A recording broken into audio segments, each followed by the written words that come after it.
What's good, bitches? What's good, bitchettes? What's good, homies? What's good, hoes? It's day 3. Did you ever think you'd be getting this much Carl in a week? I certainly don't. And I get Carled every single day. How do we feel?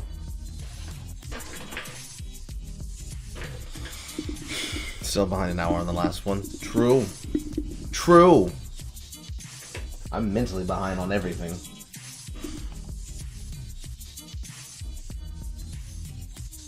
I have to consider making a schedule for weekly YouTube streams. If I go live playing video games, it'll always be on twitch.tv. But I have to decide that if I want to do something like play on one of my private servers for any of the games I choose to play,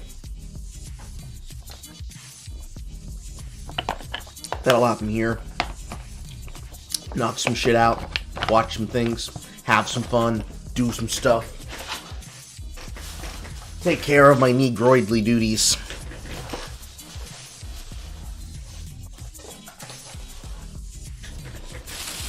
Because if I do it on YouTube, I can actually knock out a whole bunch of things that I would actually usually get done on Twitch. because on Twitch, I have an emphasis on just choosing to empty my mind and do whatever it is that I intend to and plan to do. I like doing, which usually means video games. However, considering my workload of YouTube and all the things that I like to do, I can get those done on my main channel as stream. Live reactions and whatnot. That way, I don't actually have to worry about clipping things into smaller parts. You just simply run with it. The only other thing that I actually need to necessarily care about, especially starting now, is monetization things.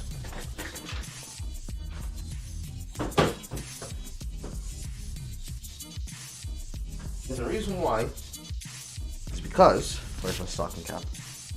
There it is. The reason why is that I don't know how monetization works really, and I don't want my shit taken because I choose to play music on my streams. I'm already looking at the back end. If I have music, I'll basically have to make it myself or commission it or find some really obscure shit.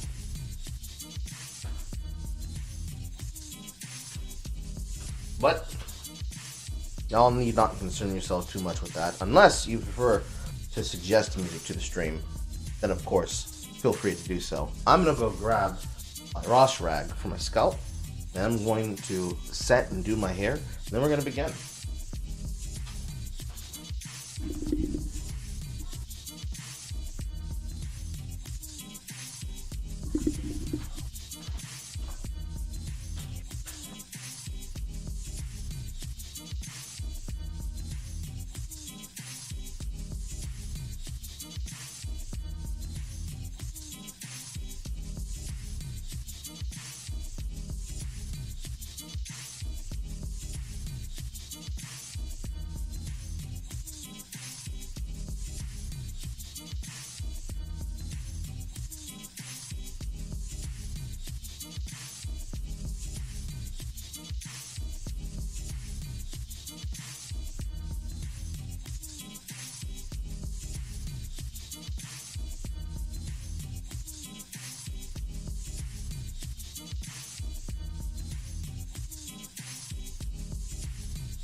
See, unlike Jay, it does not take me that long to do my hair right now.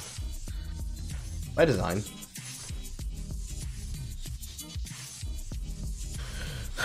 Fortunately, I happen to have an unfortunate case of severely dry scalp sometimes. The nature of having had my hair long. So, rather than washing by hand or having a scrub brush, I need to do heavy irrigation and physically irrigate it to make sure that it lifts up.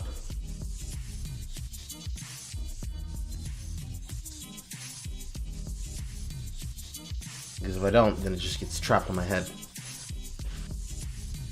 And any of the old sores from fights, just simply dead skin or unwashed out product flaking up and becoming soap scum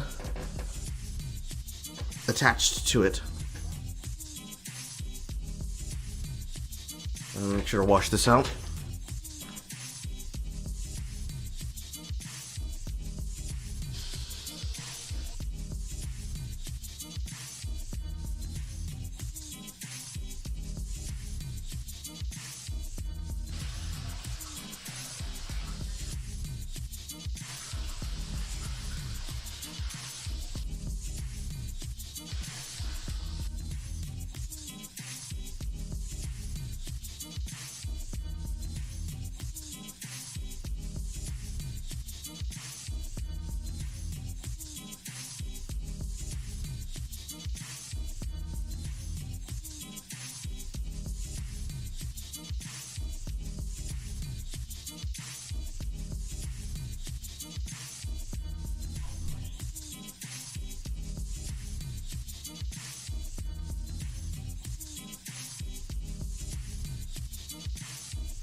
And now, leave-in conditioner.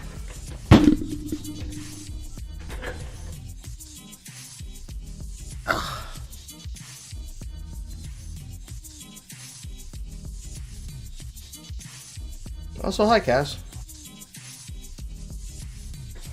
Make sure to tell your friends to join the stream. Support the Negro in his golden quest to become the very best. Or at least, the very cheesy. The very greasy. The very debaucherous.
First layer, prison Muslim stalking cat.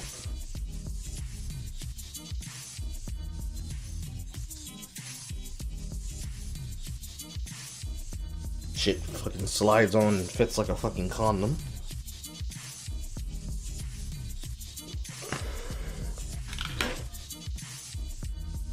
Then, do rag.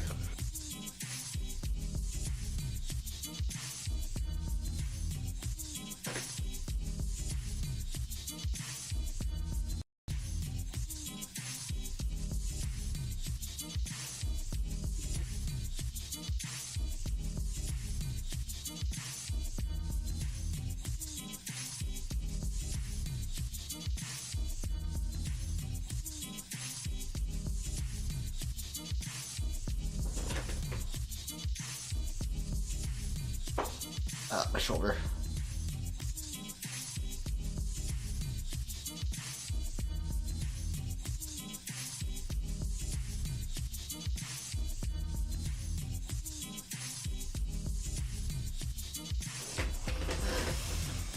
All right.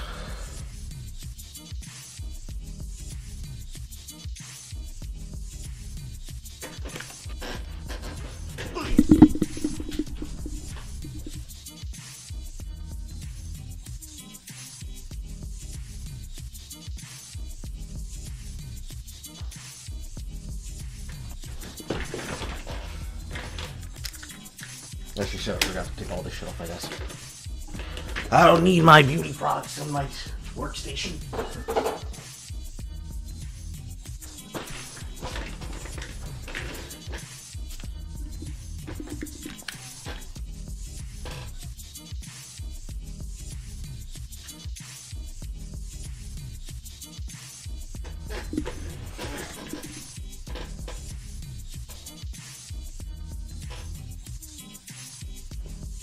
Oh, it's tickling the back of my neck.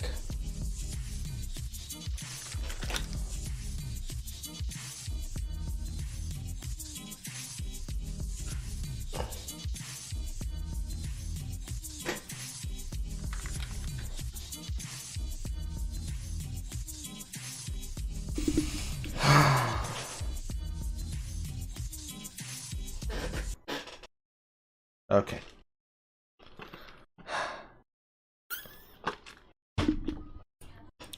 Only 2 announcements. Again, if you are a supporter of the stream, and you would like to be able to support the stream at any point in time, please consider leaving a humble, lovely donation to either, and I'll probably have to remake this again and add YouTube as well. And I'll probably do that later. But consider supporting on twitch.tv, ko-fi.com, and subscribestar.com/SinglePlayerCarl. All donations and pledges receive the United Negroid Cringe founder tag inside of the Discord, so that you can show off the fact that you give money to an internet celebrity of a micro status. And all $20 plus pledges across all of these sites will get you video shoutouts, video submissions, and the ability to be a live so sub that can join inside of the voice call during the more business casual versus chats. And this might also extend to the future to Fried Chicanery once we bring that back and I have more time and Ben works on his method for animating the intro.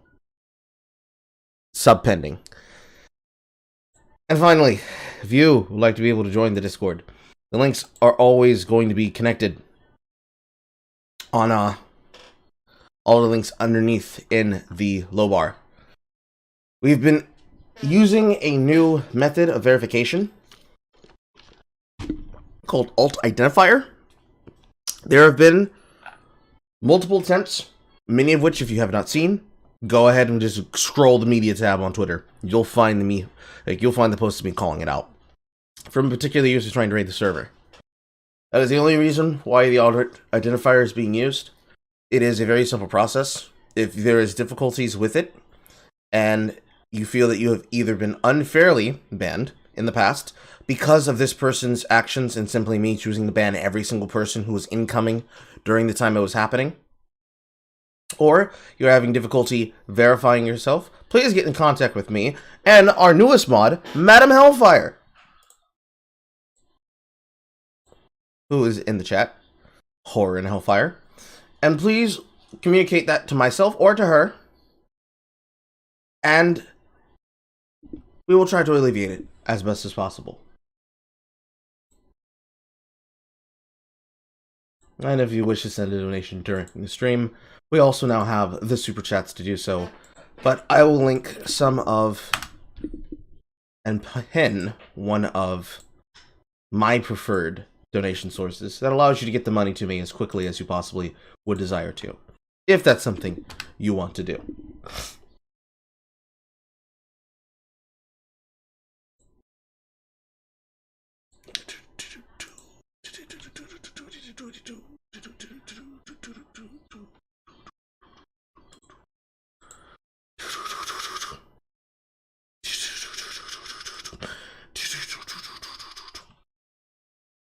And I need one more directly from my browser.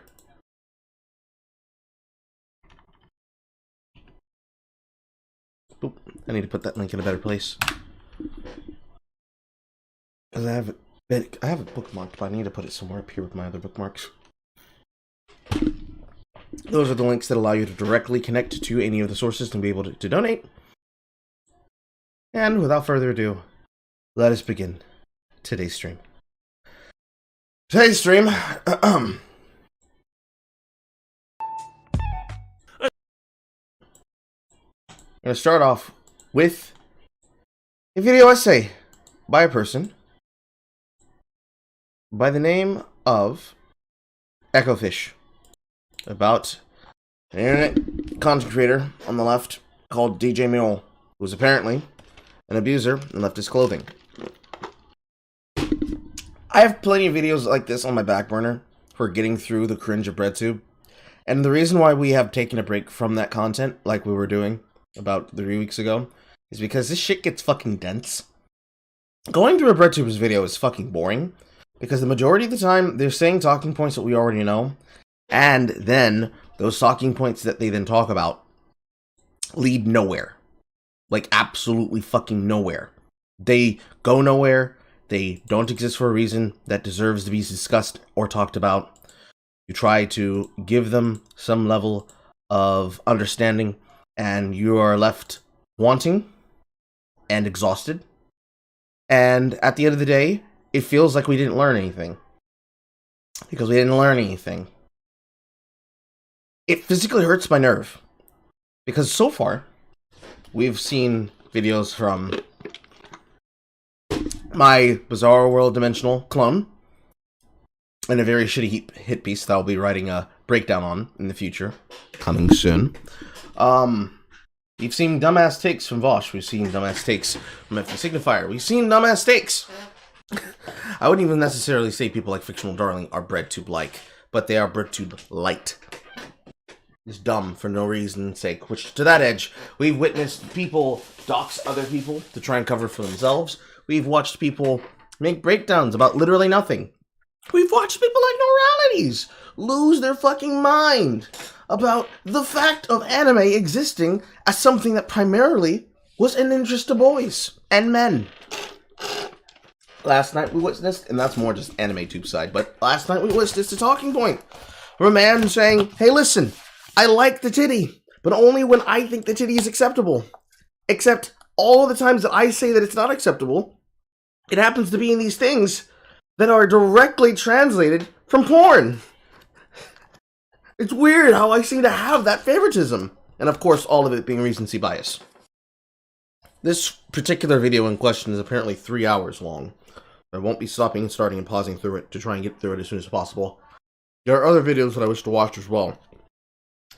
But eventually, at some point, I'd have to turn off the stream because I have content I need to make with Jay as well. So at some point in the week, the first She-Hulk video is going to be dropping after Monday.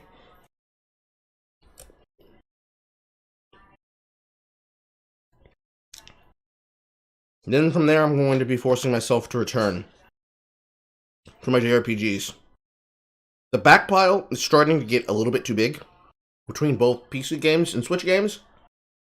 I need to work on that.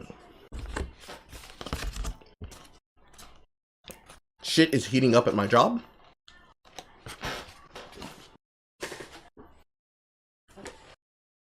If it keeps going the way it's going, I will have to leave this job. And not like, oh man, they're mistreating me something poorly. I mean like, a person tried to fuck me out of my work time over $4. I am not a happy Carl. I can get my other drink.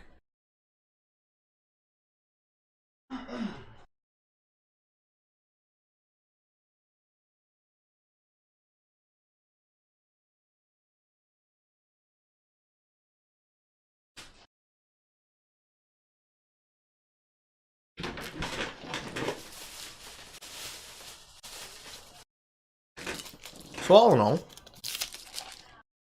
as one could say, shits be fucked, yo.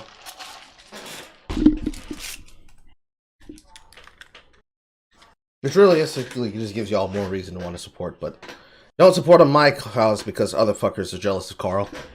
That doesn't seem fair. Alright, let's begin. Simply have a celebratory wank. There's one thing that's extra telling in this video. He says that woke skulls need to be de-radicalized in the same way that Nazis do. Guess this is my big woke skull moment, eh? Actually, one of the major points of me making anti-debate content was to draw fire away from more marginalized people who don't have the energy to weather it. So this is phenomenal moves, actually. I hope they keep molding at me and leave trans persons of colors alone.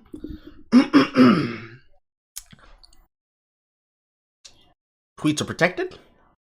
6.2k followers. A small boy.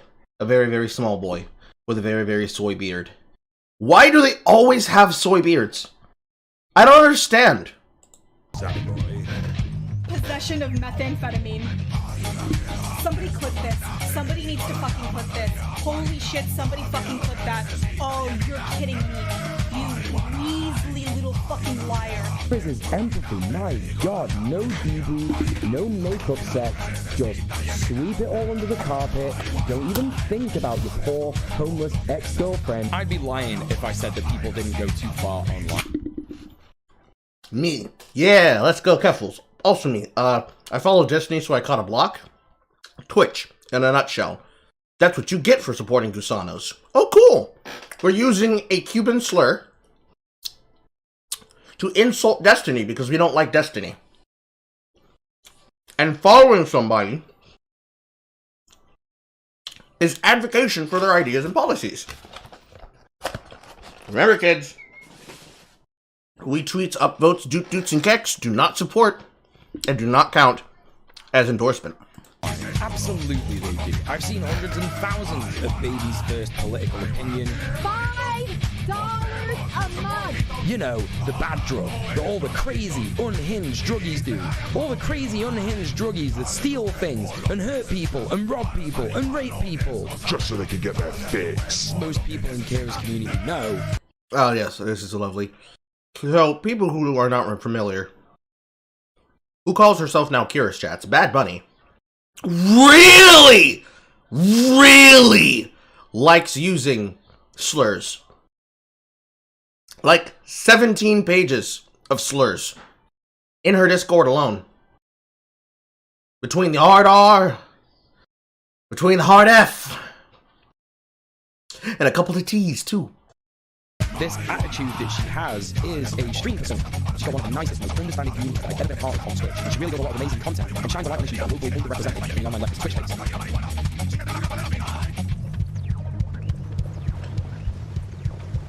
DJ Morel, an abuser lapped and leftist scrolling. Created by Echofish. Also, shout out to Echofish. Very even larger than I am. But you put in 3 hours on a fucking breadtuber. Your brain had to be fucking melting after hour 10.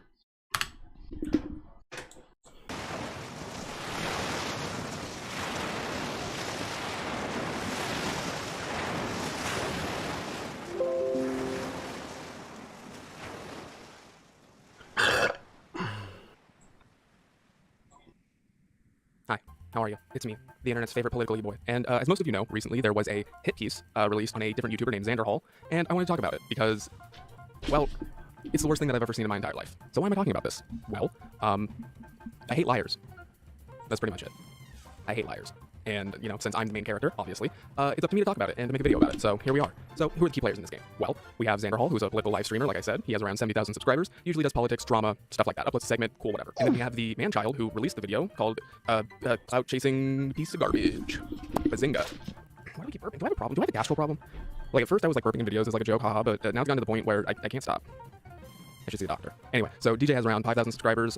He pretty much just uploads powwows with his friends. That's pretty much all he does. So we're gonna go over this video, and before we get into it, I just want to say I'm not really going into this video to specifically defend Xander Hall. This is more of me going in to show you that DJ is a line manipulating abuser, and he should not be trusted in any sense of the term. And so DJ, if you watch this, which you probably won't because you can't handle criticism, I'm autistic, I have ADHD, I'm Mexican, I'm kind of femme-coded. So Oh, that's a funny talking point. So there's this thing that leftists do where they cover themselves in as many identitarian badges as possible as a method of preventing themselves from being canceled.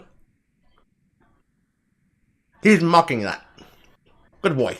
as a white boy, as a cis male white boy, you should sit your white ass down and listen to the voices of marginalized people, since you seem to care about it so much. So here we go. Oh, also, as we go through this, you might be thinking, wow, he's really going over like every sentence that DJ says, and yeah, I like to be thorough. It's the autism in me. Are you gonna be ableist? Is that what you're gonna do? And also, who would I be if I left out context? I'd be like DJ. I could be making content about how leftists can start organizing, or I could be doing more stuff about unions, or, you know, how to get involved with direct action, but, of course, the algorithm doesn't like that stuff. It loves stuff like this. Drama. Nonsense. And it's all because of a group of guys that monopolize the online left-wing politics space. Interesting. Back that up, back that up, back that up, back that up, back that up. Stuff like this. Drama. Nonsense. And it's all because of a group of guys that monopolize the online left-wing politics. So, I don't know who the one in the top right is. Maybe that's President Sunday. Somebody can explain that to me. Destiny does not cover drama. He covers news topics. He covers current events. Bush, for his words, Doesn't cover politics as much as he covers politics he can win at. Doesn't study for debates. Gets his ass fucking dog walked every single time by smarter people, and ends up going trending because of his stupidity, getting him fucking ass canceled, blessed. Pig Buncher, which is to say Xander Hall, center of the screen. It's probably one of the worst case examples of what happens when you lose your brain in politics. Go ahead and look up a video from his channel titled Why He Left the Left, or we can simply watch it later from Dr. Rumbercamp's perspective. This is a man... I've jumped in real quick just to give you a bit of context as to the people on screen.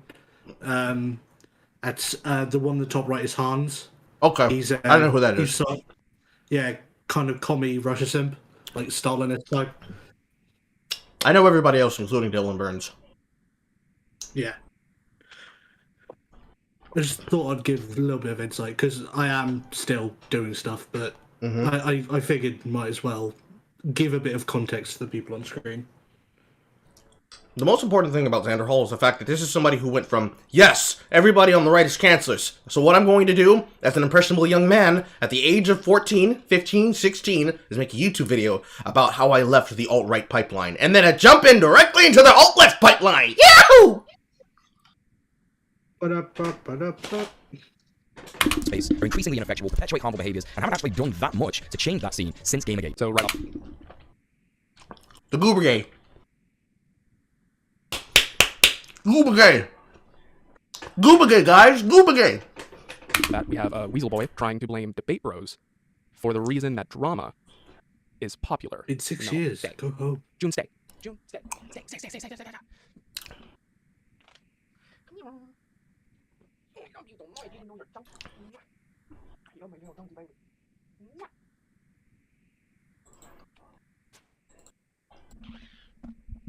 Just gonna sit there? Okay. So right off the bat, we're starting with a strong one. We have DJ try and blame Debate Bros for the reason that drama is more popular than videos about unions. As if Jack's Films didn't make an entire video titled Drama is More Popular Than Content 6 years ago. Literally, the first sentence in this video is to try and poison the well and blame Debate Bros for drama. And he says how bad it is, and he says it's terrible, and yet he's doing it. Oh, I don't like Debate Bros, so I'm just gonna blame them for everything? Yeah, because, me no likey, so I'm gonna blame them for everything.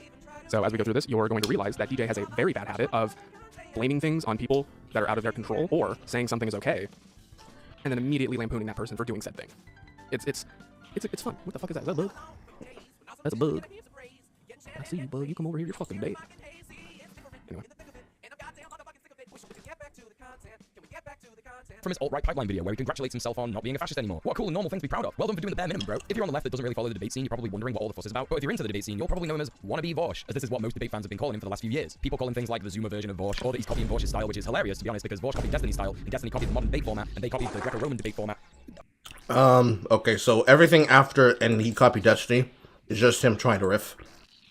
The correct timeline of Ian Kaczynski was a sex pest in Destiny's community, got ousted from Destiny's community under the name Irishlady 342, which can be sourced all the way back to his days being on sites like Something Lawful and on Reddit, where he just makes the Bosch name, and specifically quoting himself to be King of BreadTube, and that he will be King of BreadTube. Chat's drawn to Destiny for some years. Then disconnected from Destiny for some years. Backstabbed. Threw a tantrum and pissy fit. Came out of the woodworks denouncing him. And attempted to try and make a name for himself. Off the back of his name.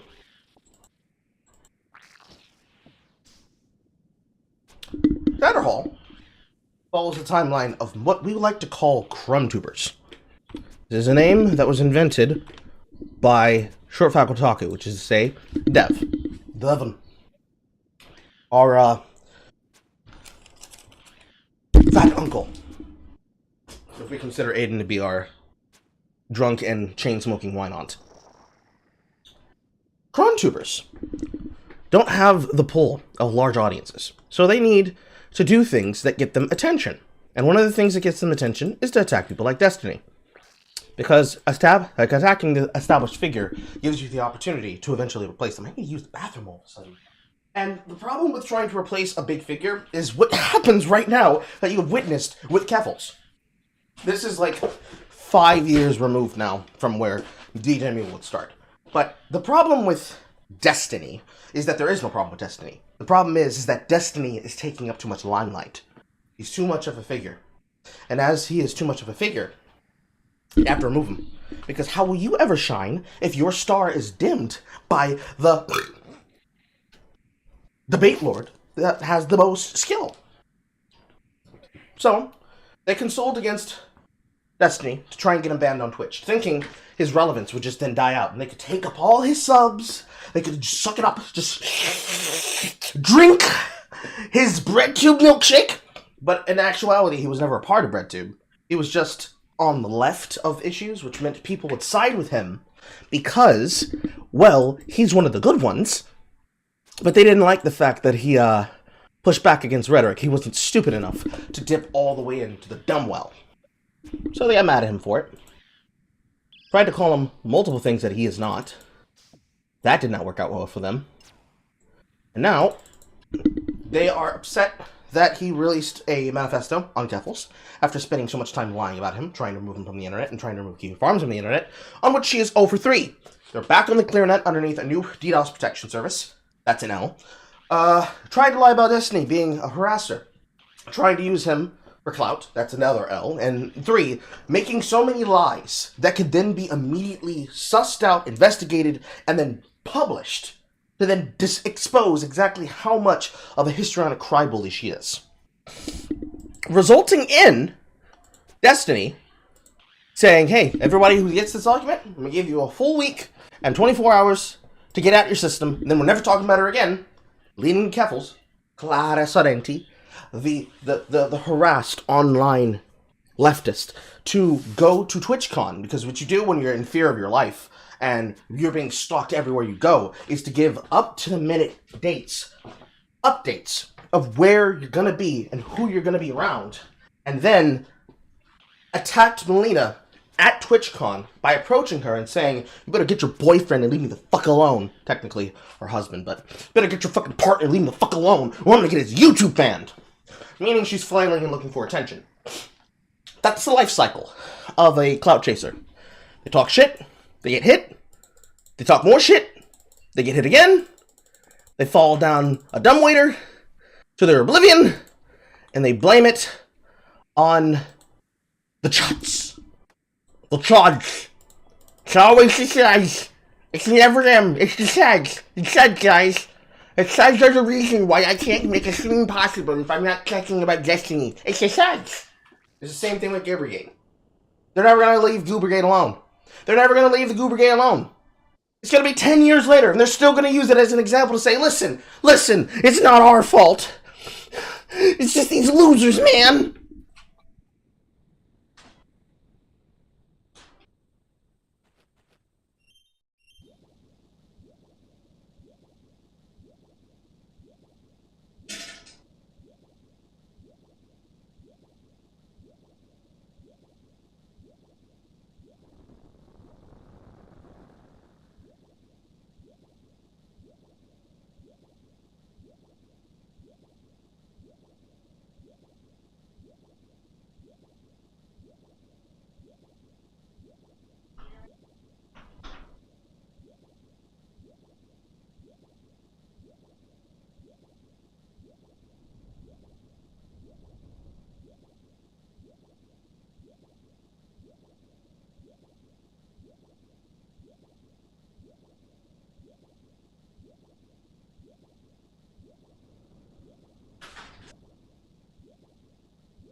Slight detour, had to serve another food. Be right back. Again. Whoop.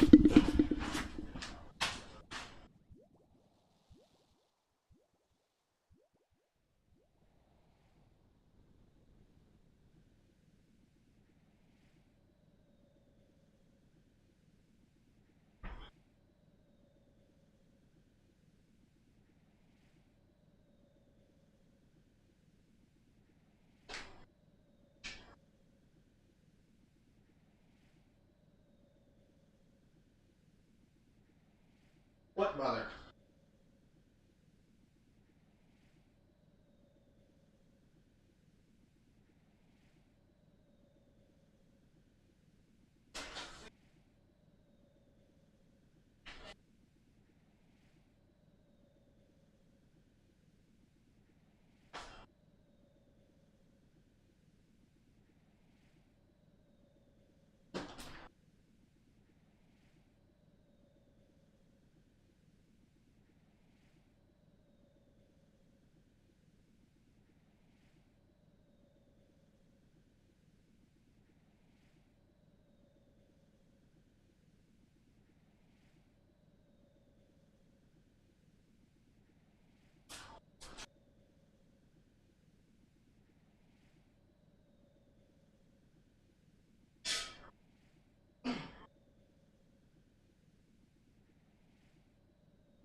I return.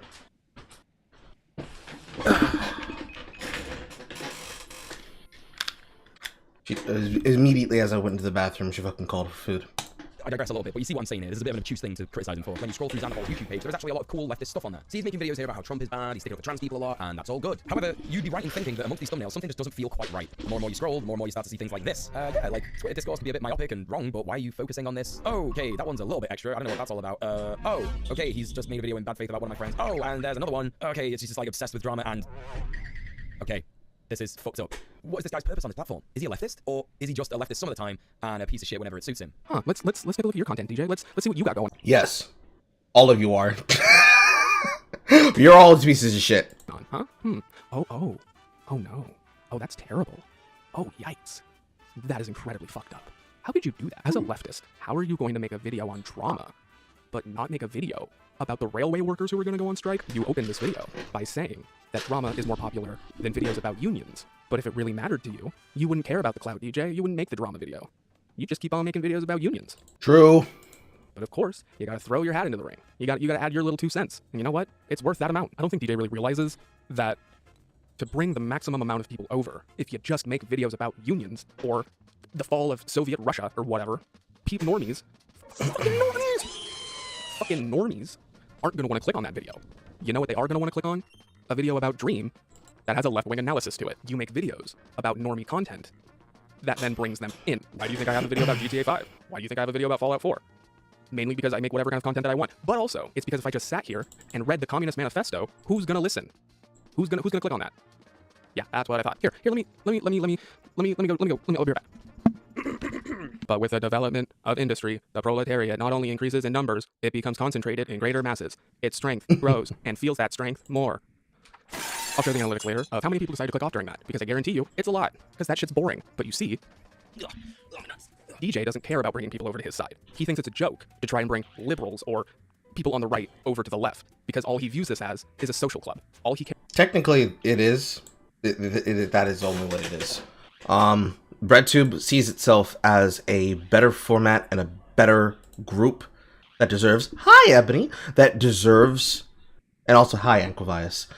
That deserves to have the ability to speak. Hi, Buildbane! That deserves to have the ability to speak and then silence who deserves to not speak. They decide who is worthy and who is unworthy. They decide who is serious and who is not. They decide if you are just a troll or if you're one of the good ones. To be marked as one of the good ones with BreadTube should actually be an immediate disqualifier, if not a direct concerning question that should then draw you to think, what am I doing wrong? Should I delete my channel now or later? Because if a BreadTuber is endorsing you, it's too late. If a BreadTuber is endorsing you, it's too late. Go ahead and pack that motherfucker in. Just pack it in, baby. Pack it in. It's time to go home. Your mother did not raise a fine young man. Your father abandoned you. He left the gas station looking for milk. He was on his knees saying, my son's going to be the greatest. And then he got a hit back on his email about your newest uploaded video. He looked at it and he said, you ain't don't need no daddy. You don't need no daddy. This character development I'm about to give you, son, is going to make you a better person. But really, deep down, he knew. There was no saving you. There was no saving you. They couldn't save you, my man. You were gone, my boy. Cares about is using left-wing aesthetic, so that way he can have a little powwow with his little e-friends, and that way he can feel self-righteous and better about himself. He doesn't care about bringing people over. He doesn't care about spreading a message. All he cares about is making videos for people who already agree with him. Do you want to know why Gamergate was so popular back in the day? It's because these... I almost said a naughty word. It's because these rightoids were like, hey, here's a video about how the Last of Us has Big Muscle Girl, and that's bad. And then they would go on a 30-minute rant, a tirade, if you would, about why muscular women are destroying society and everybody is a soy boy. And So the problem with this is that we can clearly see whatever bias he has. The problem with The Last of Us Part 2 is that Naughty Dog took a political stance and then, on that political stance, demonstrated their abuse of their governmental power as a developer in the gaming space. Not only try to silence the opinions of critics, which this would include just some guy before his soy treatment, to his entire audience, turning about face and saying, "Oh, you don't like me? So I'm gonna ban you from seeing what I post." People like myself calling out the fact that, hey, as a person who develops video games, who runs private servers of his own, and who also works on all this shit, can somebody explain to me the reason why this is even a thing? Why are we here? Why are you guys worried about these things that you can immediately just be able to debunk by making a statement as the company? Why are you having actors and directors have interminglings? Literally Gamergate level shit. Why are you intermingling to try and create a false flag campaign on Twitter to cover your bases? When literally all Neil Druckmann needs to do is stop having his editors and animators stay overnight inside of the studio so that he can go onto Twitter and post for The Last of Us memes based on popular memes that he's bogarting and copying from the time. Why are you putting so much investment and time into talking shit about people who either don't want to support your game, don't plan to support your game, or despite all the criticisms they give, simply want a straight answer from you about these things, and instead of giving them a straight answer, you say, oh no, they're irrelevant people. And then try to sell up your numbers worse than people trying to sell somebody on Battleborn. Lying about your sales numbers, still trying to take down people by using a shell company to copyright claim their videos and then hold them for as long as possible to try and make your launch date and your launch party go as well as you possibly can manage. All of the things that we have mocked lesser and greater companies for doing. Didn't matter if it was Activision Blizzard, didn't matter if it was Respawn Entertainment as it's being gutted out from the inside in from Electronic Arts. Didn't matter if it was Ubisoft. Doesn't matter if it was Bethesda trying to cover up for the shit that was Fallout 76. Or its really bad sales campaign. Or the fact that you doxed the users that were using and paying for their merch that they were supposed to get for being a part of the flagship campaign for that game. Giant faux pas. The fact that you tried to silence journalists about it. The fact you tried to silence well-known popular figures on the internet about it in general. It's up there with watching Phil Fish throw a fucking tantrum and then disappear into the ether, never to be heard or seen from again. Except, instead of Phil Fish, it's David Jaff explaining how gamers actually don't understand map design because he wants to invoke Shantae and the half-genie pirate as a matter of game design because he can't figure out environmental context clues. It's that. It's non-gamers talking shit to gamers and telling them that they're retarded, they don't know what they're thinking, they don't know what they're doing, they don't actually understand what they're seeing, and that basically, don't listen and believe your lying eyes. You're just wrong. Meanwhile, all the people who are responsible for making Goobrigay a thing continue to either be relevant or are now irrelevant, but are used as though they are eternal martyrs to be remembered for. And then when the story is retold, and whatever amount of views a video can get, instead of just simply visiting the truth of the matter, we get the same talking points. And no, the other side does this just as much as both sides are guilty of this. You have the left telling the version that suits them, you have the right telling the version that suits them, and everybody in the middle is looking for somebody to just tell them the honest fucking truth and let them know why do we have to care about something that happened in 2014 in 2022. Why do I need to care about the Goobrigay? I just wanted to play video games. But now I can't. Because, for people like myself, we make private servers of games that were closed down based on the data server files that were released with our development group that we have to now shut down a server for because some fucking loser has a vendetta against us and wants to try and take it out on people like me. We have users going into sub-communities that have existed for years and years, invading them from the inside out, corrupting them, and destroying them, to the point that the English server of Phantasy Star Online 2, after the update of New Genesis, is dead, because the people who are now in the moderator positions were people who never played the fucking game, but they had such many things to say about sexism in gaming. How Indiana Black, better known as Frosk, one of the presenters of the new G4 TV, absolutely destroyed the company by going on a sexism in gaming rant. And instead of just saying, listen, the shit that I did at Riot Games, that's not gonna fucking fly here. She does the same shit. Co-signs it with multiple men on that couch. Adam Sessler. Gerard the Completionist. Random black guy, number 582. I still to this day don't know who that person's name is, but it doesn't matter. They all sat there, and they co-signed it, hoping to lean in that there would be a good controversy. And over time, within the course of 6 months, killed your company. You had to finally remove her when she bragged about how actually she was a harassed minority on the internet. Bragged about still being in the company after causing them to have to do layoffs and cuts. People get tired of that shit. They don't want to hear it anymore. We know what the truth is. We can see the timelines happening in real time. My one message that I'll probably have to repeat again in the future when another fucking person presents something like this. If you're gonna tell the truth, tell the whole truth. Don't leave out the bits that you don't like. Don't be cringe. Be based. Be based like Carl. And get into the nitty-gritty. You're willing to do a near 4-hour video on this subject. So you clearly understand the details. You understand the importance in putting in the work and putting in the effort. But stop repeating the talking points of people who don't care about who they hurt. Because the shit you're saying hurts everybody, including you. Let's continue. We're all gonna die and be replaced by Arab people because, muscle woman. Do you not understand how this works? Do you not understand how the YouTube game works?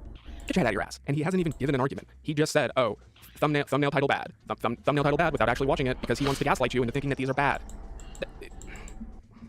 Titles and thumbnails are meant to bring in people. What the fuck? What the fuck? I mean, if you want to play that game, I can play that game.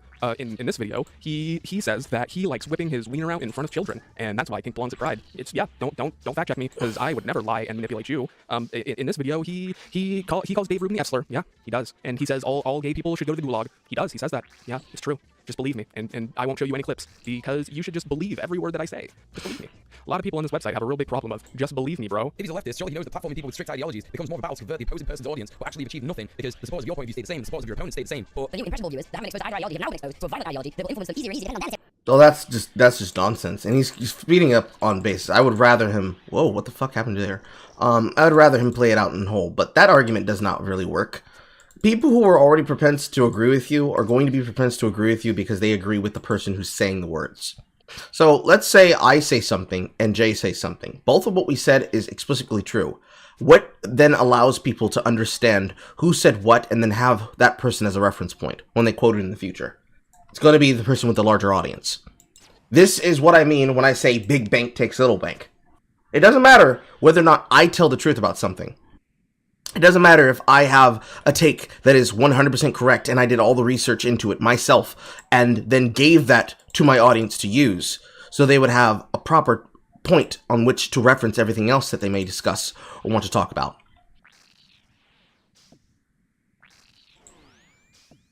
The only thing that matters is the point of reference in which they're dealing with. So, if my point of reference is correct, but I don't have a large number of people following me, they're going to listen to the person for whom my opinion can sound similar and good enough for, but is a bigger reference point to talk from. Because who do you want to reference? Do you want to reference the 1K Andy? Or do you want to reference the person with 100,000 Andys? That's really the problem. Whenever we have topics like this come up in any kind of social discourse, the people who are always referenced are the bigger users. I could cover something, It's a Gundam could cover something, but I can promise you, people are going to see the take from It's a Gundam first, and then they're going to say, well, Carl copied him. Same thing with anyone else. And it's not just, this is what happens to me. I'm using examples. Realistically, this can be something that happens to anyone who ever makes content about current events and dramas. It's just the person who has the larger audience is going to see their opinion seen first. So to make it stand out, you have to do in more work. You have to do an extra effort. You have to show more clips. You have to give a better take. Give a more funny, more salient take. Whatever it takes to get a person to click on the video. Whatever it takes to get a person to listen and give you a chance. Then you can differentiate yourself from everyone else. It takes work. It's hard to do, but it's rewarding when you do it. Because that's how a lot of my audience came about me. Some of them heard of me through somebody else and then watched of their own volition, or they stumbled across me on the timeline. Or, recently, they just happened to come all across one of my funny-ass Carl posts.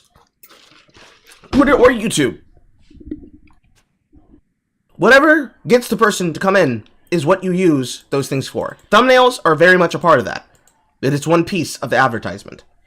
It doesn't mean, see, well, they actually aren't really a supporter, because if they were, they would have been here at the early days. If you have an attitude like that, you don't ever deserve to grow. You can only be a bitch like that for so long, before that becomes tiring for everybody. Nobody likes a complainer. And granted, it's unfair. There are times where you can legitimately complain, especially if you're being unfairly treated. But nobody likes a fucking complainer. Nobody likes somebody who's going to do nothing about the scenario and situation and not try and put in effort.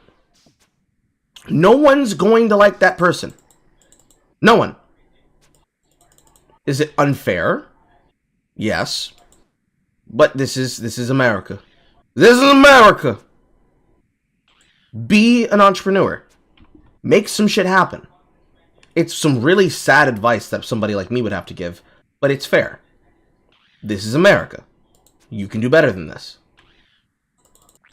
We can all do better. If we had more people who put in the interest to try and better themselves, before they started pointing their finger at somebody else, when they aren't being unfairly or unjustly attacked, things would be better. But they are not, because too many people have not learned how to do that. It's hard for them.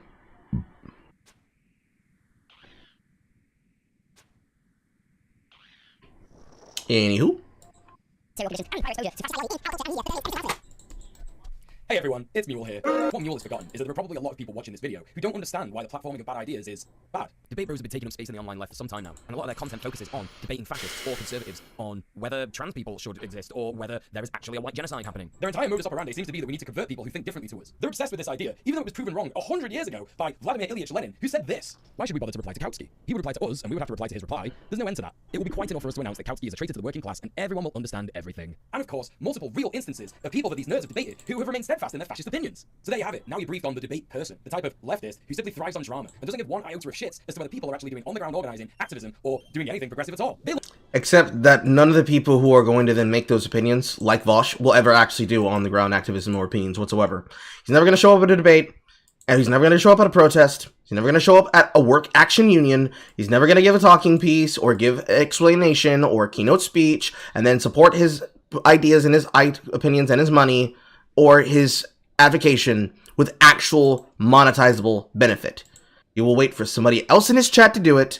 He will say, haha, that's so based. And then he will coast off of that because by them doing it, it's seen as him doing it.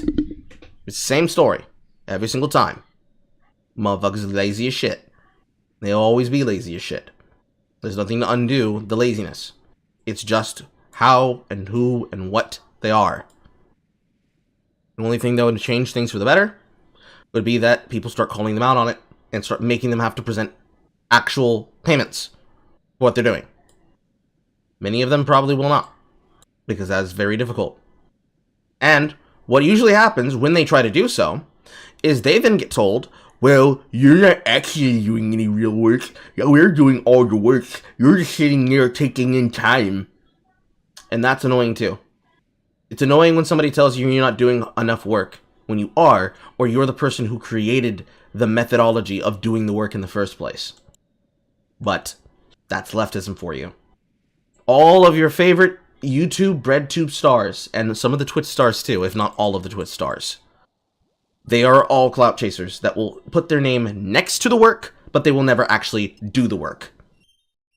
As all they have to do, if all they would ever be willing to do, is sit down at a computer screen and point and laugh when you get murked outside doing the real activism, so they can sit at home, safe, to quote Vosh, be inside boys, and never actually put themselves on the line for their viewpoints, but keep repeating the talking points so that people get energized by their rhetoric. That's what they prefer to do. That's their activism. Their activism is I make funny video, you click on it, you give me money. Not you go out in the world, you take a hard job, you do the labor, you get the emotional trauma, you get the abuse, and then you deal with it, and then you make a channel, and then you deal with the constant slongs and the slangs and behavior, the slings and the arrows. That's not how they see things. This is how they see things. That's how they prefer it. That's how they need it. That's how they love it.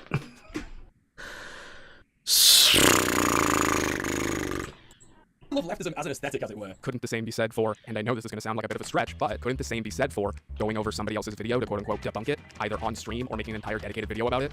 Because if you really want to boil it down to the most simplest form, going over somebody else's video is kind of just a one-sided debate. True! Technically, it's a two-sided debate with a one-sided answer system.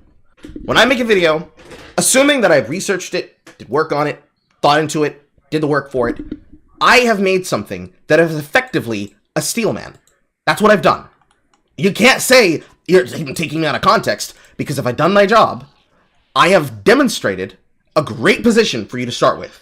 So, if I'm reacting to someone's video, somebody starts off with a topic. Step 0. Let me use paint for this. Bop beep bottle bow.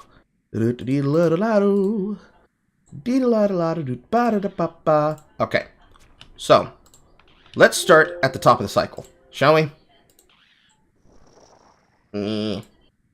So, let's say I have 3 positions. I have this position. Let me use visible colors. I have that position. I have this position. And then I have this position. And everything flows from a line to here. The first thing that happens is I start off with a position. I start off with an opinion. That's not thick enough. That's what she said too. I start off at position number 1. Somebody has an opinion. Then I go to position number 2. Somebody sees that opinion in video format and they make a reply. Then I go to position 3.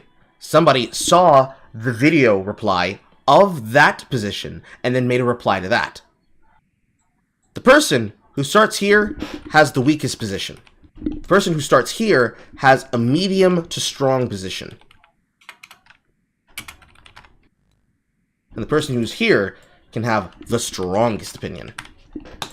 I will give you a perfect case example of this. So, if you are familiar with Destiny and familiar with all the channels that repost its content, this will not shock you, but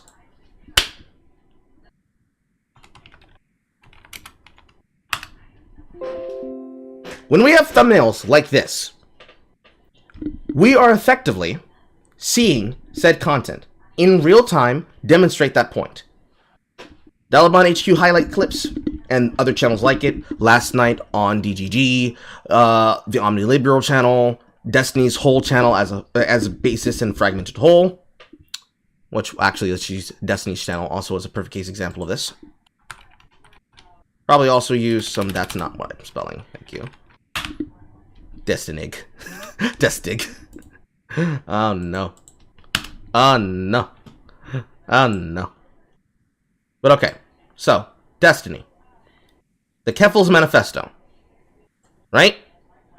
The Keffel's Manifesto is a multi-tiered part of all of these as a whole. Somebody had a shit opinion on the internet.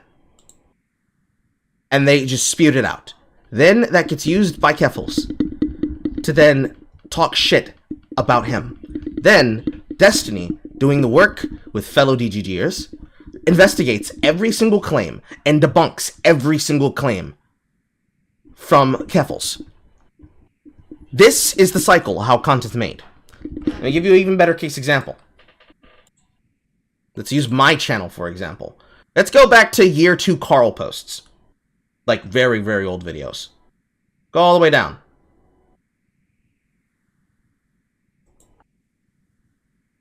When we get to posts like these, or to streams like these videos are based on, I saw an opinion, I had a thought, I talked about a concept, and I followed through on it. For videos like the hottest looking woman in trolling, which is Invader V's I want to be a famous Twitch streamer rant.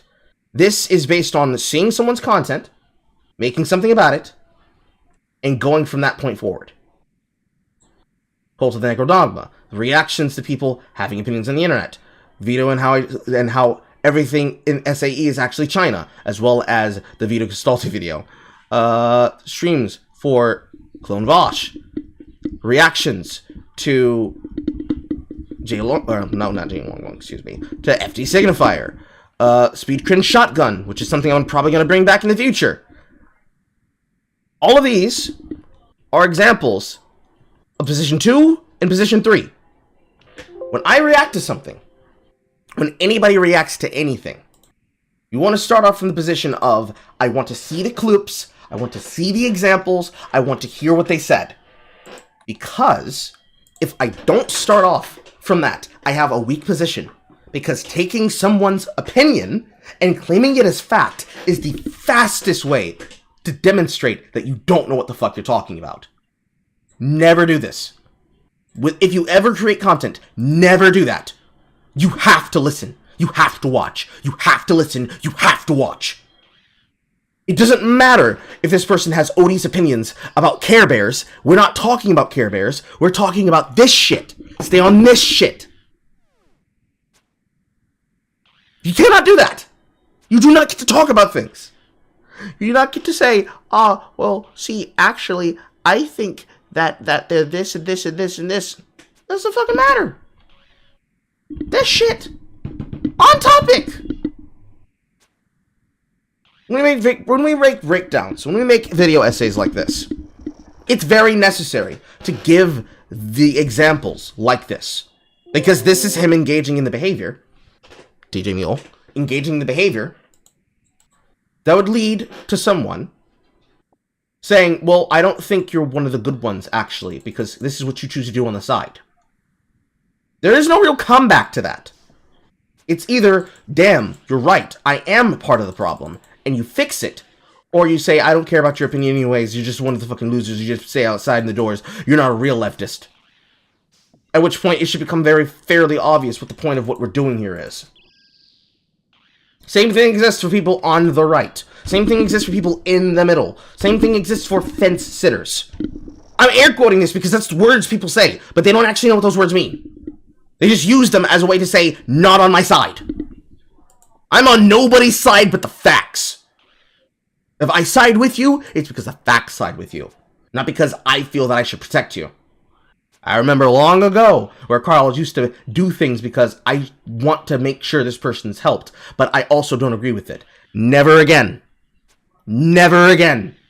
First lesson I learned on YouTube. Never doing that again. Facts first. Facts first always. Always. Always. And learning how to give arguments starts with at least starting off from a position that is strong. I don't want to go off of what somebody said. I want to go off of what somebody actually knows. The only time I go off of what somebody says is if that person's opinion is word of God. When a developer says, I'm going to do this, I'm going to do that, that's when I go off of what they said. I go off the exact words that they gave when they said it.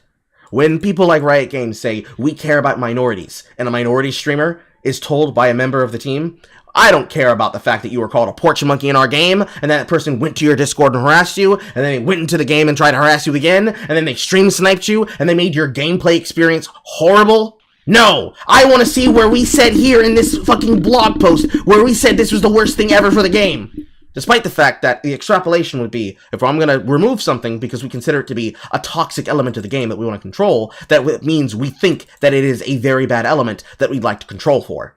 Meaning it's one of the worst things that could happen. Because if the ability for somebody to chat to me makes it so that they should be uber terrified of having an interaction with someone on the internet, then it means it's the worst thing ever. If nobody should ever have to deal with being had words slung at them like this, then yes, that's the worst thing ever. Reading between the lines is a skill. You have to learn how to have it. And getting people to actually admit that they're fucking wrong based on their own wording, that's the best thing ever.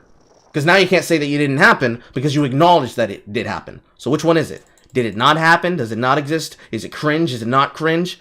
Are you lying out the side of your neck? Well, what is it? Where are we going? give their arguments in the form of an already pre-made video, and then you give your arguments to quote-unquote debunk it. So if you're not very good at that...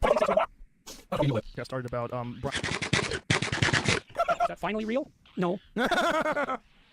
Come on, man. So couldn't someone just watch that video and go, oh, no, you're wrong. Well, hello, the Carl. video that you just showed me. Because at the end of the day, it's pretty much the same thing. You're arguing with a video. But I mean, I guess you wouldn't have a problem with that because he has hours and hours and hours. How's your day been so far? He's literally doing. Technically it started 15 to some odd minutes ago. And now I'm live streaming on the channel. Nice. The thing. This is what I was talking about. He says thing bad, and then he makes a 90-minute video about drama. Again, maybe it's because he only views this as some kind of social club for his little friends, for his little friendy-wendies. But if someone watches a debate, and say they're a Nazi, right? And they watch a Vosh video, and they're like, oh man, Vosh totally destroyed that Nazi. I'm communist now. I hate to break it to you. But if someone watches a debate, and they're swayed from one extreme to the other over one debate, they didn't really care about their political ideologies to begin with. They weren't that attached to them. Again, True! This as an aesthetic. So to you, it's as easy as taking off a t-shirt. But for the rest of us, we actually care about what we believe in. And we don't just change our opinions after one debate. To watch a debate, and then you're like, huh, that guy got owned, but maybe he was just having a bad day. Right? And maybe they watch another one. Or maybe they click on a video and they're like, huh, maybe I should keep watching this guy. See what he says. See if there's anything that I agree with. And then they slowly over time move over. Because introspection and changing your opinion takes time, takes effort. You know that's a fake quote, right? No, really, it's a fake quote. The only reference that I could find to that quote was a Newsweek article written by a libertarian conservative. Do you care that much about dunking on debate bros that you would use a fake Lenin quote by a libertarian conservative? And even if... Yes, they do. Anything that sounds good is going to get used. Not even if it comes from one of the baddies. That's how little they care about their position. And yes, what he just said is a big true. These guys do not actually care about their positions or about their ideology. They care about winning, as I've said before. But it's so bad how they care about winning. They don't just care about winning, they care about winning and winning eternally.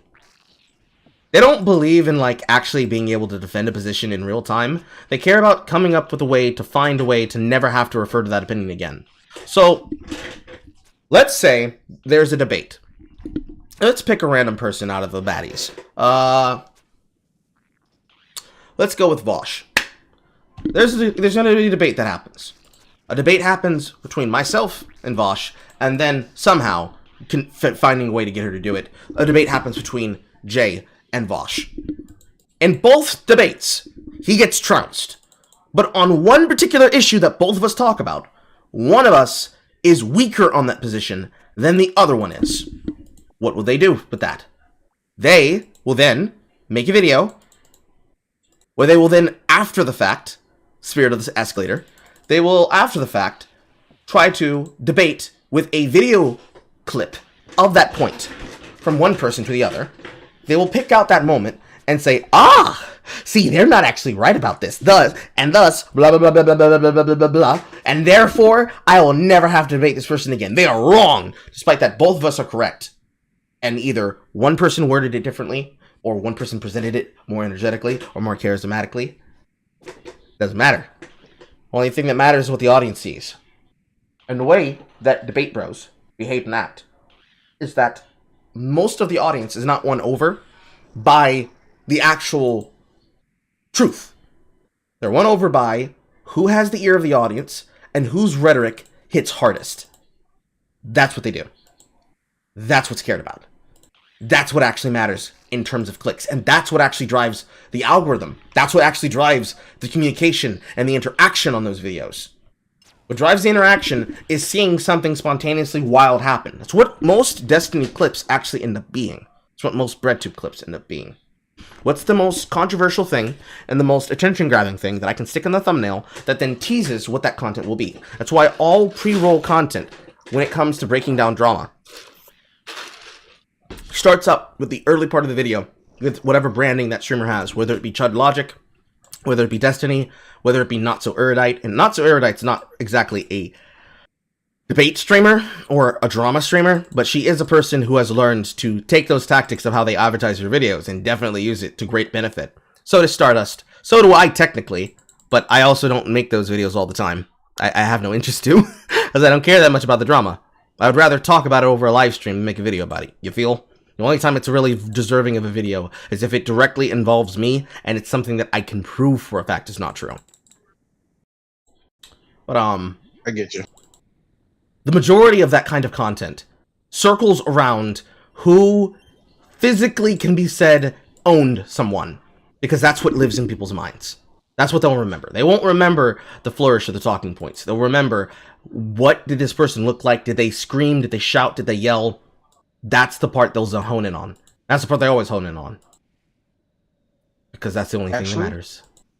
That's also a good point to point out. That's also a huge reason why these people use istophobe logic a lot of the time. Because you can put a label on them or say that what they said is kind of problematic. You don't have to take their opinion seriously, or you can try to disregard everything they said. Yes. Any person who goes back and watches the Clone Vosh hit piece on me, at no single point in time does he ever investigate anything I said. He just looks for ways to say, well, see, this is somebody who calls themselves a hard R gamer. I guess we're going to look into this guy. And then everything from there is smugging to the camera.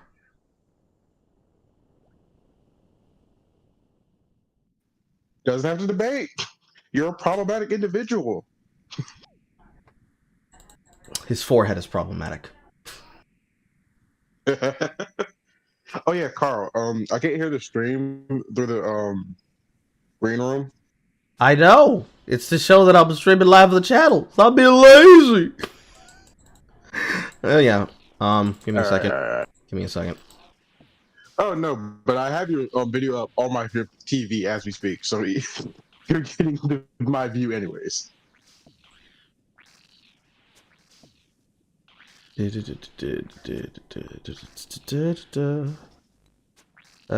probably not really a way for me to be able to put it through there, but I'm gonna leave it like that.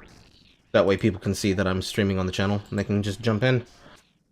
Alright. Even if that was a real quote, who gives a shit? I don't hold people as ideologues and follow their word as gospel. I don't take theory and treat it like the Bible.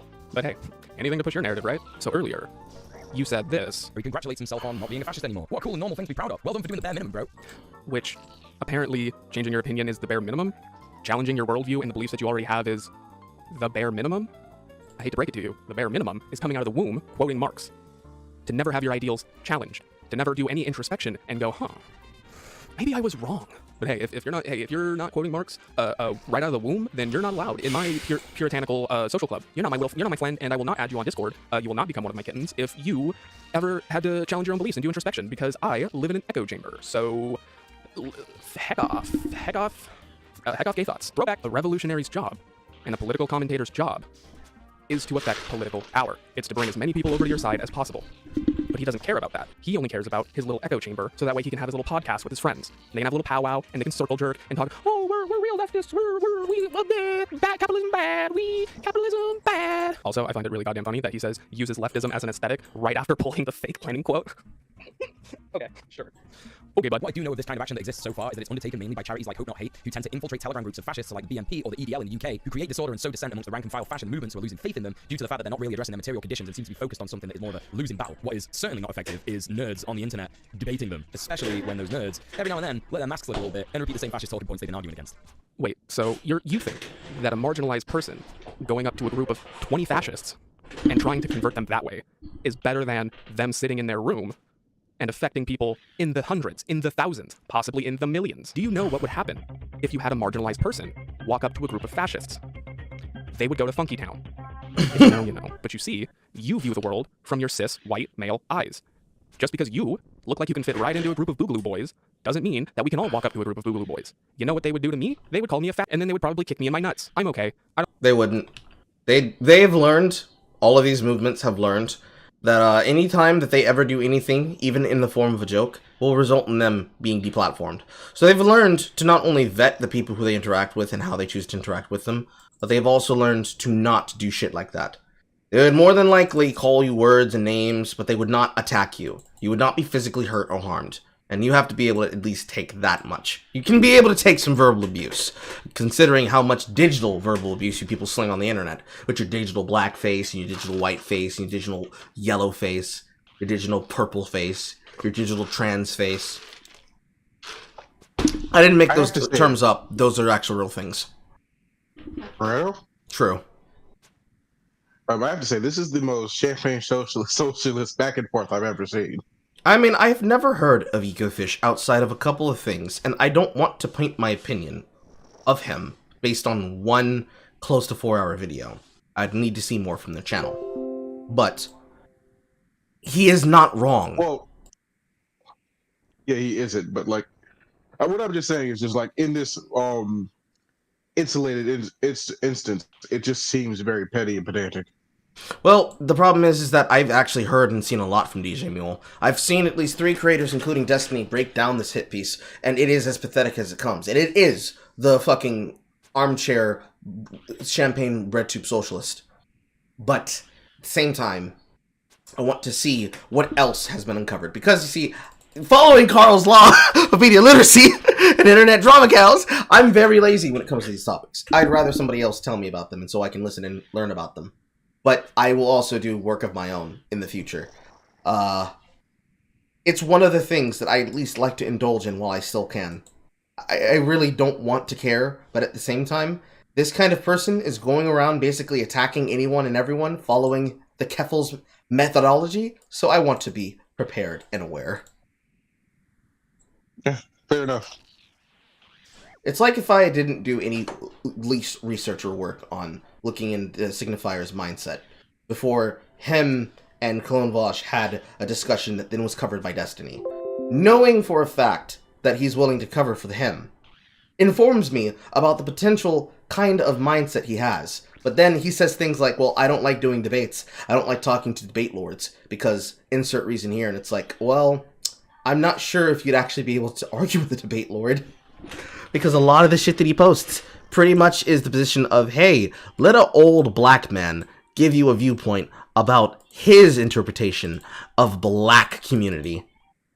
And I can't say that, oh man, that's cringe. No, there's an audience for it. Some people really want to be spoken down to like that by somebody that they consider to be viable and also favored to do so. I don't. But hearing his viewpoint and seeing where he's coming from is useful, just like any other person's opinion would be useful, because it's still their opinion. Whether or not I agree with that opinion doesn't matter. It's his words from his mouth, so nobody can say, Carl doesn't actually know what he thinks. No, I do. I just don't like it. I know what his opinion is. I listened to his opinion in full. I didn't listen to a clip of it taken out of context. I went directly to the source. And then in some cases, like for Fictional Darling, I didn't just took someone else's word for it. I heard the clips myself. I saw it for myself. My audience saw it for themselves. We're not stupid. We're not gaslit. We're not ill-informed. You were just caught. You were just caught. Now hold it. Hold it. Hold it. Sit on it. Spin on it. Lick it. Spick it. Pull it. Tug it. That's what I prefer to do. It's much easier because it removes a lot of the bullshit where you can actually just pull up a clip of, that's interesting. Here's a clip of me going through the entire video. Here's a clip of me doing the work. Here's a clip of me doing the research. Do you have anything to go against this claim? And usually the answer is no. And at that point, that's when they disconnect from the call. Ebony Williams, the videos, even though it's transparent, you can see it in the bottom of the video of clipped out. The thing that's on the bottom right there, or excuse me, the top right. Bottom right is the game that I'm playing. Top right is the video. DJ Muse, a abuser in leftist clothing. You can look through it on YouTube to see this video if you want to be able to watch it later. I don't know if you would want to, but that was that his name. Hilarious enough, watching all your videos on SD Signifier or whatever his name is, got his stuff in my recommended. As it would. Keep in mind, there's still 2 more videos of his that I have to go through, and they're both about Manosphere. Oh dear God! Please, anybody else? Well, Clone Vosh also has an opinion about the Manosphere, specifically about Kevin Samuels around the time that he died. I don't want to watch it though. I don't want to give him clout on my channel. That is just sleazy. Don't do that. Do you expect these people to have standards? Scruples? Principles? No, the principle. Because you don't. The principle is bankroll. You have to understand. You don't have principles. After a certain amount of time, people stop dealing with you. And then when you be a parasite like they are and try to force interaction with them, you're going to get shot. It's self-preservation. Don't be an asshole. If you go on the internet talking that shit, you'll get this digital bullet, boy.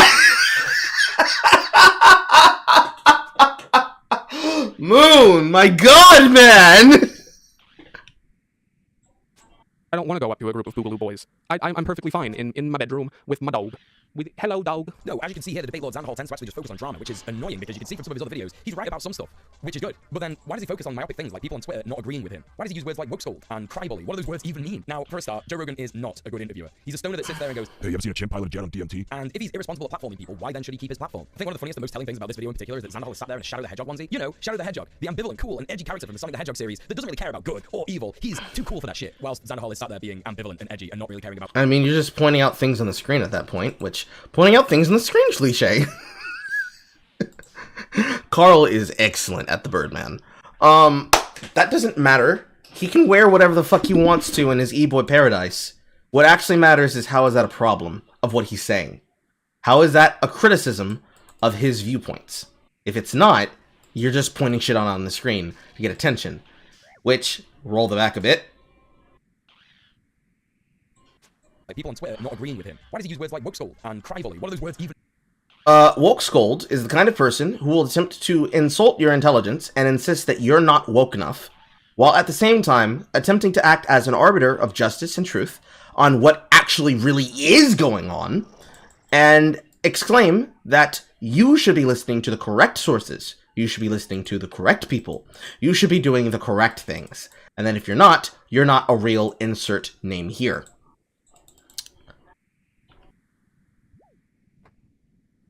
Eyes. Just because you look like you can fit... He's a stoner that sits there and goes, Hey, you ever seen a chimp pilot a jet on DMT? and if he's irresponsible at platforming people, why then should he keep his platform? I think one of the funniest and most... He should keep his platform because Joe Rogan is more popular than all of us combined on a national scale. People listen to him. People like to listen to him.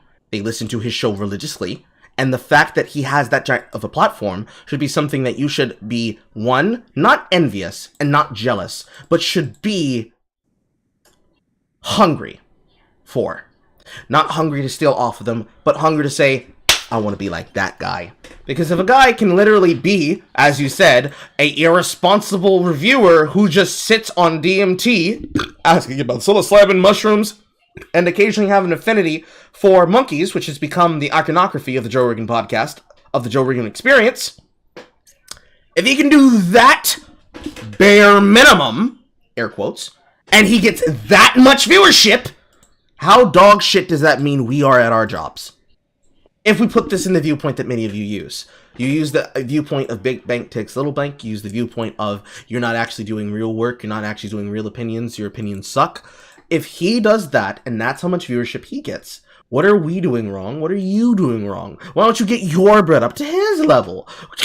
Well, shouldn't you feel embarrassed about your shit? And on and on and on and on and on I could go. Telling things about this video in particular is that Xanderhal has sat there in a Shadow the Hedgehog onesie. You know, Shadow the Hedgehog, the ambivalent, cool, and edgy character from the Sonic the Hedgehog...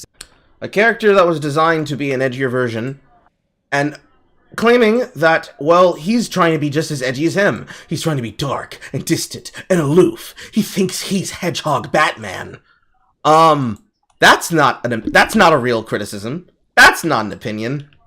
Series that doesn't really care about good or evil. He's too cool for that shit. Whilst Xanderhal... And no, Shadow is probably the most moral character in the entirety of the Sonic franchise. Outside, secondly, from, say, the Sonic Riders sub-series, the Sonic Storybook series, and especially the Babylon Rogues as a character, if not more dark and aloof than Knuckles, Espio, Big the Cat, Knuckles I forget what he is.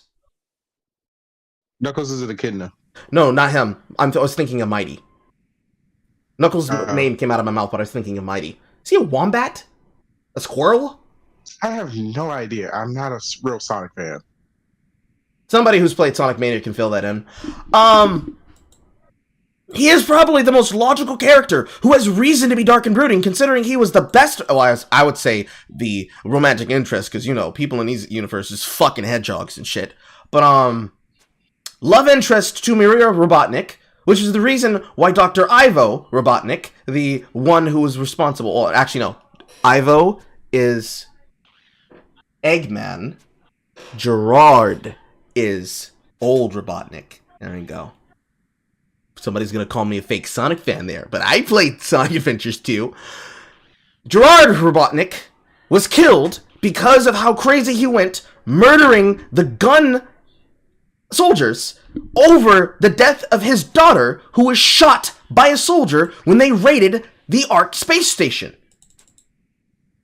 A character who has more reason to go ham, and even in his own solo game, demonstrated that level of morality, which, man, Shadow the Hedgehog is a really bad game. He demonstrates more morality than the hero. He demonstrates brooding because he's a character who's basically intended to be the Sonic the Hedgehog Vegeta. Except, instead of screaming about Saiyan pride, he instead talks about having his own destiny and making his own choices, since he was literally a special project designed to become the ultimate life form, which instead ended up becoming a perfected version of what on the space station at the shrine was instead the Biohazard, also known as the Biolizard, the last boss of the last story sequence of Sonic Adventures 2, which would then be the game that led into his franchise story that led to the memes of him being dark and brooding. You know, flanderization, that whole thing. Saying he's literally just emo boy Shadow the Hedgehog is not a talking point that I would like to be proud of. That's not something I would say. Carl is sat there being ambivalent and edgy and not really caring about good or evil, because he's too cool for that shit. But Joe Rogan literally asked every question I would have asked. And by the end of that episode of his podcast, I don't think there would be any questions I'd have left to ask that guy. Bro, you're a 23-year-old edgelord that got famous too quick. You're not a good interviewer either. And you're a 35-year-old man-child who's not good at making takedown videos. What's your point? Also, I am an ex-fan of the Joe Rogan Experience, and in all the episodes that I watched, and I did watch a lot of Joe Rogan, most of the time Joe just kind of sits there and goes, huh, wow, huh. Oh, you mean the interviewer doesn't take up time talking on the camera for far too long and actually lets the person he's interviewing be able to answer questions and take everybody on fun experiences and fun stories that they want to share? You mean he has a laid-back style that allows them to feel open and allow themselves to express the ideas and opinions that otherwise would not be allowed on other forms of mainstream radio? Something that was the basis of controversy when he was swapped over to Spotify and how they started taking down versions of his podcast that featured such figures like Maya Annapolis, Sargon of Akkad, and likewise? You mean he's a person who cares about not just self-censorship, but censorship of a person's ideas and opinions and ways of self-expression, and thus was giving the platform to talk about these issues? You mean he was doing his job? He's bad at his job while he was doing his job? Wowie zowie! Yeah. Whoa. If Joe Rogan's a good interviewer, I'm literally the most best video essayist of all time on the internet. And I know I'm not. He opened this video by saying that he has to focus on drama because that gets more views. But I bet he has some excuse like, oh, I'm not focusing on drama. I'm just doing a call out video and making the world a better place because if you're not exactly how I think, then you're a bad person and I don't want you in my social club because you are not pure enough. Yeah, I guarantee you he has some dog shit excuse that he can pull out of his ass for that one. It's different when he does it. Is it because you're a cis white male? Is that why it's different? Or is your head just so far up your own ass that you think anything that you do is right and everything that you disagree with is wrong? And yes. By the way, if you don't know what those words mean, why are you taking offense to them? You obviously know what they mean. Grow up. How are you guys there in a black t-shirt and a ring on your index finger and a chain? You're just you're LARPing as like a punk, and that's bad because punk people bad. Yeah, get owned, liberal. If you wear Shadow the Hedgehog, then you are a bad person because Shadow.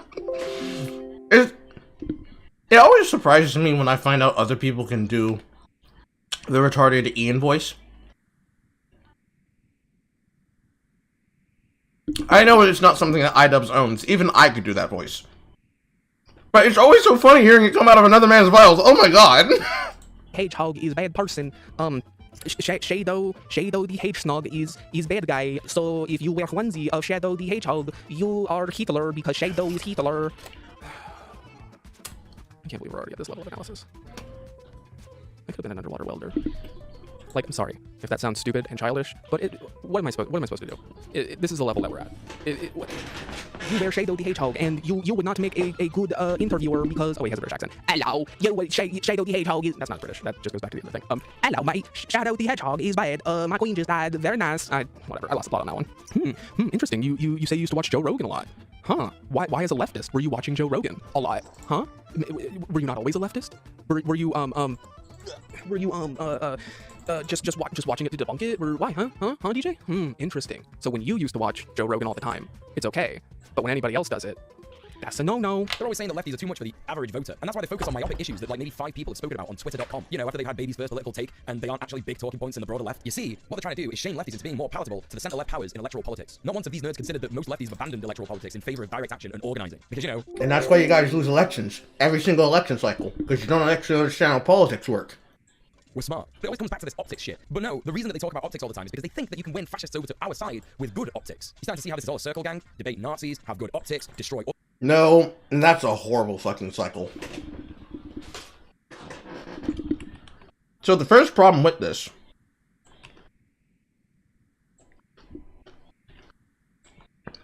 bringing back up the thing. So the first problem with this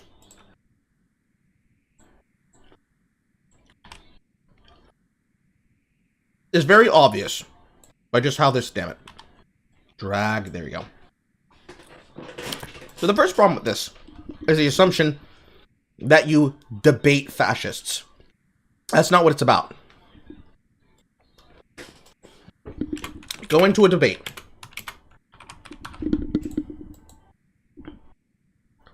Speak in good faith.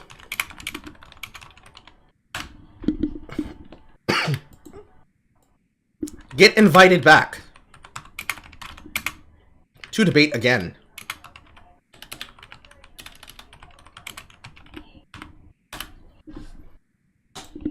That's the actual cycle there.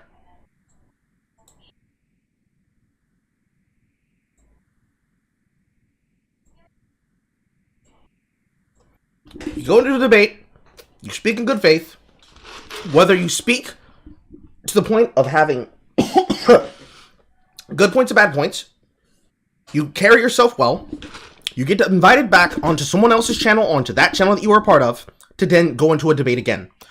In here is a clip from the now defunct show Hippy Dippy Roundtable, where, in his own words, Dylan Burns' own words, was a show put together where smaller creators will have an opportunity and chance after going through the Hippy Dippy boot camp to then go onto the main platform and potentially grow their audience by interacting with bigger creators than themselves. Basically, the BreadTube adjacent pipeline. The BreadTube adjacent debate Twitch to immediate OnlyFans cat ear wearing headphone butt plug showing pipeline. And the reason it was set up like that is because smaller creators do not actually get that many opportunities in places like Twitch, which do not give you help on being bigger, to actually grow their brand, or to demonstrate their skill, or to demonstrate a talent. Now, if you do what he does, and you exclaim that every single person you ever debate is a fascist, that is speaking in bad faith. Because the reason behind having good optics, otherwise known as fucking manners, is that if you're rude to somebody on their platform, they don't need to invite you back to that platform. It doesn't matter how right you think your opinion is. If you spurn the person who you're platformed by, they will not platform you again. Or, to put this in a better concept, if you're Nick Fuentes, and you make a video where you mock the idea of potentially harming airline stewards, and that video gets picked up by the TSA, and then you get banned from not only all flight travel and all forms of airspace, you're put not only on the no-fly list, but you're also then banned off of the ClearNet because of your association to extremist movements, whether they be extreme left or extreme right or extreme dead center or political anarcho-primitivist. You no longer have a place to speak from. No one will hear you, because no one can hear you, because you've been silenced, because you've been deplatformed. And if you're deplatformed from the ClearNet, which is to say the normal internet that we all access, if people can't find out about your opinions by going to some place that's easy for them to find it, you do not exist. Or, as it should be better described, you're not economically existent. There's being not economically viable, and then there's being not economically existent. The majority of people who do shit like this are the people who are no longer economically existent. Milo Yiannopoulos on the ClearNet is not economically existent. Nick Fuentes is not economically existent. Ethan Ralph is not economically existent. Baked Alaska is not economically existent. They don't have platforms which actually matter. Same thing with Dick Masterson. Same thing with Sophie / Lieutenant Corbus. Same thing with the majority of people who have been deplatformed. For any reason. Technically, in the past, you could have said maybe the same thing existed for Count Dankula. Or existed for Carl Benjamin, Sargon of Akkad. But that is not true either, because they're both not only just on the ClearNet, it's just that, in Sargon's case, he was slandered by the British media because of Jess Phillips and her throwing a tantrum because he wouldn't actually rape her. And in Dankula's case, being slandered as being the Nazi pug guy, and spreading around so many lies about his ideas and his opinions, to the point that it went from harassing his then-girlfriend, now wife, and mother of his child, to then saying, while she was going through the pregnancy, "Hey, I wish your child dies." That shit is bad. If that gets connected to you in any way, shape, or format as a content creator, you deserve to lose your career, because that's shit you were willing to say when there were no stakes. So what are you willing to do when there are stakes? Bad behavior follows quickly, and it's a very bad thing to engage in when there's literally no reason to do it. It's why I still have that stream of actual Jake, the dumbass, the dumb corn fucker who wears the corn outfit, formerly of the channel, formerly before Hannah's transition, Hugo and Jake, now Hannah and Jake, formerly of the Bible Reloaded and the Quran Reloaded. One of the many people who sits around the inner space, as ironically enough, he used to be a large YouTuber by the standards of yesteryear, but now it's just another crumb tuber. So I still have that video of me sitting in your Discord, waiting to debate you, and then watching you run amok, cutting microphones, cutting mics, sending your Discord audience after you get exposed as lying on a hot mic, of you arranging for those people to try and raid the stream, and then harass, as though an actor could not set up an easy feed to demonstrate how easy it is, and how quickly you reach to deplatform people, and then say, no, you don't need to listen to them, they're just a chud, they're not anyone anymore at all, they're just a chud. And to this day, still sit there, quivering in your fucking boots. There's a reason I did that. It's because of this shit. It's because of shit like this. That's how easy it is. That's all it takes. You guys don't have self-control. And when you don't have self-control, you can be baited by anyone into doing something. It's probably the worst thing that the left does. They believe they are smart, but they are not. You believe you're smart, and so you think, well, I don't actually have to debase myself to discussing things with people, but you do. You do have to explain yourself. You can either explain yourself to your audience, explain yourself to your debate opponent, or you can explain yourself to the censors when they censor you. It's your channel. It's your career to lose. Not mine. But it will be funny as hell. Yes, what? I agree with everything you said, but don't you think that's kind of the reason why they're sponsored by the corporate elite? Well, yes, but the problem is that them being sponsored by the corporate elite doesn't help, because the corporate elite have already had the illusion broken about them. We know for a fact that they're full of shit now, which is why so many alternative motives, alternative sources, alternative reporters, and citizen reporters are gaining popularity, and why they're upset about that. And so they have launched into the only thing they know how to do when that happens, which is to try and deplatform them, if not just try to swat them. They do it to people like The Quartering, they do it to people like me, they do it to people like Tim Pool, but it tends to be the bigger fish, like Tim Pool, that get the acclamation and the claim and the praise. Doesn't mean that it's less important when it happens to people like myself, it's just that it's more noticed when it happens to those people.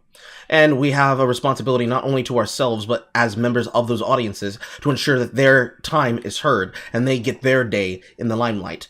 Not just because we should give them things, we should compensate them for it, but it's actually a part of the problem. It's a problem that affects every single level of this social notice, from the top boys to the low boys. It just so happens to be that when it breaks the surface tension of that particular level of harassment and abuse, that it goes from literally, who is that guy, to, oh, they're harassing Carl again, because Carl is right. Or, oh, they're harassing Moon again, because Moon is right. And Carl covered it and talked about it on his channel, and they didn't like the fact that it got coverage, so they tried to deplatform him. This is the reason why Destiny actually had the Jordan Peterson shuffle as a bamboozle effort and technique to ensure that nobody would know when he would be going live for the manifesto. Because if they were able to know, they would have done something to be able to deplatform him before he was able to finish that broadcast. It was more important for him to ensure that the ruse went undetected than for him to say, yeah, this is when I'm going to be dropping it, this is on the date, this is going to be the... Because then they can be able to move together and organize a deplatforming to stop that information from being shared out. That's ultimately the whole breakdown of how that works. And yes, they don't have the trust of the normal people, which is why they always frame all the people as the bad guy, the negative person, the not with us person. Because the way that he says fascists and leftists is to say people who are on my side but not in my group, and people who are not on my side who I want to be against the guys not in my group. There is a direct correlation between having these two things mean the same thing, and that all is connected by having good optics. If I'm a leftist that has good optics, then I'm better than one with bad optics. And so I debate the fascists that have bad optics and good optics, and I demonstrate how I'm one of the better ones. There's a fourth chain that breaks off here and then connects back here that should be labeled as prove dumb people are dumb. Put that in red.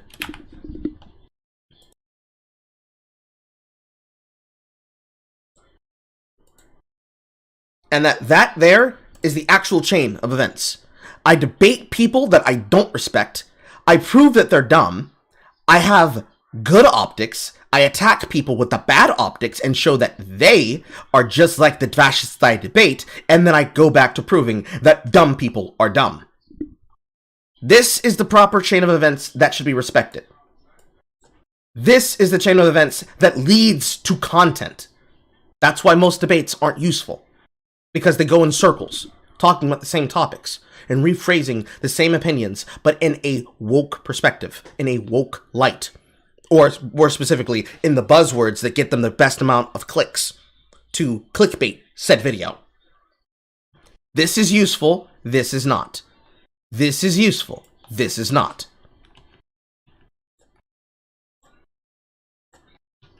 Also, let me catch up chat real quick.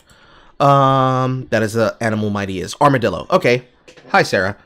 Even Sonic Heroes, the game where he got his amnesia, the first thing he does when he becomes conscious is get Rogue out of the way of Omega's gunfire. True! All the lefties who have bad optics, so let's get to that last part. Yes. The very unimportant topic of Dream the Minecraft speedrunner. The man with millions of subscribers. He says in a video where he pulls up Twitter drama about a YouTuber with 70,000 subscribers. Wait, I can't even remember. Did I say Dream has millions or thousands? Well, you know who Dream is, whatever. Because you think this is a social club where you can have your little echo chamber full of your little e-friends, you don't care about making content to sway people over. You only care about making content for people who already agree with you. Which, hey, that's fine. You can do that. But if everyone did that, we'd never get any bigger. I say we as you're a part of it, but the left would not get any bigger. It would stay their little echo chamber for the rest of time. Is that what you want? Are you just a psyop? Is that what all this is? Are you like secretly just like a psyop? Because this does not make sense as a leftist. At all. You know what? I'm gonna say it. You're a no, I'm just kidding. If you don't care about electoralism, then you objectively do not care about marginalized people. I understand that because you're cis, white, and male, and hetero passing, we can all admit you're hetero passing. No matter who's in office, it does not affect you. None of it affects you. You can go living your life, white knighting for your little Discord kittens, and ignore the actual material realities that people go through every day. Do you wanna know what happened? When people didn't really care all that much about electoralism? We got Oh man. Shall be back in the mind. I mean, technically, I mean, technically, that didn't happen. Hi, Slicer. That didn't happen because you didn't care about electoralism. That happened because Hillary Clinton said, "We don't care. You're a bunch of deplorables," and people took that personally. They didn't let that slide. They didn't let that slide. And as a result, you got 4 years of Trump. And then you screamed the entire time and said, "This is the worst thing ever! We can't let this happen again! We have to replace him immediately!" And then, in the most secure election ever that has ever been secured in the history of secured elections, and don't let anybody else tell you differently, So says the BreadTube overlords and YouTube. We got Biden, and y'all been riding with Biden for a minute. how's that Biden America feeling with you? How's that Bidenflation? Do you like going into the Dollar Tree and instead of seeing a single dollar for every single item charged, instead you see that $1.25? You get charged for $3, $5 for that fucking Dollar Tree Plus service? How's that shit feeling? You liking that? Oh, it hurts. You liking that economy? I know it hurts, son, but we can't do anything. This is what they voted for. This is what they voted for. Hi, Octane Jerky. Y'all allowed this to happen. This is your fault, not my fault. I just wanted to watch anime, hot titties, and porn. Copyright. And what did he do? Too much for this video, but let's focus on the 3 Supreme Court judges that he appointed, plus the hundreds of federal court judges that he appointed. So now, not only do we have a bunch of Trumpers in federal court, but we have them in the highest court in the country. Maybe it's because you're a cis white male, or maybe it's because you live in the UK, an actual fucking monarchy. You don't think it matters, but it does. It matters for people who are affected by who's president. Maybe you should listen to the voices of marginalized people instead of just sitting there thinking you're right about everything from your cis white male perspective. No, I will not stop saying that. All you care about is virtue signaling about direct action. Direct action. Go do some direct action then, instead of sitting here making a 90-minute video. Why aren't you doing direct action? Huh? Why aren't you protesting the monarchy? Why aren't you screaming about Roe v. Wade? Why, huh? You're just sitting there whining about someone who's 10 years your junior. Go do some activism if it means that much to you. Or do you just want a virtue signal that you do activism so you can make yourself feel better? Which is it? In this video, Xander Hall talks about his editor, Cherrybread TV, who did a tweet about a bunch of online slang used by queer people, specifically trans people. He then goes on to say that the cancellation that they received for this was outrageous and people lost their minds over it, which he then uses to... I haven't seen it. I plan on watching it later tonight. I know that the main pinhead is a woman this time, but I don't know if they are going by the logic of what was established in the Hellraiser comic, where the original final girl from the first film basically becomes a Cenobite. I want to see if that's what happens before I give any opinion of that. It didn't look bad. It looked good. No, she has some... Pinhead is genderless this time, because I think it's harking back to the books, apparently. Yes, but the problem is that the actress is female, and therefore talking points. I get you. Himself into a rant about how all LGBTQIA+ people online, specifically those that criticize Vosh and other debate bros, are mentally ill and abuse victims, and for some reason need online internet points to feel good about themselves. It's extremely fucked up and just more evidence that whenever him and any of his debate bro friends use the term woke scold, what they actually mean is person that is holding me to account. Guess this is my big woke scold. No, it's not, because none of the woke scolds are ever holding somebody to account. They're throwing a fucking tantrum and then getting other people to side with them by making it sound like it's a smart, logical thing to say, and it really isn't. It's meaningless words that don't have any real purpose, and because you have debunked them, and because you have slandered them, and because you have abused them, the words, the people, the situations, the scenarios, and the talking points that go along with them, they have been removed of all strength and power, and literally mean nothing unless a person is able to actually make them mean something. That's y'all's fault. Because you don't know how to use words, or opinions, or language. Moment, Zanny boy. So, huge thing to point out here, claiming that all LGBTQIA+ people are victims of abuse is a huge right-wing conservative talking point, and it's actually the basis for conversion therapy. Conversion therapists tend to point out people's... Actually, the majority of people who happen to go through abuse in their life is a very high number that tends to lean on the right, not on the left. Yes, people on the left and the right politically have reported the means of abuse, but you'd be surprised how many people that you would claim are left-leaning are actually right-leaning because of the fact that they went through a life experience that then red-pilled them to the reality of what it meant to be that gender. So, for example, black men as a whole in society, we've experienced more abuse than most denominations and most gender splits on the norm, but we never report them because, you see, it's been socially stigmatized to report them. We're men. We're not allowed to be abused. What do you expect? Oh man, this guy's in my spot. That's fine. That's fine. I'll hop CC for you, my guy. No worries. Black men get abused a lot. Black boys get abused a lot. I believe the number at some point in time is like 1 out of 4. 1 out of 4 men are abused, and 1 out of 6 young males are sexually solicited and taken advantage of by older women. some of those older women being friends of their adult parent, if not their adult mother. Probably one of the women in their social circle who are then responsible for their development. Those young men then follow the pattern of that abuse and then start running towards sexualization as a method of alleviating their emotional pain and fear. Going down the same pipeline that you would expect women to go down on how they become porn stars and actors.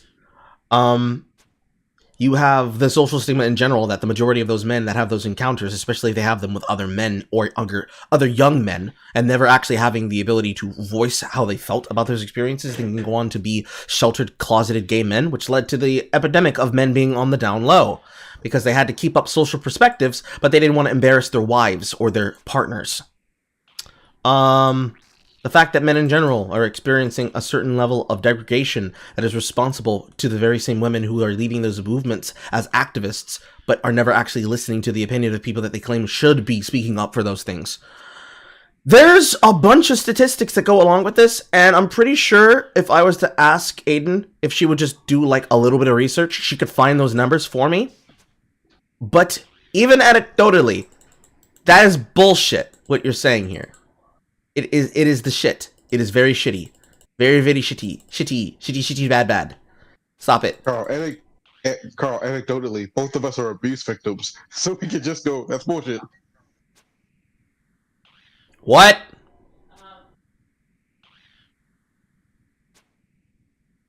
No, I didn't forget to bring it. You didn't ask for it. Difference. I will be there in a second, Ma. Why are you calling me Carl? You've never done that. Yes, because I'm wearing headsets, Mother, and I'm doing a live show. That's not what I'm actually taking umbrage with. You have never called me Carl. Ever. Okay, Ma. Alright, sure.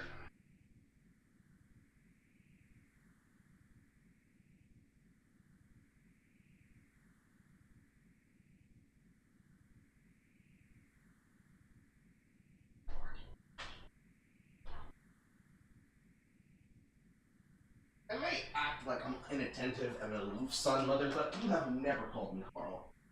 It's always been low.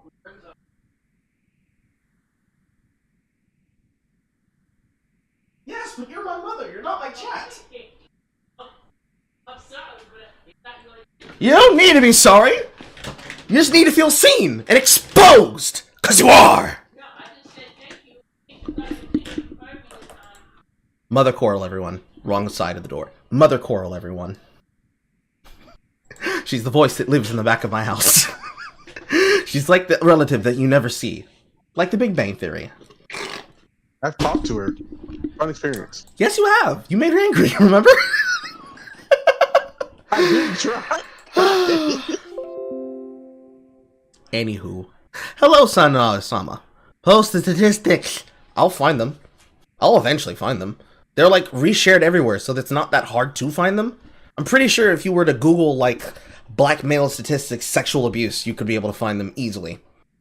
But if you want the exact statistics, if you want it broken down by a woman of scientific heuristic, Aiden is your woman.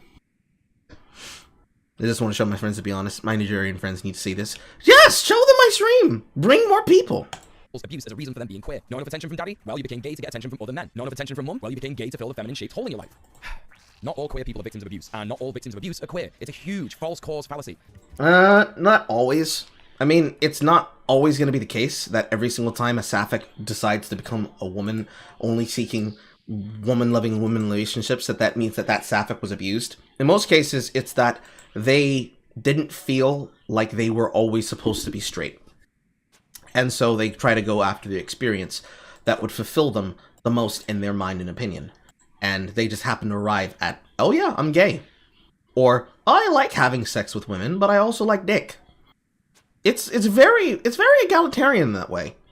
However, the majority of most of the people who end up going down those particular lifestyle choices, they actually do have suffering of some kind of abuse. Either they suffered abuse of the emotional, the sexual, the physical, or the religious kind. Either you can't do that because that would embarrass us, and you know that you're supposed to be a good Christian or good Jewish daughter. You can't be seen doing things like this. You could have my experience where you were abused by a male or female family member and people didn't listen to you. Your opinion was silenced. Every single time you tried to tell your truth, you were basically told you shouldn't do that. You're going to embarrass your family. You could have Aiden's position and basically be a young woman living in America who was experiencing things from one particular aside and reference point. Experienced racism while having an interracial relationship with a black man, or having a relationship with a black woman, or your personal black best friend basically turning on you, and the negative swap term change of the color of friendship. Only the N-word was never said, and unfortunately you don't have a tall black female friend that has just the right amount of black afro curls. You could have the experience of the majority of BreadTube, where they became communist and leftist because I just cared so much about the material conditions of the downtrodden. I just couldn't allow them to be abused like this for any more. It hurt my soul. You could have that background. You have the background of the majority of the people who happen to now find themselves on the right, where it's like, listen, I liked penis, I like vagina, but I also like to have freedoms, and that's why I became a libertarian in the first place. Or you could be a cosplay emo thought that just chooses to use their body as a tool until you secure yourself a man and get pregnant and become like Mackenzie buff, Mackenzie and libertarianism. Or you become Katie Mantronox, also known as Katie Benoit, otherwise known as Gun Girl, and fuck off into the distance and disappear from social media for a time being until you can be hot again. Not my words, I'm air quoting that. Direct quote from both of those two women. And basically have people come in because they look at your cosplays and want to fuck you, but then they find out that you have a boyfriend, and so they have to stay around as one of your Simps in the darkness, hoping to get a little bit of clout and a little bit of attention from you while you talk about libertarian anti-social talking points as a ANCAP, and then fuck off, have your kid, and then come back again. Or you could be Lauren Southern and you could have a lifetime of making documentaries and series, but you really wanted to have kids. Go have the kids, come back, and then have people treat you like you're the literal devil because of that one time that you were on a migrant boat and that you were doing things for your documentary series. Which ironically is weird that you guys hate her for that, but all of you are soying over Dylan Burns. Which I get it. He's doing an investigation into the Ukraine shit. That's fine. I'm not upset about that. That's actually good. He's somebody who's doing wartime journalism, which is something that leftists don't seem to like doing. But then, when people have done that before in the past, it's bad because it's shit that you're not focused on. It's shit that you don't particularly care about, and you want to seem like you're not racist for being on the correct side of. It's noticeable. It's very noticeable. Very, very interesting. Very, very interesting. Or it's stuff that they don't want pointed out. Project Veritas. Oh yeah, that's just they just hate James O'Keefe. Period. They hate James O'Keefe the same way they hate Tim Pool, who himself was also a wartime journalist. Wartime journalist, thinking, thought-provoking, interest piece, puff piece journalist. The same thing to Andy No, who is a gay Asian man. But, you see, he actually covers Antifa correctly, and he was willing to tell the truth about shit. They hate me for the same reason. If you remember, one of my videos causing me to get my warning strike on my channel from somebody who tried to take over Poe's podcast and tried to get me involved in their dog shit. Guy? Yeah, Burner. That was him? Yeah, that was him. But, shit like that. They do it to Sophia Norwitz where they'll steal her reporting. That's wild. As supporters of trans people, you shouldn't be hypocritical against a trans woman, an out-and-out trans woman like Sophia Norwitz. Hating Sophia Norwitz for being such a reporter that would go and risk her own harm, and then people stealing her reporting and trying to then report the news with her findings, leading to people like myself, Dev, and every other person who's a journalist, doing the effort and work to actually make sure she gets credited for the shit she does. Yeah, you guys don't like that shit. You'll speak all so much about being on the right side of things, but y'all won't speak it out of that shit. Nah. Well, they're so disingenuous that Tim Pool is right-wing just because he disagrees with them. They'd call somebody right-wing for not agreeing with them. So what does that really mean? Show the clip, DJ. DJ, show. Well, it proved everything you said DJ, can't so believe you far. everything. DJ, show clip where he says that. Show clip. DJ, please, I'm begging you. DJ, please, show clip. Show clip. I guess since you aren't going to do it, I'll do your job for you.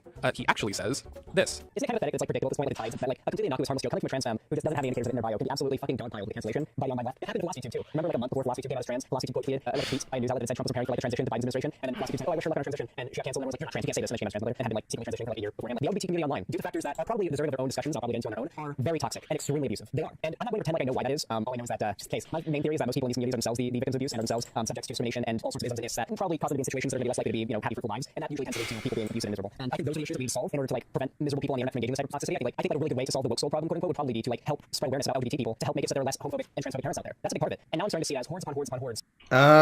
That's not exactly a take that matters. The majority of the people who are doing this abuse, they're not people who are children. They're not young children that have been changed over because they were convinced by a debate, but they still retain the toxic traits of having been from the wrong side. It's mostly people who engage in it because they were always bullies and always wanted to be able to bully the correct people and have the freedom to do so. That just decided this person shouldn't speak, and now as grown-ass adults, because they were already adults to begin with, but now they're much older, much more bitter, and more angry about the fact that they don't have the amount of money that most of you do. They engage in that level of harassment because that's just what they do.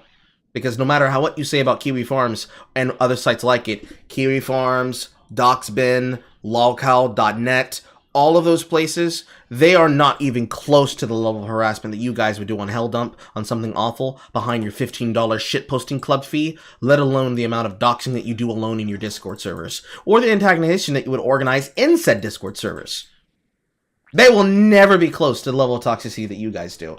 But the left has a very big problem of cannibalizing their own, and they'll never get rid of that problem because they always need to be purists. They always need to take the position that allows them to look like they are purists. And they can't change now because they had a chance to change. They were told you need to do something better. You need to stop it. They didn't. And now you're here. You're here in the muck, in the shit. Of young LGBT youth who probably have extremely shitty home lives, whose only solace is found on the internet. These communities on Tumblr and Discord and Twitter, they're lonely and miserable. That loneliness and misery. True and true. And misery has taken out people on the internet that think to be less morally and politically pure than them. And it's true. Resulting in them just being abusive pieces of shit and using their being gay or being left-wing as a defense. And it's a big problem. True. Because I don't know if you guys remember, I'm going to use one example here. I can list a lot more. I'm going to use one example. I said on stream, I fucking guarantee that Izzy Bear will be outed as an abuser. About a year later, if not less, all of her roommates come out and expose her. As it turned out, she was living with a bunch of other, LGBT people. She was like the head of the house, so to say, and she was taking all of their money and spending on chicken wings, ATVs, and cigarettes instead of fixing like their AC and heating, paying the bills, and like spending money on what it was actually supposed to be spent on, which is like, keeping the place up. And when they would like say, hey, give us our money back or pay the bills so the electricity is on, she would freak out and say, you're abusing me. I'm having PTSD throwing out a trigger right now. You need to leave me alone. This is ableist. She accused them of ableism anytime they confront her about the money issues. Oh. Big true. That's why he didn't show the clip. Because he wouldn't have been able to lie and manipulate his audience into thinking that he said all LGBTQIA+ people got it first try better than you. Yes. This is called clip chimping. It's something that even Clonvosh tried to do to me, which is also the reason why I have to make the rebuttal to the hit piece, an official rebuttal to the hit piece in a video format. This is also the reason why I say I want to see the clips. I want to see the clip unredacted in its whole form. Because when you start showing the full clips that people will redact for time or space, clip out the pieces that help their argument, that happens. Leftists don't like telling the truth. It's like they're allergic to it. He said, woke scolds who harass people online are probably products of a... Did he say probably? I don't even remember.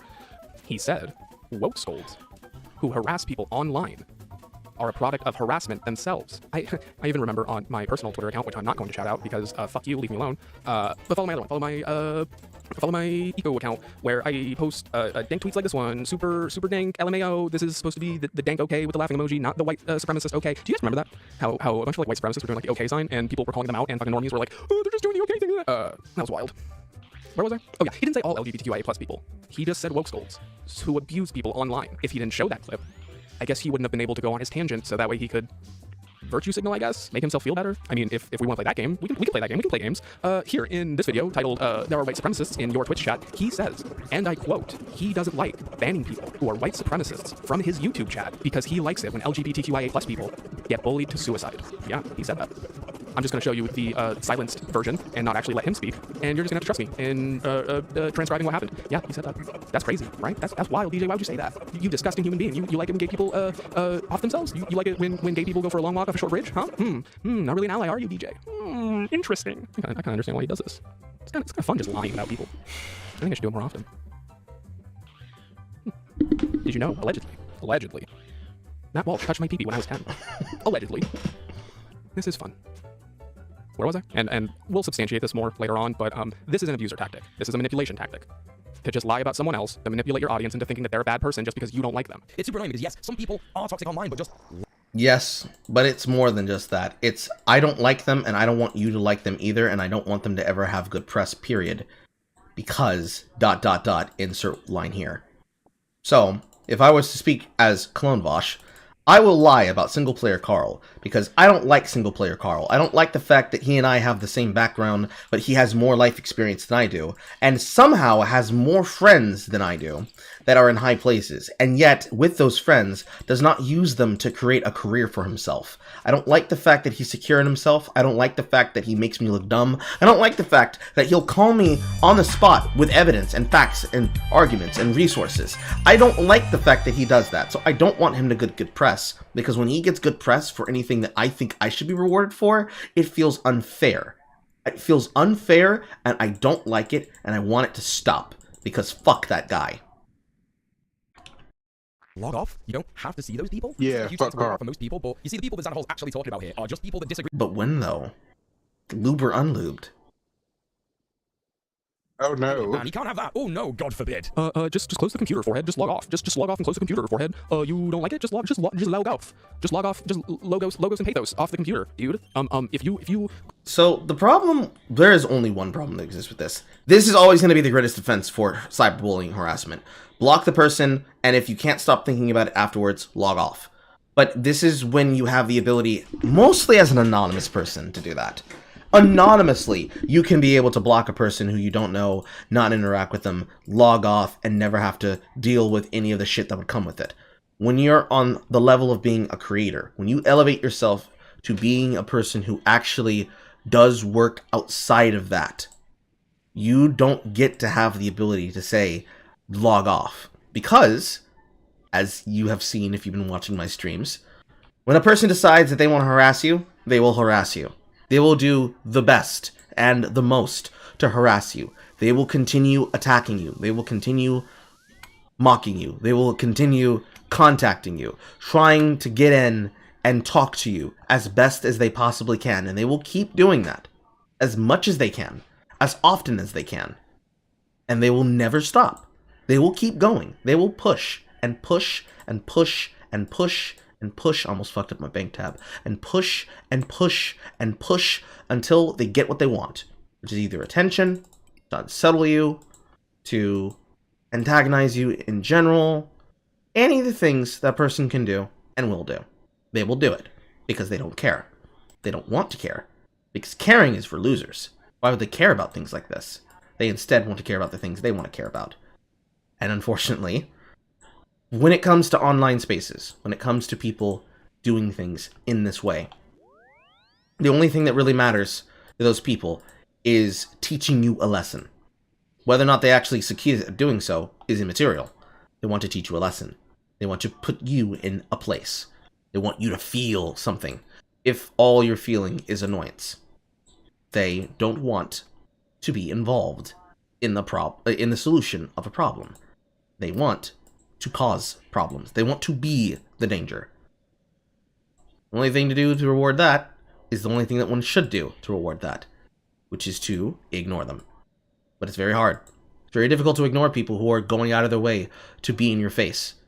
Because even if you want to ignore them, they're going to recontextualize anything that ever is said or ever is done, especially if it's something that other people are not going to be expected to know about, as something that it's not. So, for example, if you get into an argument with one such person, and they come along and effectively tell other people, hey, look at the loser being mad about all the shit that's happening to him. Look at this guy putting in this effort to try and stop me from harassing him. I'm never going to stop. I'm never going to stop. I'm going to keep doing it. I'm going to keep doing it. And I'm going to keep getting away with it. You'll never be able to stop me. This level of abuse can be done by one person, by several people, by a group, by a media entity, and it can just keep going forever. If they really want to unsettle you and constantly attack you, There's really nothing you can do about it, other than to simply take any of the measures you can take. But then, if you're being attacked by a media entity, let's say you're getting attacked by CNN, Fox News, any of the mainline people who have dumb people watch them day in and day out, you really can't be able to stop that kind of a news cycle. Because if they're concerned in ensuring that you are destroyed, they'll do to you what they did to PewDiePie, what they did to Andrew Tate, what they tried to do to men's rights activists, what they tried to do to leftists that stepped out of line. They'll do it to anyone and to everyone. And they will do it with a smile on their face. Because they do not care. If you don't like Debate Bros, why don't you just log off? If you don't like Debate Bros so much, why don't you just turn off your computer instead of making a 90-minute video about it? Why just log off, bro? Bro, just log off. You're really gonna sit here and... Also, the other thing, the other reason why, if something like that happens, if it's one thing if it's just one-off events, you know, people randomly coming around looking for attention, trying to get clout off of you, you should mute them and you should block them. When it's a person who's consistently making false statements about you to the point that it becomes libel and slander, and then those pieces are then getting published in media resources, to the fact that other media resources are now quoting those false claims and surrounding them out as truth, then you should be doing something. Always. Make them retract them, make them denounce the statements, make them have to substantiate them. Do not let them just talk about you endlessly and never give your opinion back, because what you end up doing then is you're making it look like it's true because you're not defending yourself against it. This is what happened to Andrew Tate. This is what happened to Destiny. It's more important what happened to Destiny, because in Andrew Tate's case, that's a person getting popular too quickly, too fast, with too many controversial statements. It's the idea of being brought up on an interview with Piers Morgan. Piers Morgan takes a clip that you said out of context, and it basically is trying to get you to say, in his exact words, well, I should have just heard that quote and said, I apologize to all the women in my audience because I understand that's a bad quote to claim. It's like, if the quote is, I like women who can cook because I like teaching women and I want them to already have skill, and he takes out the context of I like teaching women to cook, and he says, I like women who cook, and then splices in something else and says, because this got the driest, nastiest, if they can't. And he says, are you going to apologize to your female audience members for that? I'm going to look at you and say, absolutely not. All the people in my audience who are good women know that they got the juicy coochie. Delicious. Tastes like honey sriracha and Korean barbecue injections. And if you want to hit me up, you can hit me up at SinglePlayerCarl.com and go get a hot beef injection of your own. That's what would happen. That's what I should actually do. I shouldn't back down. I should double down. I should triple down. I should quadruple down. I should make them feel bad, and I should make them pick somebody else. Because it's not going to work. You shouldn't ever let it work. Because what they want you to do is to apologize for something you shouldn't apologize for. Well, in his defense, he seemed reasonable. Like, as much as people hate Andrew Tate, he made Piers Morgan look crazy by simply being stoic. But is it that hard to make Piers Morgan look crazy? It's not that hard. True. But yeah, I can understand where people would get their minds lost by saying, oh my god, I can't believe this guy. Because at the end of the day, it doesn't matter what he said and how he said it. What matters is the talking point that they ran with. They ran with the talking point of, he's an evil man because ... But no one listened, even though the fact that the majority of Tate's clips are not uploaded by him. They're uploaded by fans of him, and they do it unpaid, which is part of the reason why he blew up so quickly. They don't take the time to really do anything else other than say, he's a bad man.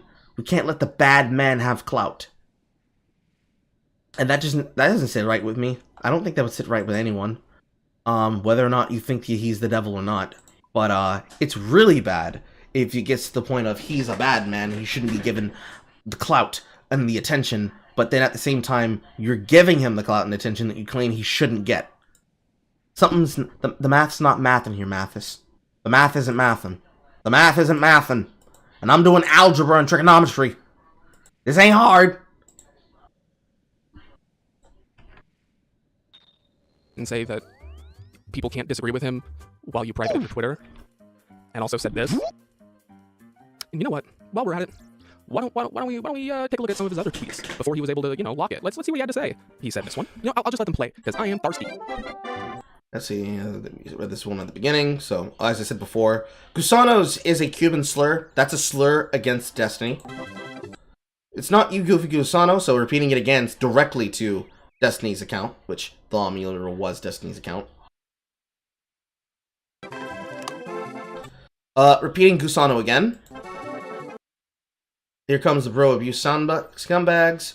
In regards to the Zan/Lanny treatment, how is the video pro abuse exactly? Honestly, I'm telling you right now, you should mute these nerds. They know it's a reach. It's just a dumb game to try and get me to respond so they can drama farm from it for content. They're vultures. Yeah, mute the trans people holding you accountable. Our opinions don't matter. It's just the trans people saying that you do abuse apologia while trying to talk to us about who's our allies. Oh, accidentally clicked the button. Oh, cool. Loader cheaters. Maybe play your favorite video game while you're watching this video, and we're gonna get into it. Do you know what these words mean? To see those people? This isn't a huge thing to worry about for most people, but you see the people that Xanderhall's actually talking about here are just people that disagree with him. Really should look into the Demon Mama response about this. Not a tweet, but foreshadowing. Him saying nope to that from someone called Monty Montague. That looks like it is a it's not a community post. I don't think it's a community post. But it's definitely something from YouTube. Infantilizing minorities. Actually, one of the major points of me making this is also from the beginning. This is him basically saying that he's supposed to be a white knight protector. He's supposed to take harassment onto himself to remove it from trans people. But the people are literally telling them, please stop being our shield. We don't need you to defend us. But he's still doing it anyways. So treating them like lesser than. That's great. That's gonna get you some allies.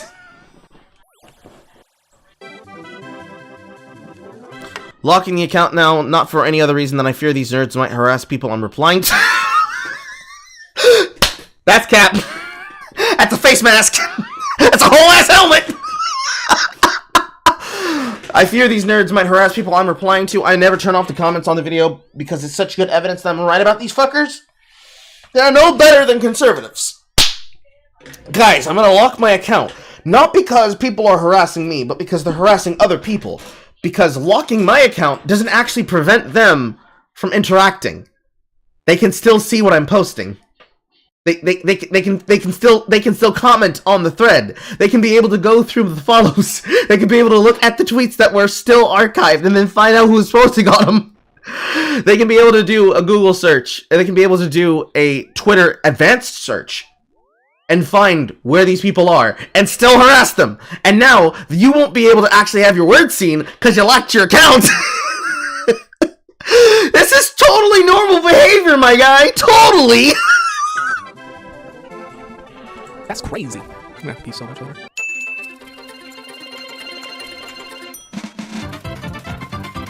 Oh, let's see here. Why are you scared of Destiny? Ha ha ha. I don't like Xander Hall. This is work taste none I've ever seen of him, glossing over the biphobia and the behavior of Bad Bunny. Disregarding Xander Hall's points on his girlfriend being biased is based when actually mega cringe and never using clips of him talking or stating his position to support the claims. This video is needlessly dishonest. You could have critiqued his position in the PF situation, his debate with the vegan guy, backing him down and being a sock dem because... read more. Damn, you really nailed it. I watched your video, you would have made it. It's not a good side when shatters think scripts that describe the problem is a paragraph that you try to explain in a half. I actually don't gloss over the Bad Bunny biphobia. I cover it in its entirety, and plus I don't disregard his points, but you do. And you do because you actually defend Bad Bunny because she's one of your associates. You said this yourself in your own fucking video. I know because I watched it. I watched you fucking lie about it and never show the example. Period. Wild. I don't think in this video it's honest. In fact, I'm as honest as I can be about it. I'm sorry that you got my cover of the things that you mentioned, but I get the feeling even if I did, you would have the same criticisms. So now you're trying to be nice about being a dick. Bold of him as an alloshist. Oh, wait, no, I misread that. Allo-cis-het white man. To make a insert minority here only complains about insert phobia-ism here because they want attention argument. Truly, I never heard more original argument in my life. Seriously, though, I don't know how making that seem argument would lose you all credibility. It's exclusively made by bigots to try to minimize and completely dismiss the oppression minority experience. I mean, you can only be oppressed if you choose to be, if they're not specifically attacking you for a status that they then say with full-fledged truth is you being bullied because they want to bully you personally. You cannot say, I have to speak to the experience of a victim because the victim said they were a victim, and the victim wouldn't lie, would they? When you guys have actively been caught... I forgot my darts. Fuck. When you guys have actively been caught doing this kind of thing before in the past, and when told you can't lie like this, basically saying, yes, we can lie about whatever we want. We're the oppressed minorities. We, like, transphobia and racism and bigotry is whatever we say it is. Whee! It doesn't work. It doesn't work. I'm sorry, but it doesn't work. This is such a representation of over-socialized and lack of accountability in people. Jesus. This is a perfect case example of getting the fuck offline. How do they have the time to send these posts? Why does he spend so... Oh, actually, short answer. Why does he spend so much time engaging with this? It's because he's a YouTuber, and he needs to be able to control his optics. Why do these people have so much time to send these posts? Because they are also people who are socialized into being too permanently online into discussions around other people, and they haven't actually taken the time to not be that, because that would require them to be responsible for their actions, require them to learn to not be this. It would require them to demonstrate an understanding of how to not be cringe.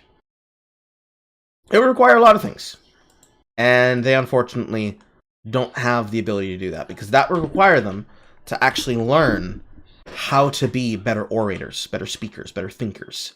And they don't do better thinking or better oration or better concepts. They do the same shit that they all do, which is to talk circles, and when they talk in circles, then saying, no, it's not my fault, it's your fault, even if it's not your fault. Very cringe stuff. About the other side too. Probably one of the worst summaries on Destiny's I've ever seen. How am I supposed to take anything else you say to heart when you're fragrantly misrepresenting someone else? Don't then, lol. In your Zen as a centrist lib section, you didn't even mention the fact that he literally self-describes as a progressive lib. He used to call himself a socialist, but he hasn't done so for years.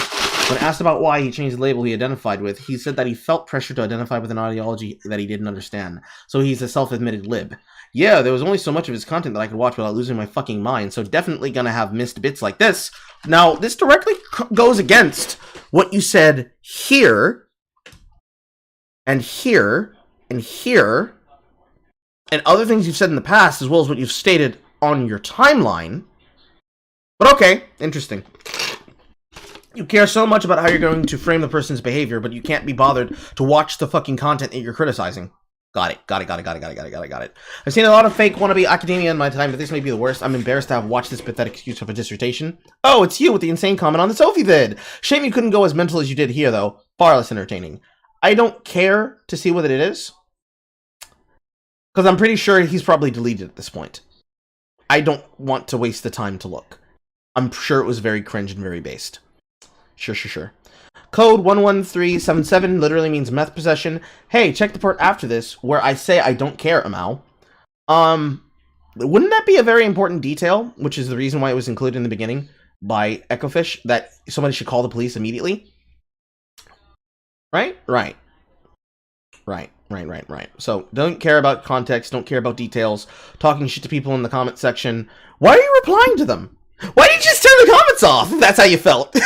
Why didn't you just take away the chance for the Nazis and bad people supporters to not be able to speak by turning off the comments? I know the reason why. Can anybody guess the reason why? Can anybody guess? You get a cookie if you can guess. You get direct? Is that possible? Over 100 comments from people disagreeing with the video have more likes than the pinned comment from the video creator. Ask your friend Bad Bunny what she thinks about bi black dudes if she ever said the N-word. Bad Bunny probably has a kink for it and was suppressing it. Why don't you ask your friend Vosh and Destiny if they ever said the N-word? Vosh has said the N-word several times, both in public, in the power wording session, and all the time. I don't recall a single opportunity where Destiny has ever said the N-word. Which really, when you say the N-word, you're not talking about hard R. You're talking about nigga. You're talking about nigga. You're talking about that long, you're talking about that short A, long G, Nigga. He's talking about a word called nigga. Nigga. And nobody cares about that. I'm sorry. When Kendrick Lamar makes a song that features it heavily in his lyrics and then invites a white woman on the stage and then shows that white woman off because the audience doesn't like that the white woman was singing the fucking lyrics that you wrote, and then you turn around and say like, ah, come on, you knew the rules. Yeah, I no longer care. In fact, I've been coming up with fun ways to call myself that variation of word. We've had Zitcoon Whisperer. We've had Chicanery Inspector. Of course, we had Temporary Negro. We have Pizza Nigga. We have Negroid. We have Negroid because I was harassed at a distance by a woman who considered herself my friend and threatened me with her gun while I was handling her fucking problems for her. Unpaid, mind you. Never have been paid yet still. Cope and seethe, smug. There's plenty of words that you could call a person, and yet that doesn't fucking matter. Because that's not real. And yes, Sarah, it's because he's bitches. It's because he's a bitch. It's wild. It's wild. It's wild. The actress for Hell says that he was trans.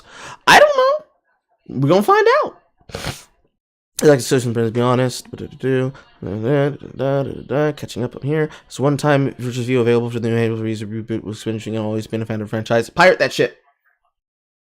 My stance on everything that is new media is to pirate it. Pirate it until you can prove that it is not the trash and that it deserves support. Pirate everything. Have no scruples. Oh. Yes, what? I'm pirating. Also, I'm heading off.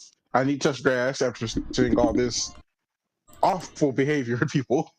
Okay, but I'm gonna watch your video still. I'll have you in the background. Bye. Okay, bye.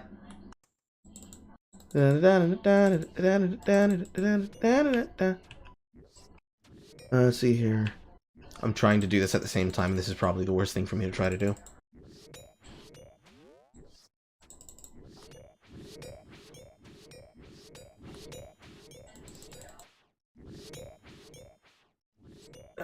Pile plays.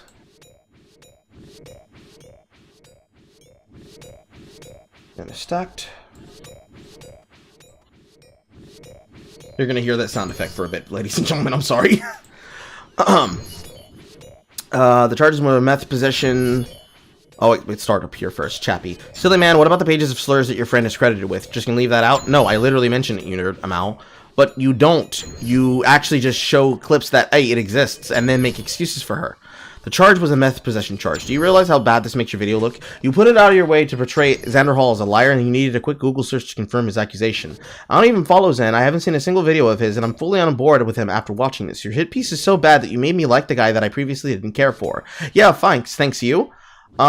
This is probably one of the downsides of hit pieces and making them popular on the internet as a whole.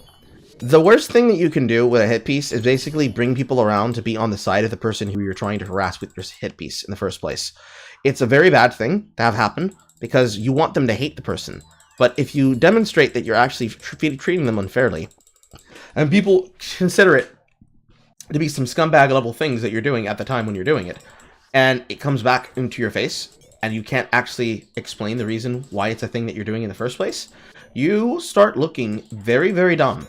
And when you make people side with the person that they're supposed to be against, you have fully lost the audience. Reading the room is no longer a thing that you can do. You're now just fucked. Because if the roles were reversed, and people were to ask if it would be acceptable to go against you for this, they would probably say yes. And they should. I mean, shit, that's what happened with a bunch of hit pieces against me and a bunch of talking points against me.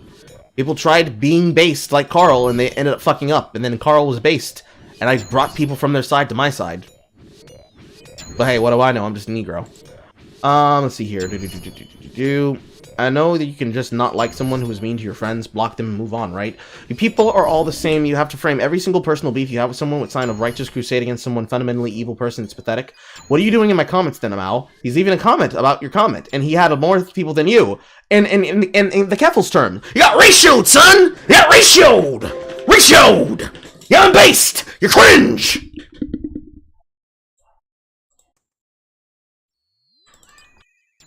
I think the algorithm focus on drama isn't because of Twitch streamers, it's the other way around. I think it's a little bit of both, being the lead. It's a bit of if it bleeds, it leads, and also because of the audience in question that view it are the people who are clicking on it the most. So you have the base audience that would be interested in it, and then you have everybody else who'd be interested because everybody else is talking about it, and nobody has frames of reference. Which is the first part of Carl's Law. People don't know what the fuck's going on, so they want somebody to explain it to them. And when they find somebody who explains it to them, they then say, I don't care, this is not something I should be concerned with. I think framing this as a binary issue would be wholly disingenuous. I definitely think a little bit of both at the least. The sheer amount of dishonesty, yes, Sanderhall sure does have dishonesty. One conversation with Destiny would end you. Honestly, even Vosh. Damn, keep praying then, Amau. I like how you say Zan can't be a lefty because his thumbnails are a bit dramatic at times when your entire channel is about drama and lefty infighting. Yes, that's what my entire channel is about, with my 2 videos about how I debate bros are harmful, Amau.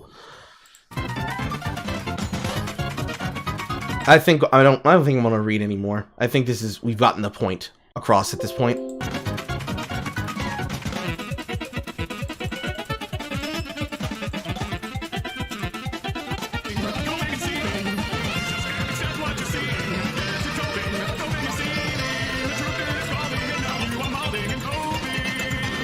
What, can't people disagree with you? Can't you not listen to marginalized voices who happen to disagree with you? Or do you only listen to marginalized voices when they do agree with you? Funny how that works. Just log off. If you don't like it, if you don't like people disagreeing with you, just log off. Just go away. Just close your computer. Just touch grass.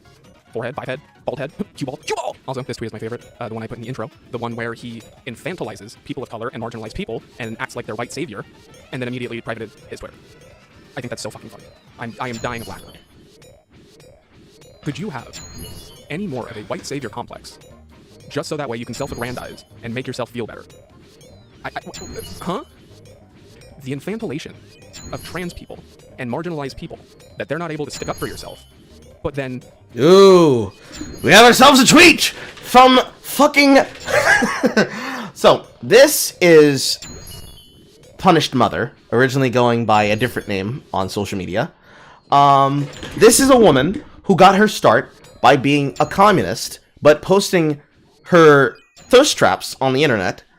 They fell out with her over this because she was in a bathroom taking thirst trap pictures while they were looking at her at a protest that had gone violent, and got mad that they wasted their time looking for her when she was just thirst trapping in the bathroom. And now she spends most of her time on the internet doing the exact same thing that Mule seems to do, which is talking at people, tweeting at people, and being a part of the BreadTube circle that likes to talk about sex workers. Because you see, she's a sex worker as well, except she really isn't. The amount of sex work that she does involves posing. She's not actually getting pumped. If you catch my euphemism.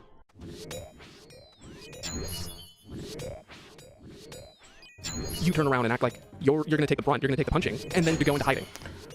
Do you want to stand up for marginalized people, or don't you? Oh, but of course, conveniently, he has an excuse for that, which still infantilizes marginalized people. Okay, maybe he's trying to hide the fact that he uses slurs. Maybe he's trying to hide the fact that he likes tweets with slurs. You're a bit of a slur boy, aren't you? But it's okay when you use a slur against people you don't like. It's fine. It's fine. You can say the N-word if it's against someone you don't like. I know those aren't the same, but you know what? It's funny to think of DJ using the N-word against someone that he doesn't like. I think that's really fucking funny, actually. Like, oh my god. Oh my god, imagine if he calls me a beaner. I hope he calls me a beaner. I hope he likes a tweet that calls me one. Maybe I'll get the wet back. God, I hope so. But you claim that other people aren't able to take criticism, even though when you were being criticized by a marginalized person, you said just to mute them because they didn't agree with you. So their voice doesn't matter, apparently. Kind of hypocritical, but okay. Go off, King. Go off, Eggman Supreme. Maybe I'm really trying to not be that mean, because I know if I am, he's going to go. Oh, he called me a mean name and it hurt my little feelings. I am very sensitive, and when he said that I look like Dr. Eggman, that hurt my feelings. So I'm not even gonna listen. I mean, it's not like he was gonna watch this video to begin with, but whatever. Well, if I thought that people doing that was a problem, I'd be doing a video about them and not debate bros. It's good that people are exploring the boundaries of our language and how the roots of certain words can be harming people, and how certain attitudes and behaviors need to be changed. It shows that our culture is evolving. The only way that the roots of words would hurt people is that the roots of those words were actually based in a slur. So, like, when Kiwi Farms calls trans people troons, and they call the action of getting the trans-affirming surgery a stink ditch, that would be an example of bad terminology that can hurt someone. Because if people heard that word and then repeated it without knowing what it actually meant, it would be a problem. But you see, the problem with the etymology of words is that unless you actually have the story, you have the details, you have the examples, and can use it in a sentence, no one should listen to you. Because if I didn't just explain what troon and stinknetch meant, if you heard me then say it, then someone would say, well, I heard Carl just casually use it on a broadcast. Then if somebody heard me repeat it again, and they heard that I used it in private and in public, it's like, oh, he's a Kiwi farmer. He's a Kiwi farm user because he uses the word they use. And it's kind of like the word lolcow, right? Lolcow, drama cow, any phrase that refers to people on the internet fiending for attention, and the many audiences that might have a desire to watch that happen in real time. If people didn't explain things, they didn't give examples, they didn't give details, they didn't do the work, people would only be able to go off of my word alone. And that's not good enough. I need to substantiate my claims. I need to show my evidence. I gotta show where I got the work from. That's the bare minimum. That's actually the bare minimum. Investigative journalism is the bare minimum. Saying, oh, I don't like it when people talk about me on the internet, is not the bare minimum. That's lazy.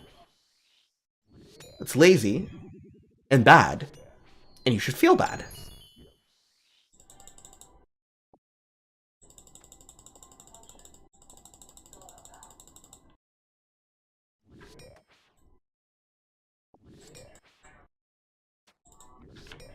Into one that's based on loving compassion rather than hateful exclusion. And it can also show that we have a long way to go when it comes to people resorting to puritanical, Protestant, colonialist rhetoric and trying to change people's minds about things. But that's all by the by. There's one thing that's extra telling in this video. He says that woke scolds need to be de-radicalized in the same way that Nazis do. If you know somebody who intends to, listen, right? You know, I like to tell you guys that if you think somebody that you know is a friend. So that's actually a correct take, but it's from the leftist perspective, it's the long way around.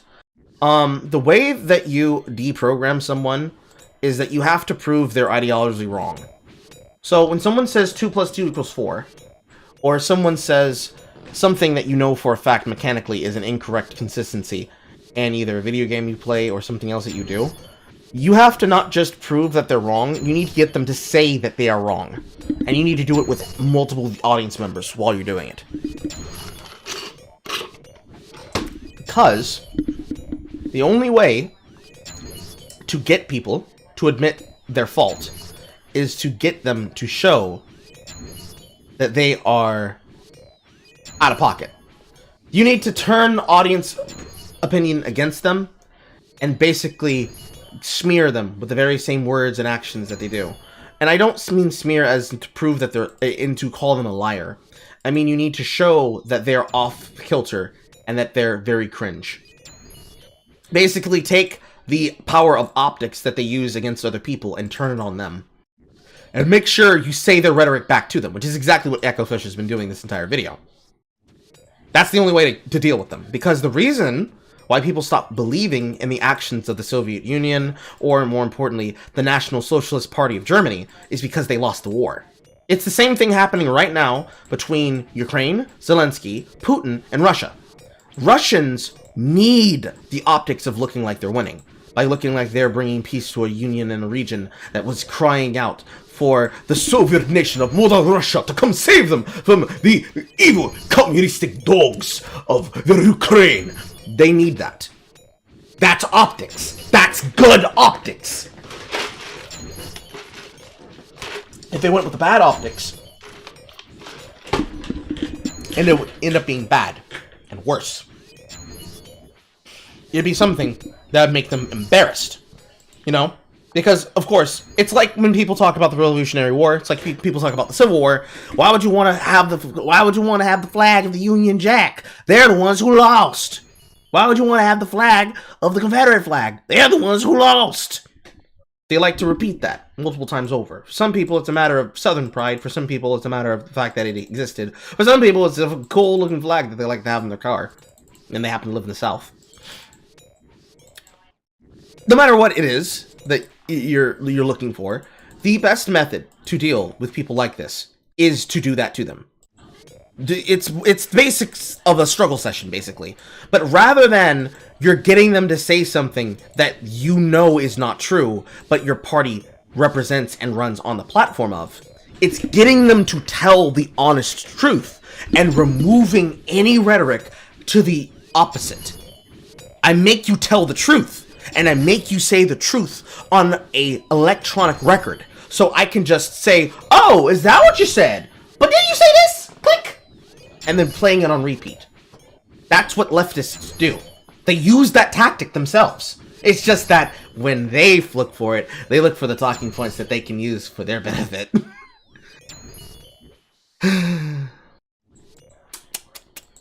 It's all cringe. Family member might be being radicalized by the right. You know, they're white, they're straight, they're gamer bro, they like edgy humor, they feel played this franchise, you think this person might be started radicalization by the right. And the same way I recommend that if you know anybody in your life that's like young, impressionable, LGBT, and doesn't really have a good home life and finds that most of their only support, both emotionally and possibly even financially, is with people on the internet, keep an eye on those friends. Wrong!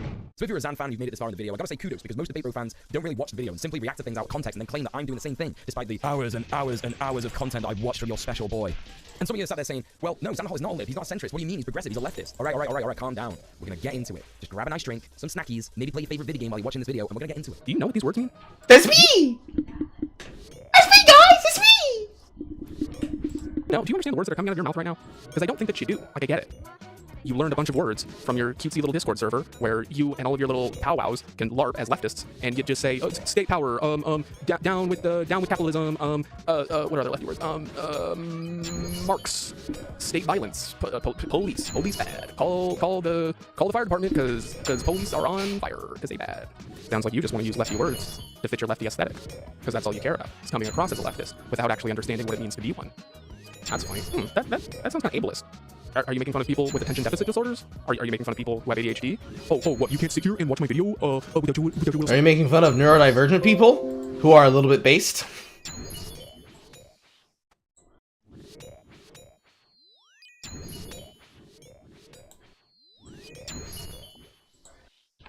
Snacky without your video game? Kind of weird that you're, again, infantilizing people and just being a little ableist against people with attention deficit disorders. That's kind of weird, dude, but okay, sure. At this point, I'm starting to kind of think it's a fetish.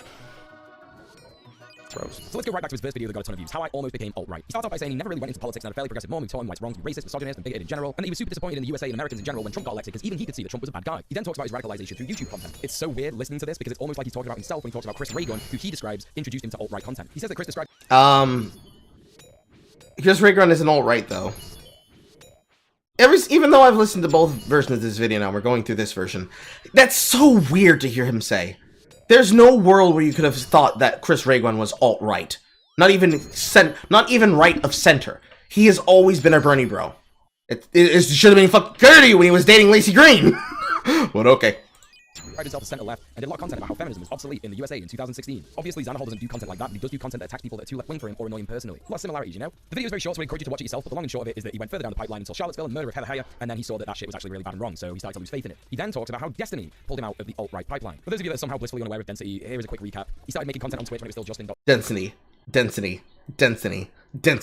TV. He did like StarCraft 2 matches, and he started doing debate content around 2016. Destiny apparently referred to himself as a libertarian for this. All of this is very inaccurate, and even Destiny called this out, but okay. But then called himself a liberal when he heard another streamer call another streamer the F word. Anyway, in Destiny's debate content, he did a lot of arguing against white supremacists and alt-right figureheads. But now, here's the key thing about this. He kind of always did this from the center ground. Destiny has also admitted to using slurs in private and has defended this, in fact, in multiple debates. He's never been a communist or a socialist or an anarchist, and has in fact argued against those ideologies from a capitalist viewpoint for a long, long time. In fact, Destiny is quoted as saying this. I'm going to go ahead and say that if you want to use any version of any word in existence ever in the privacy of your own domicile, you should go ahead and do that. You shouldn't change your language because you're scared people will find out what you say in private, if what you know you're saying in private is nothing to be scared of. This of course, is a different caveat if you're saying the bad words in private, but this has never been about the bad words in private. It's always been about trying to make you look like you're an evil person for, you know, having normal conversations and making normal jokes around people. It's like if somebody were to come at me by saying, "How could you call yourself a Negroid?" And it's like, bitch, I took a word that was said to me in rage and anger and turned it into a sub-tier. I think if anyone can say anything about how I should treat harassment, it should be me! About the George Floyd uprisings. The rioting needs to fucking stop. And if that means like white redneck fucking militia dudes out there mowing down dipshit protesters that think that they can torch buildings at 10 p.m., then at this point they have my fucking blessing. Because holy shit, this fucking shit needs to stop. It needed to stop a long time ago. So yeah, this is the guy that saved Xanderhal. I find it very funny how he says pull from the alt-right in 2017, but then has to jump to 2020 just to get the worst clip possible. Because again, he wants to manipulate you. Oh, I said that weird. He wants to manipulate you into thinking that stuff like that is what pulled him from the alt-right, which by the time of that clip, he was already on the left. So, and don't get me wrong, I don't like Destiny. I'm not the biggest fan. Liberal bad or whatever. But I think it's very convenient that you use that clip and not, I don't know, his JonTron debate, his debate against Lauren, his debate against, I don't know, I don't watch Destiny, I just know it's a JonTron thing. Also, I love how I really wish people would stop using the JonTron debate as an example to say how Destiny's a good person. Because even though you could say that was a good debate for Destiny, a lot of that happens to be just Jonathan just not having the experience of dealing with people like Destiny. And even he has made amends and has said it's not on Destiny, it was on him, but people still reach for that. It's something that was very funny when they threw a fucking tantrum about that when he was doing his collaboration with Internet Historian. Oh no, not my Internet Historian figure who has a fucking 2D avatar and doesn't show his face on stream very often. No, I can't watch his channel now. It's been tainted by JonTron. You just have to call it the George Floyd uprising. They were protests. Every single person on the planet who isn't trying to LARP calls them protests. In a follow-up to this video in the much longer How I Fell Down the Alt-Right Pipeline in the States, he immediately starts by saying, I also wasn't even a leftist when I made those videos. I was still identifying as what I now know to be a neoliberal. And then claims to have become more progressive, but only really says that he's a leftist and doesn't really go on much from there. He does say that apparently he was planning to read The Conquest of Bread live on stream, but I can't find that on his channel anywhere. So it's likely that he read a bit of it, thought it was going to be too boring and sacked the idea off, which is actually fair enough because we talked about this in the beginning, we don't gotta go over that. I think that reading theory on a live stream is extremely boring content, and I definitely would not be down for that. But it does kind of show that he's not really interested in that stuff, and the vast majority of his other content clearly shows. However, you should point out here that this is now him demonstrating that he wants other people to do the boring groundwork, and he wants to try and take up the interesting, fun shit.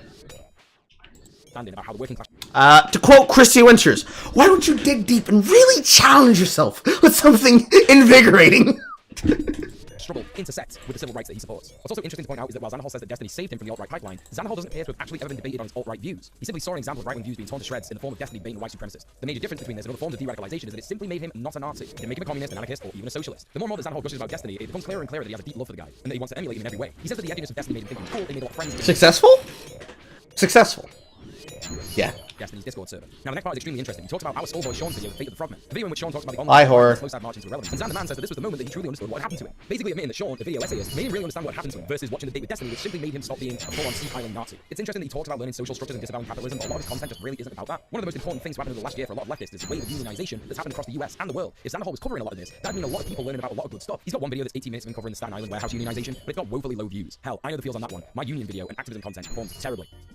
See, this is what I'm talking about. Hey, I understand why you wouldn't read The Conquest of Bread on stream. I mean, I wouldn't do it. I wouldn't watch it either. But I'm still gonna lampoon you for not doing it.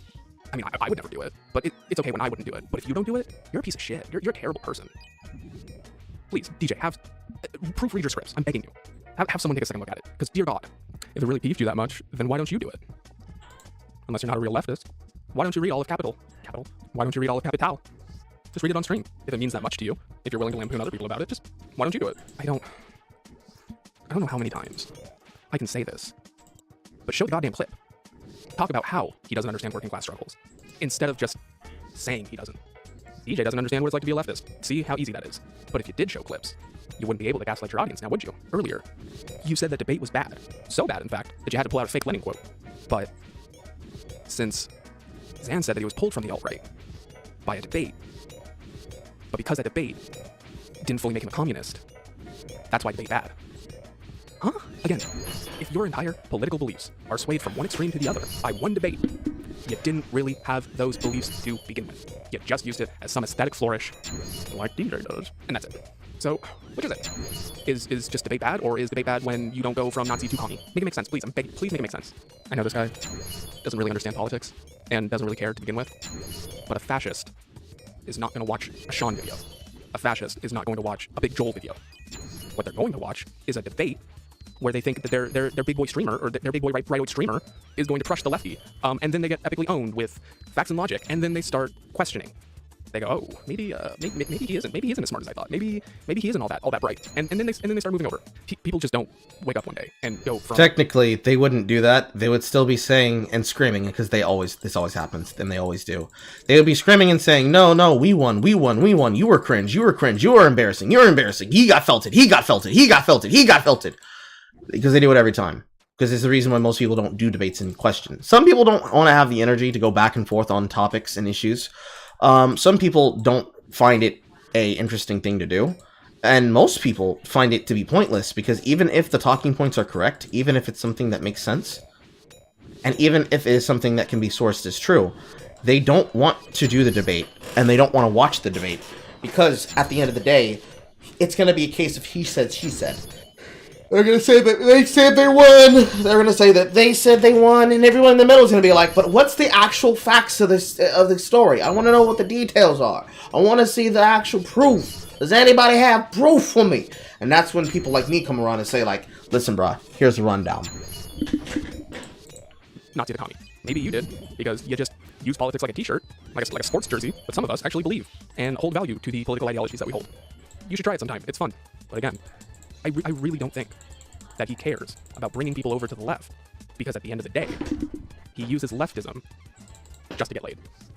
That's all he cares about. White knighting for his little kittens and being able to get laid. That's weird, right? This guy's kind of weird. He says, well, he only has one video on his channel about unions that's shorter in length and has less views. That's funny. Very hypocritical, DJ. Why are you bringing this up as some sort of gotcha when you literally only have one video about unions on your channel, and it's shorter, with less views? The videos on your channel are powwows with your friends. You make more videos about unions. Why are you relying on other people to do it? Why don't you just do it yourself? Or do you not care? And you're just trying to use this as some sort of gotcha, even though it's fucking stupid.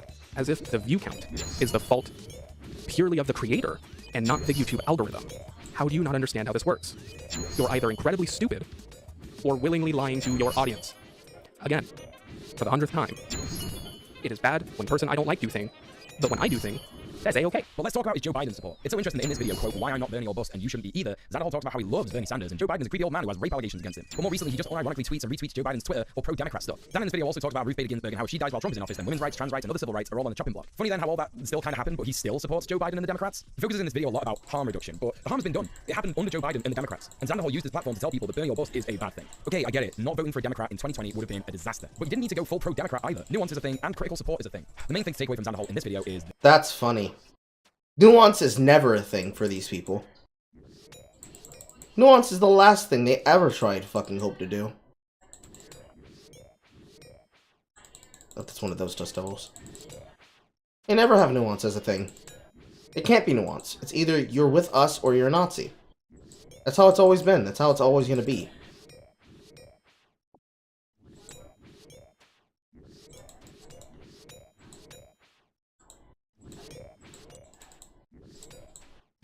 Revolution isn't happening in the foreseeable future. All we can do at this current moment is work within our current electoral system. Anybody who's still burning your bus at this point, there's no change in their minds. Fuck them, okay? They don't give a shit about minorities or anybody in this country whose life is on the line in this election. This is such a reductive take, and again, has been proven wrong by the fact that said minorities have suffered under Biden, as we previously discussed. This is what I mean when I say that he has no clue how politics works. RGB, or RBG, whatever, died under Trump.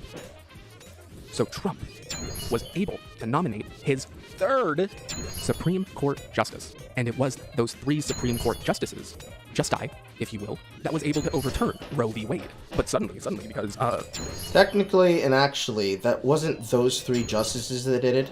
It was the fact that some of the conservative justices were sided with by liberal justices. Or more specifically, Chief Justice Roberts was the deciding leader on the agreeing vote that actually did it.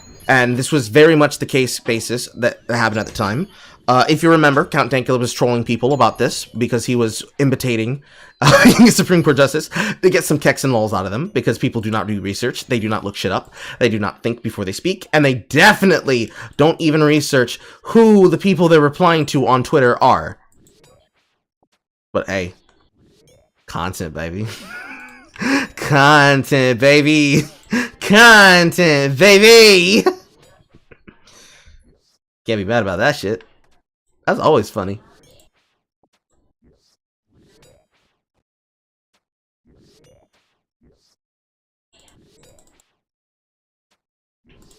Because it happened under Biden, that means it's Biden's fault. You are literally just as bad as the MAGA crowd, blaming Biden for gas prices. Oh, this thing happened under Biden? That means it's his fault. That means Biden pressed the high gas button. Actually, it is Biden's fault, because Biden is the chief of the United States of America as its chief executive officer.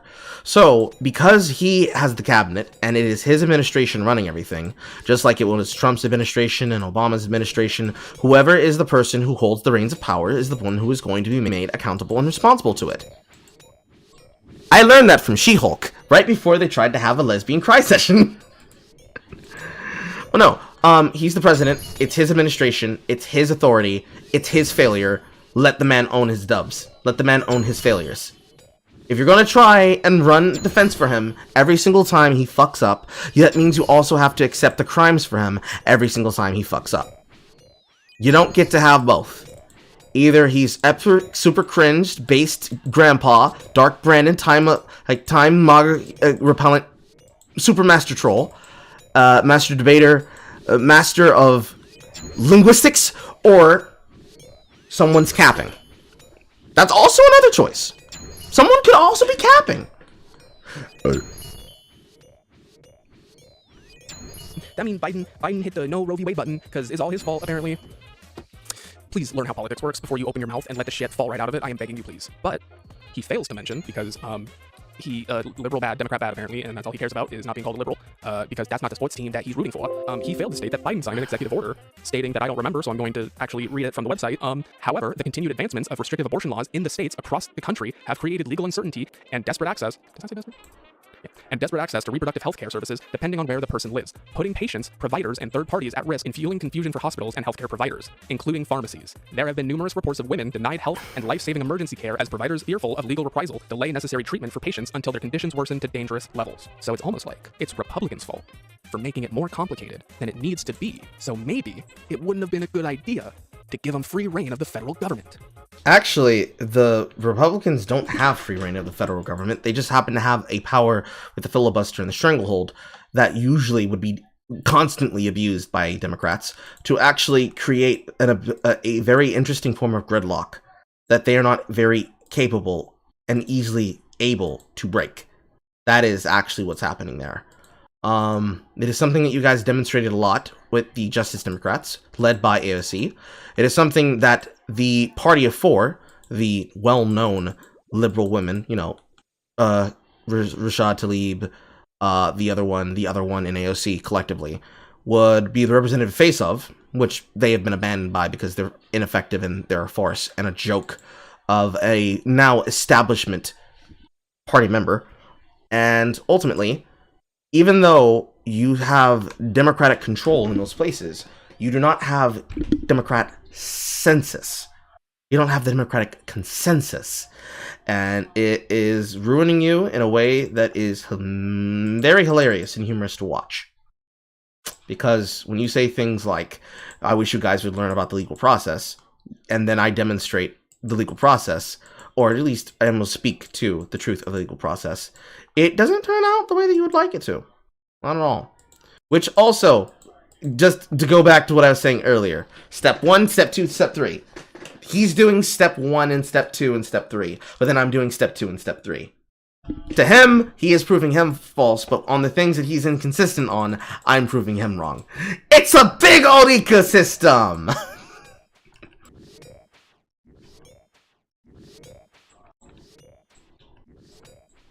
Huh. Who would have thunk? Think of all the bad things that Trump did. I'll give you 4 hours. Now think of all the stuff that he could have done in a second term. Yeah, I'm good. No thank you. Orange cool man bad. But again, he doesn't give a shit because he's a cis white male, and so literally none of this affects him. Give him some time. Give him some time. You guys keep acting the way you are, you're going to be seeing a Trump 2024. You guys have already put it into motion by fucking around with Ron DeSantis in Florida the way you have, and you've been optically outmaneuvered more than 15 times this year alone. It's only now the 10th month of the year. Y'all really don't want to go you don't want to go 12 for 12. Please, you don't want to go 12 for 12. You guys are not having a good time. Roe v. Wade does not affect him, so why should he care? He doesn't. He just wants to virtue signal that liberal bad. I am so far left that liberal bad, and that's all I care about, and I'm gonna virtue signal until my voice goes. Virtue signal! Yeah. Girl. Maybe you should listen to marginalized voices and what it would have been like under a second term of Trump. Maybe you should listen to marginalized voices and see what it was like under Trump. But again, you don't care. All you care. It's very interesting that you're listing government reports of the conditions on those camps for migrant detention centers, and also that 6 child migrants might have died and have died while being detained by the Trump administration, the number that is higher for all of the Democratic groups involved collectively together, and also accounting for the ones that died under that died under Obama, who institutionalized and established the kids in cages. Yeah, you don't want to kids in cages this one, my guy. You don't want to kids in cage this one. You don't want to kids in cage this one. No, you don't want to kids in cage that one. That's not a good one to do. That's not smart. That's not a good winning tactic. That's a bold strategy, Cotton. You know what Ecofish reminds me of? He reminds me of a dead set liberal interpretation of Tobuscus. Yeah, just look at his face. Like, in fact, let me look up a picture of Tobuscus. Like a youthful Toby Turner. So, like, look at it, and I'm gonna go back and forth. Let's go back and forth. You know, his eyes are a little bit higher up. He's got a Jew fro. He's got the Jew curls. You know, a little bit of a half flown in pedo mustache, like the side character from Big Mouth. You know, it literally is the same guy. Literally same guy. Just being painfully left as bridge centered with all of the talking points that they are familiar with.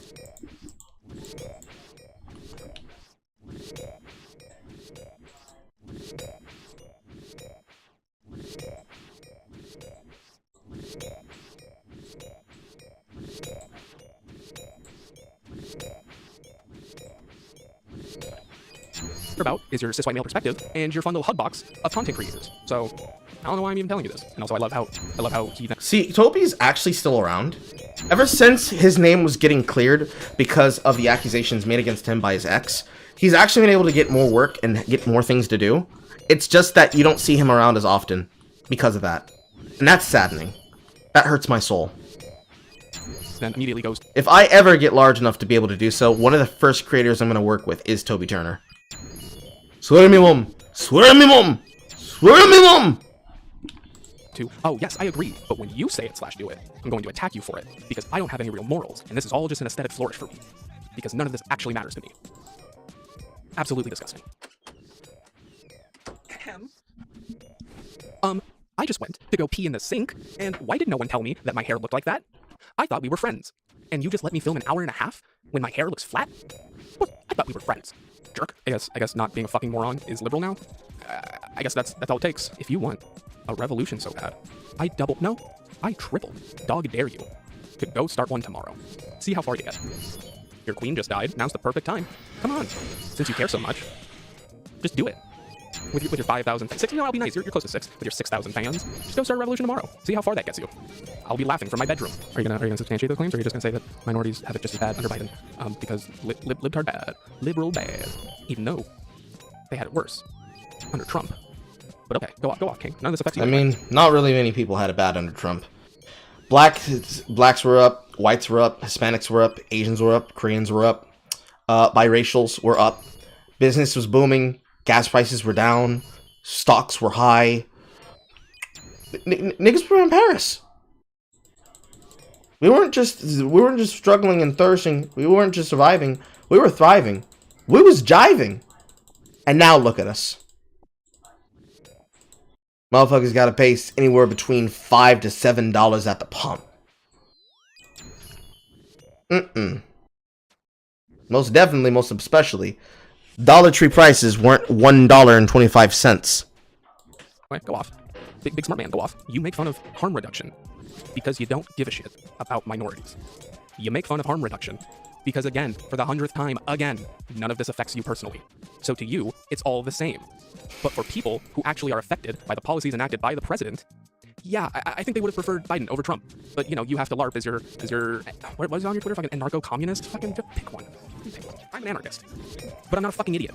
And I understand that you like poor... Whoop, whoop, whoop. Self-report. Whoop, whoop. That's why he's giving those opinions that he's giving. So, we've got one of the lefts dealing with one of the lefts. This would be what we used to call scumbag leftists or dirtbag leftists, people who were not afraid of being edgy. It's like it's like the left-leaning version of Cumtown. Liberalism is kind of our only option right now, because I guarantee you. Did you not see Jan 6?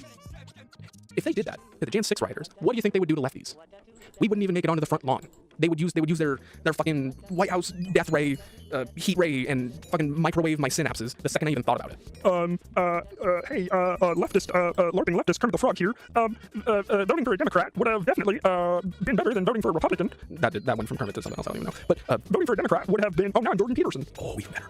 Voting for a Democrat would have been the same as voting for a Republican. I am a leftist. I am very smart. LARP, LARP, LARP, LARP, LARP, LARP, LARP. I am so smart. LARPy LARP. Fucking idiot, moron. Jesus Christ. Can you give an actual argument instead of just saying that you don't care about minorities? Because as a minority, I don't feel very cared for. I'm gonna be honest. I'm gonna be real. I'm gonna be 100 with you. I do not feel very loved right now. So the question here is this. If Xanathol loves Bernie so much, why is he so willing to claim that the majority of people who support Bernie don't care about marginalized people's rights? So my theory is this. As we said before, when Xanathol said he lost a lot of faith in America after Trump was elected, he sees that as a catalyst for him going down the pipeline. So for him, being Trump is paramount in that election because he sees his radicalization as Trump's fault, which is true as far as we can tell. Steve Bannon, who I've talked about on the channel before, was a bigwig on Trump's campaign and literally wanted to radicalize gamers to the far right. However, what seems to be more important to Xan and the nuance that Bernie or Busters have a Radicalized gamers to the far right. No, I think he's just looking for a movement and support anywhere he can find it. And ironically enough, gamers amongst a bunch of other demographics and just regular voting polls skew as people who choose not to vote in general. You know, amongst the people who would say my vote doesn't matter, and the amount of people who would say vote red or vote blue no matter who, there's a lot of people who simply sit to wait on the sidelines for somebody to give them a coherent and cogent argument to why they should support their side, and they wait all the way up until election day and election night, and then cast their ballots within the last 5 hours. And they usually do so based on the things they see. Not just to mention in the middle America, who will be watching the debates and then react over what they see in said debates. But, you know, normal shit. A normal amount of care and concern. Which just seems to be non-existent here, but hey, what do I know?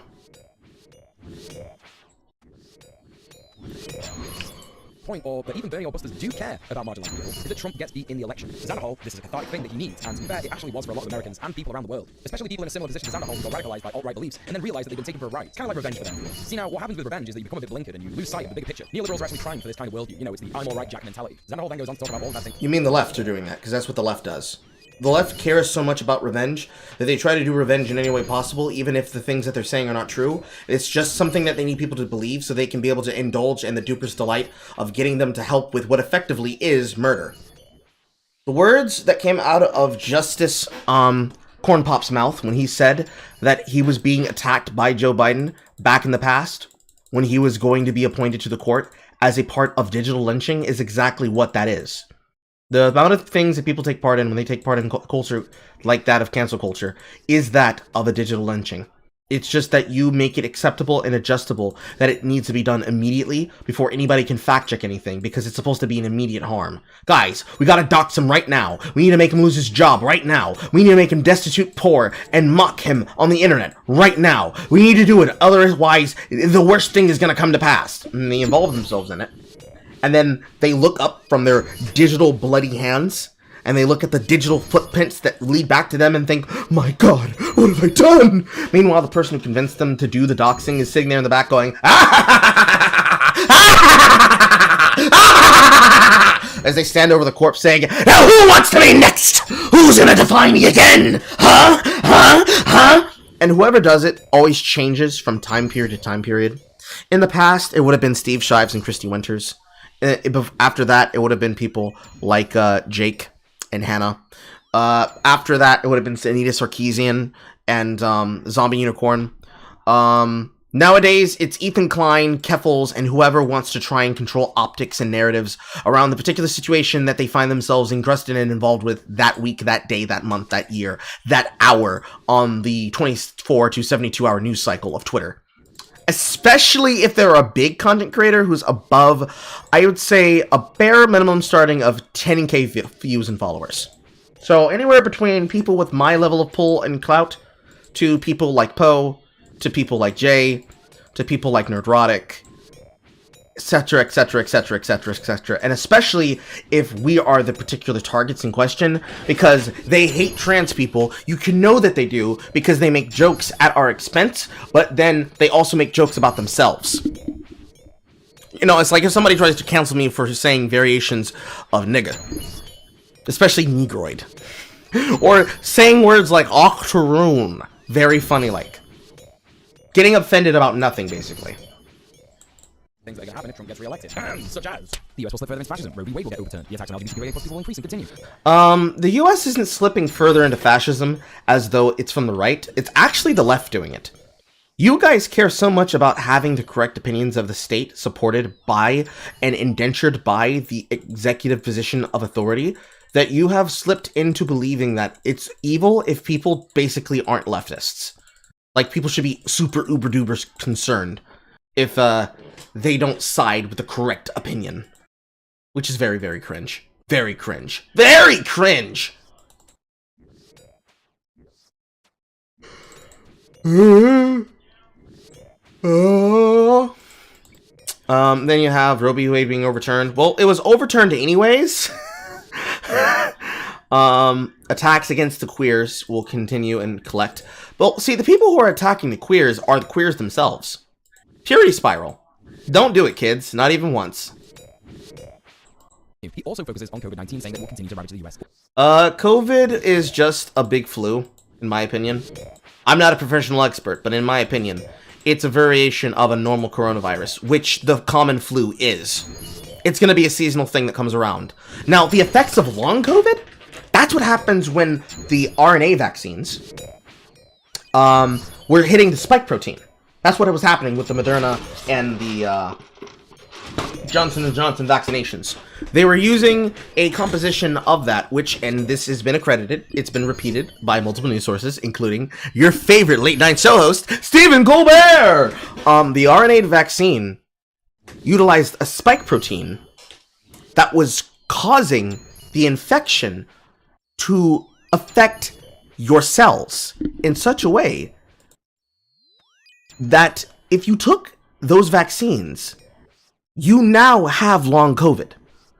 You now have a hard cough because your lungs have been seized up by and affected by that spike protein that have now broken down the protection your body would have afforded you with it. But you know, you guys know the talking point. Thank God that I took the vaccine, otherwise it could have been worse. And I'm not saying this to mock people who took the vaccines. Manage your health. If you were a person who was at risk of pain, torture, death, and all the things that come with it, like some of my family members are, take the vaccine. Do what's necessary for your health. But you're not about to sit here and tell me that that was not a racketeering ring. Especially when I've actually seen the numbers. Especially when the medical experts that have just been deplatformed off of Twitter yesterday are the people who went on to, ironically enough, the Joe Rogan Experience and revealed the truth. But hey, that's just a bunch of liberal propagandistic bullshit.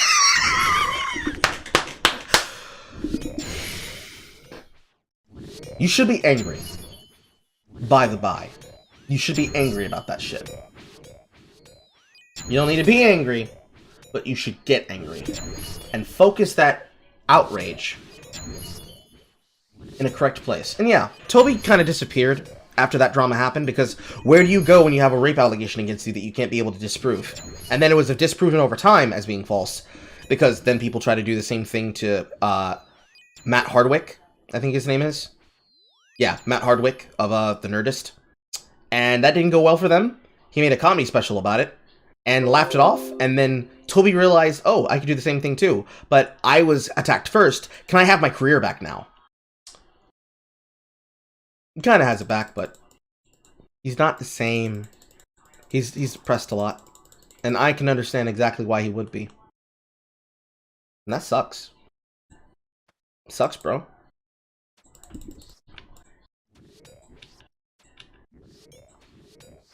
Unchecked. Let's take a look at what happened under Biden. The US has slipped further into fascism. Roe v. Wade has been overturned. Attacks on LGBTQIA+ people have increased and continued. COVID-19 is still ravaging the US. Unchecked. I don't know if this is like some sort of projection. At the very least, it's some fucking weird-ass armchair psychology. But maybe, just maybe, it's just a good thing if Orange Cool Man didn't win. Maybe it's just as simple as Orange Man bad. Ever think of that one? I know, crazy, right? Crazy. What a thought. Maybe it's just Orange Man bad instead of this weird mental gymnastic armchair psychology. And who even gives a shit? Well, people who give a shit will be people who care about the truth. Why does it matter? Because it's true. Everything I just said is true. Who cares other than you, because you made a video about it, you know. 3 hours, 36 minutes, 53 seconds. And clearly him, because he's putting that on the arm of the Biden administration, as he should. People who want to know the truth care. People who want to understand what this is about care. You care. He cares. It's very weird when you keep doing this who cares least, who cares most thing. Because if you're going to attack him by saying, this is cringe, you shouldn't do it. That is cringe and you shouldn't do it. You can't have both at the same time. It's one or the other. Is he cringe or is he unbased? He's very cringe. That's the short answer. He's very cringe.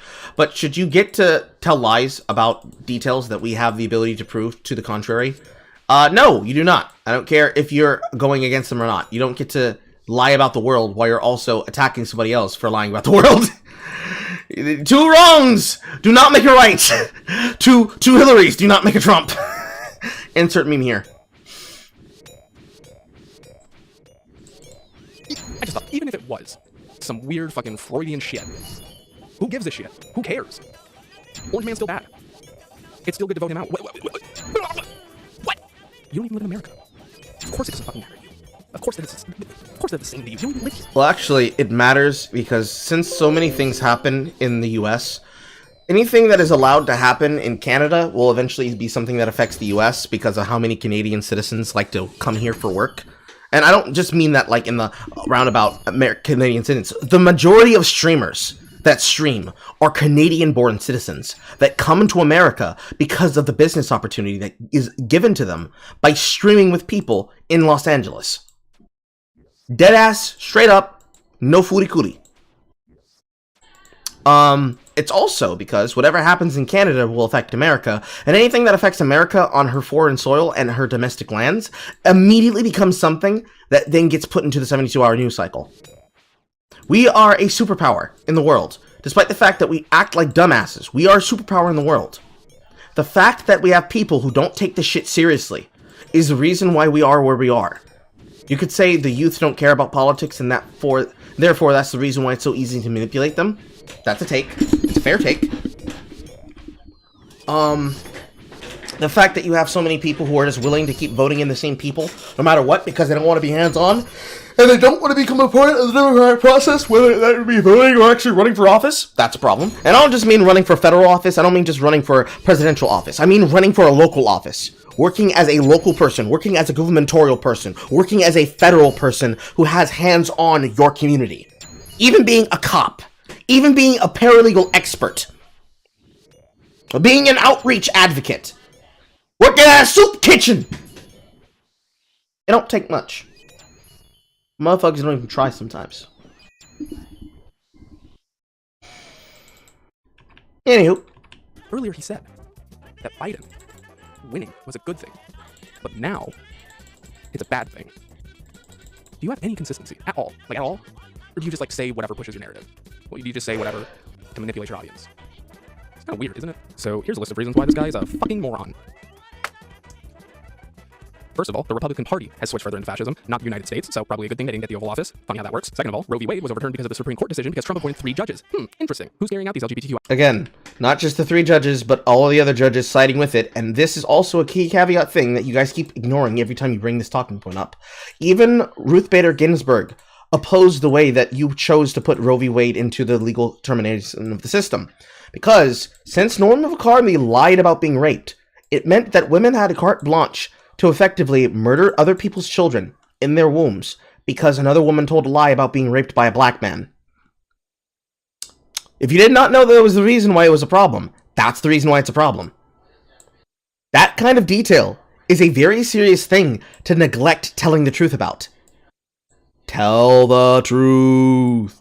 Tell the truth. Tell the truth. Tell the truth. Tell the truth.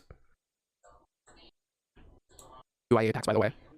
Is it Democrats or is it Republicans? Oh, Republicans. Huh, interesting. Good thing we didn't give them the federal government, even though every single Republican platform is overturning gay marriage. But okay, yeah, sure, it's the same. Buddy, COVID is a worldwide thing. It's not just America. I hate to do the look at your own country thing, but buddy, using COVID as a jab at America is like, it's like blaming Venezuela for Brexit. Does that make sense? No. Is that the point? Yes. Plus, I would much rather have Joe wear a mask alone outside Biden over Donald masky, herdy, facey, no breathy Trump. So, Okay, you want to be politically correct? Go ahead. What's really interesting about Xander Hall and his ilk is that they are obsessed with electoral politics and seem to see it as the be-all and end-all despite identifying themselves as leftists and in some cases anarchists. From a more critical point of view in which can easily observe and analyze electoral politics to be milquetoast and achieving anything good at best, we understand that the most important thing to do, especially nowadays, is to organize, create instances of direct action and mutual aid in order to remove dependence on the state, build dual power, and eventually sever all ties with those who claim to govern us. This is the way. While Xan did indeed cover the unionization of the Amazon warehouse in Staten Island, this seems to be the only bit of his content that covers any kind of dual power structures at all. And to be honest, I think this is why Xander Hall and his community have such a hard time listening to marginalized people who criticize him, because his content is focused on working within the system, trying to change said system from within. Kind of like a guy who joins the police force to try and make it better. And just like said cop, you either end up getting bullied out with the force or becoming the thing that you hate. That's not the only two choices. The reason why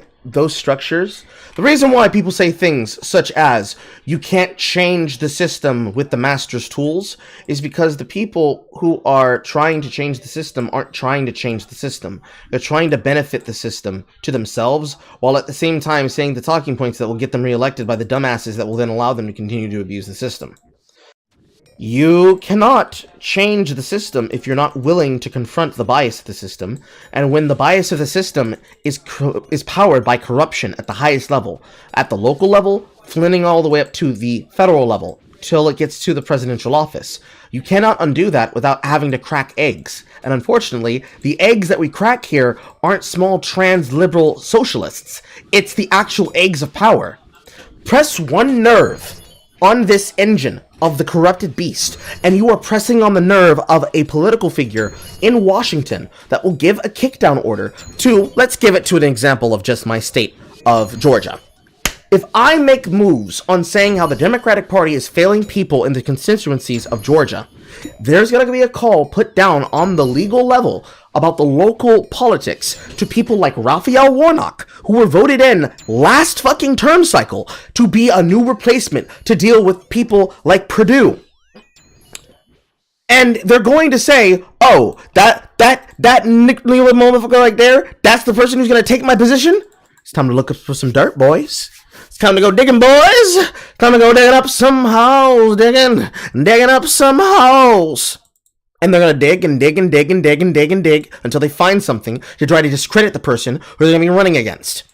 How many times in just Democratic politics did you need to see this happen around places like Arizona with Joe Arpaio, John McCain, Meghan McCain, and Christine Sinema? I don't need to invoke Razor Fist to make that clear, but yeah, bruh, that's the shit you're gonna want to do a run back on. I don't think you want to go with that talking point. We've heard it before, and we actually have proof to the contrary now. It's the problem with using timelines. It's not very good when you're using an outdated one. And what I just said is very much not only true, but is the reason why this shit is even a problem in the first goddamn place. But hey, what do I know? I'm just an ex-Fed. Batman, you either die a hero or live long enough to see yourself become the villain. Fucking idiot. Am I the only one who remembers him saying that Xan only uses leftism as an aesthetic? Does this absolute dolt think that food banks and community gardens that grow enough food in 2 weeks to feed a dog is going to dismantle the reliance on the state? Okay, so I'm not sure if it's still up on my timeline. Let me give a look.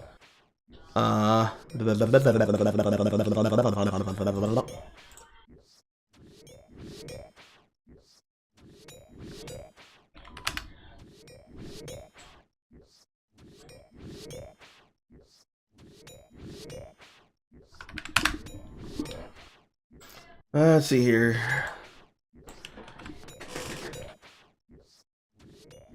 Caramel Cajun. Mercy Med.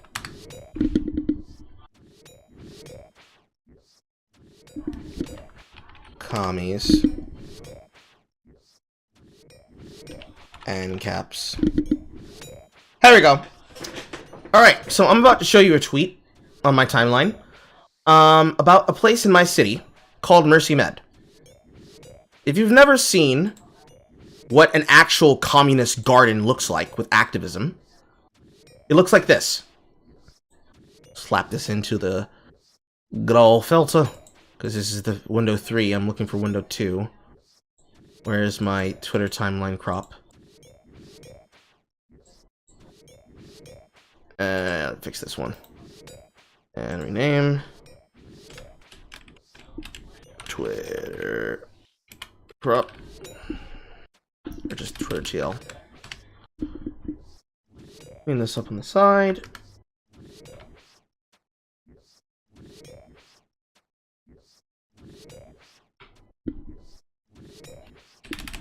Go 750 here. And perfect. Alright, so this right here is a group that run a alternative medicinal and medical healthcare facility called Mercy Med. They are 5th year graduate students and medical licensed professionals that are part or a conglomerate that on the local level created a facility clinic. And out in the front of the facility clinic, I'll have to click on some pictures here to blow it up. I'm not sure if it'll blow up well. But from this facility clinic, if you look across the way, if you actually look at the acreage here, filter, let me use this one. About this one. Yeah, that'll work. If you look at the acreage here, this is the downtown 2nd Street section in the area of my town. It's like about 20 minutes away by highway and car if you take the roundabout way to the clinic space. This is in the downtown historical district of the city. These are ANCAP, ANCOM, and General Commie men and women looking like this that made this shit from scratch. So when the Chaz and the Chop were going on, these guys were actually doing real work. Those sales of those greens and those plants go to the farmer's market. They then sell those on the farmer's market. They sell them on the farmer's market, and they use that profit to buy the medicines that they need to give to procedures of the people that they are doing with. And of course, they have cash injections from investors as well. But the majority of the startup money came directly from them doing this themselves. Then the excess food goes to Valley Rescue and to the homeless shelters for people who need a place to live. Carl, how do you know this? How could you possibly know these details other than the fact that they are main primary medical provider?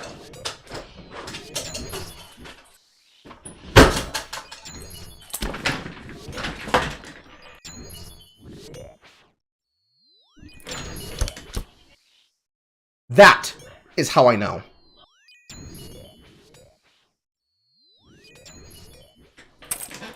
So, when I say you're a lazy fuckwit, you're a lazy fuckwit!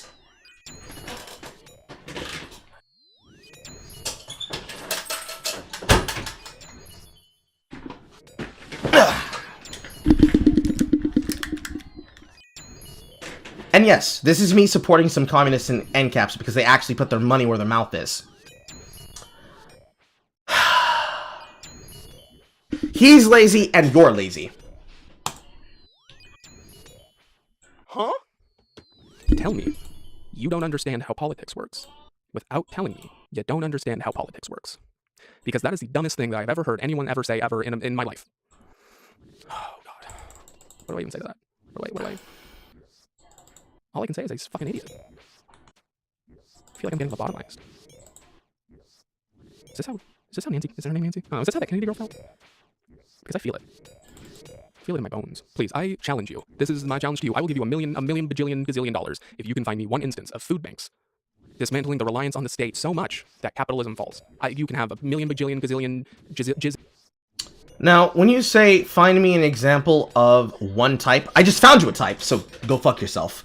But What you actually mean to say is, show me an example of people who are working against the system. Show me an example of one amount of people who are working against the system. I showed you an example of them. Those kinds of things exist globally. It's not just one place. There's other places that they exist.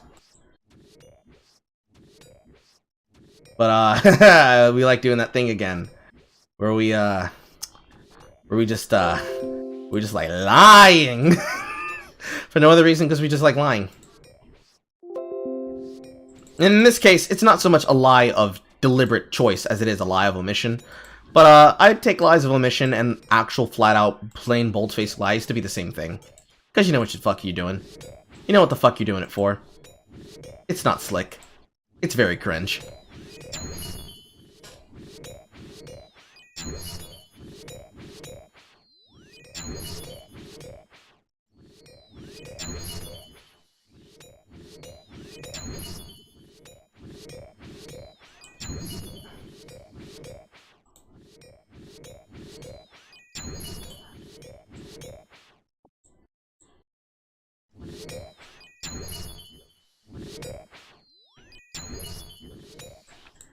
$1 zillion. Do you want $1 zillion? I do. So, and if you can't, you owe me $1 zillion. We shook on it, can't take it back. Fuck you. Okay, here's where we get to the reason why he made this video in the first place. To White Knight for his little queens, for his little Discord queens, because Zan said mean things about my Discord kittens, so now it's on like Donkey Kong, and I'm gonna tear you to shreds, cowboy. Your ass is grass, and I'm gonna mow it. So DJ has a really bad habit of infantilizing marginalized people and thinking that they can't stand up for themselves, so he has to jump in with his savior complex and do it for them. And now a word from our sponsors.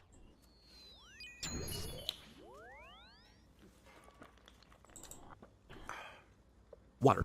Yeah, back to the show. Yeah. Hey, come on, baby. Come on. I'm gonna preface this segment with this. I'm gonna be talking about one of my That's best pretty friends, funny. From Mars. She is one of my favorite people. She's one of my co-hosts on Red Planet. She makes me laugh. She has helped me build my channel to what it is today. She reinvigorated my love of all things based, and her eloquent commentary on the state of the world and what needs to be done today in order to improve the lives of people has inspired me to do the activism that I'm involved with today. So in short, I'm biased. However, I'm well aware that bad faith actors won't care either way. So of course, I'm gonna be biased as fuck in defending my friends. Fuck you. It's rad and cool and good actually to be biased and defend your friends. Also, I think the main thing to point out, in case you didn't figure it out already, is that I'm extremely biased against debate bros anyway. So if your main criticism of this video is that I'm biased, then well, duh. It's actually cool to be biased against things that are bad. Also, it's one letter away. Being biased against things is normal because everyone's going to have a spoken or unspoken form of bias. Whether it be because of a person's actual attention factor, the actual attention profile. You know, not all publicity is good publicity. If you're known for being a bad faith actor, or you're known for actively just not listening to people when they tell you shit, and doing it specifically to try and stop them from being heard, you will be discounted. That kind of shit does have a consequence factor that, when accounted for, does lead to negative outcomes, not just for you, but for everyone else you're associated with, because, you know, you want to have money, right? You want to be paid, right? You want to be able to build an audience, right? Well, you kind of have to do the work. And like I said earlier about the crimes and consequences of being one of the bad faith people who are then labeled as one of the bad ones and thus then removed from the internet, along with that comes the attitude of being biased against people. And he's been mocking you about it the entire video. The fact that you're going to say to people, well, actually, you didn't do the work. This is how I feel about it. I don't care. You don't get to take that position and then make attack pieces about other people. To which to say, you don't get the right to be anonymous. You don't get the ability to attack me. You don't get the ability to attack other people. You don't get the ability to attack anyone and remain anonymous on the internet while also doing the shit that you're doing. You have to be mocked for that. You have to be criticized for that. You have to be called out for that. You don't get a free pass. Nobody gets a free pass, but you certainly don't get a free pass. Motherfucker. You crazy? You out of your mind? Yes. Yes, you are.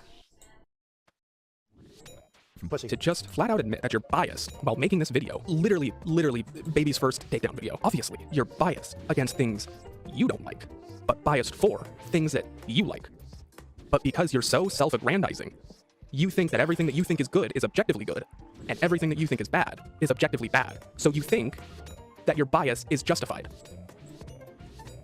I know earlier I made the joke about main character. He actually believes it. He actually believes that he is the main character and that all of his thoughts are objectively correct. Xanderhall made a video earlier this year in May. It's called Lefty YouTuber Sophie from Mars in a Lion Joke. Now, I don't know why they put any spaces in Sophie's name there. Just a bit weird, but let's move on. Now, the first thing I want to draw your attention to is how many views this video got. It's over 30,000, and his videos where he talks about unions is at nearly 4K. And I want you to remember this before we get into this segment. Every piece of content that Xanderhall makes where he is attacking a marginalized person, be it a woman, a trans person, a black person, gets so many more views than any of his other content. His followers. That's because people love drama, and in Xanderhall's case, he attacks people to whom which he can get a lot of content off of. He's like, well, he is, and everyone else who does it is, like a snake oil salesman who specifically targets the demographic audience of their sales to the people who would most likely buy it, not because they agreed with it, but because he approaches them like a single fuckboy approaches a bunch of desperate and horny single mothers that really want to have a night away from their kids. And I can speak to that.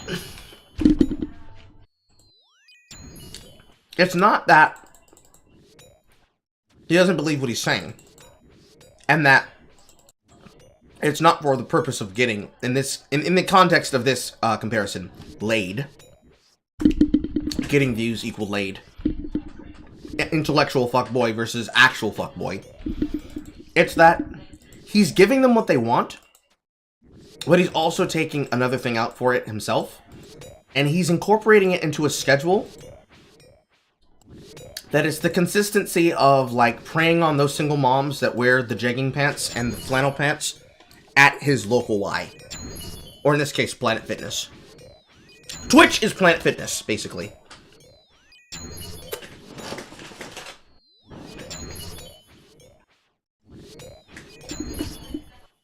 Kind of like how Planet Fitness, well, it's not like, it's actually how. Planet Fitness retains business and makes money off of people who don't go to the gym enough and use their membership, but also don't want to cancel it because they know they need to go to the gym.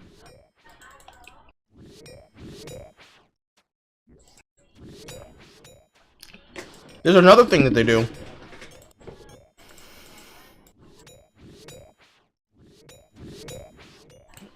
Where they get you to pay for the membership, and then every Tuesday and first Monday of the week, they have a pizza and mixed bagel day, where they bring bagels in, and they buy pizza from the local pizzeria, from the location that I went to, back near my old house. It was the Little Caesars. And they feed you pizza and feed you high carb bagels to keep you fat, while keeping you in that no judgment, no shame, no lunk environment.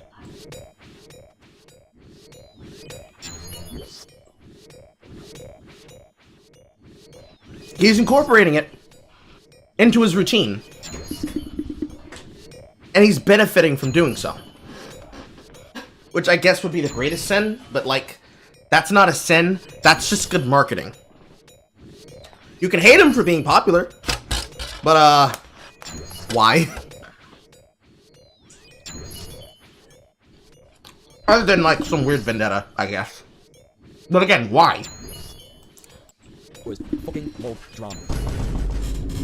Every piece of content you will hear makes where he is attacking the Debate Bros gets so many more views than any of his other content. His followers fucking love drama. And I know that DJ doesn't care about the voices of marginalized people, and you open this video by saying that drama gets more views. Do you not proofread your scripts? Like, at all? Like do you not just do like a second look over, just skim it real quick, do like a word, do like a Control F, just to see if you know, did anything dummy, did any dumb mistakes? Do you not think about the words that are falling out of your mouth?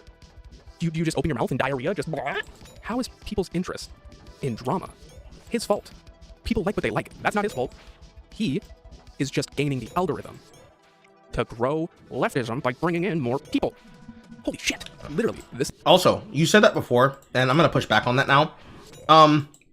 He's not growing leftism by bringing in people by gaming the algorithm. He's growing his channel audience. The people who are following his audience don't care. Or rather, I should say, the majority of people in his audience that are going to come to him because of his lefty content are coming to him not so they can join the left-wing movement to cover his lefty content, because they want to watch his particular spin on the drama. And because they would care more about watching the people they don't like get mocked, talked about, and owned, and hear his perspective about opinions, just as much as you could claim that what I want to do is build up an audience so I can be able to use multiple slurs in different languages referring to multiple groups of people, and want to hide it under the perspective of wanting to bring in people of my side because, as I said before in the past as a catchphrase, I can get along with and talk to so many people, and I use that as a cover to actually just be a blaring racist, but use slurs against my own denomination, or at least part of my denomination, because remember, I'm multiracial. And I use that as the cover for what you would claim he's doing, that you're criticizing him for doing. But you're criticizing DJ for doing that at the same time you're not fully understanding, because you're not understanding the details of how people actually use the algorithm, or how the algorithm, or how people's viewing habits curb in this day and time. Ultimately, no matter what you say, it's not a fault of Xanderhole for him giving the audience what they want. But you cannot turn around and say these things and then make it as though it is also a fault of DJ. Because that means he's dumb and you're dumb.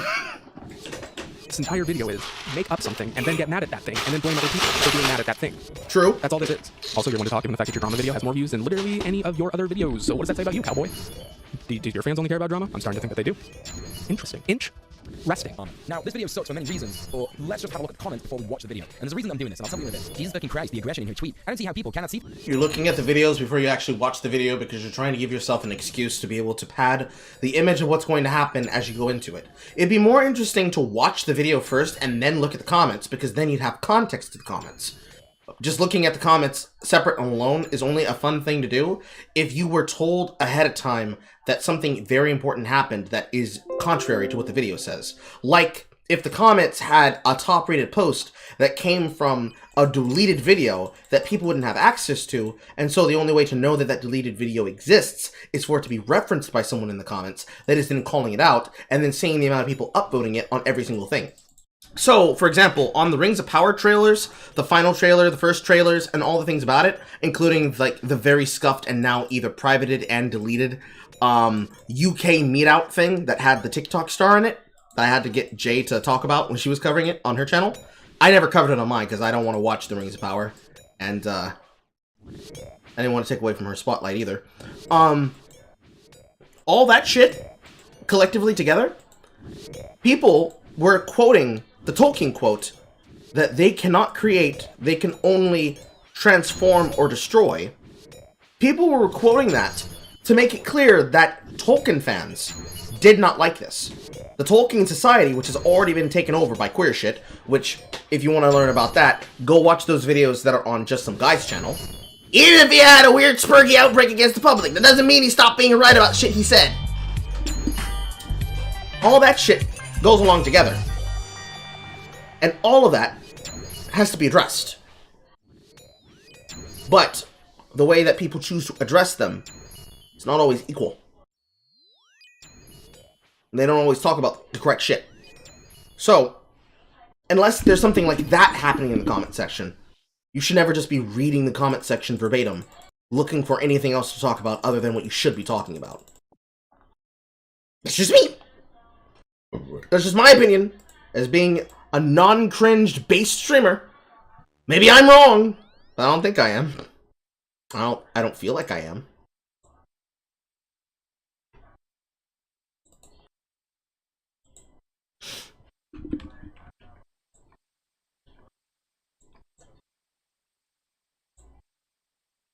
But that's the wrong stream. This is the one I want to click on. Who said relentless, extreme language. It's a red flag, and I think there's a word for it, but I can't think of it. Oh well, she couldn't just casually hate Vosh. It needs to be a great danger for everyone. Literally worst person ever, which is wild, coming from someone who made video on Proud Boys. Okay, this one's funny as fuck to begin with, implying that there is aggression in a tweet. The reply is also extra funny because it's like, oh, you know, she's calling out someone who made video on Proud Boys. We don't even know the context of the video. It could be a video like saying that the Proud Boys are good.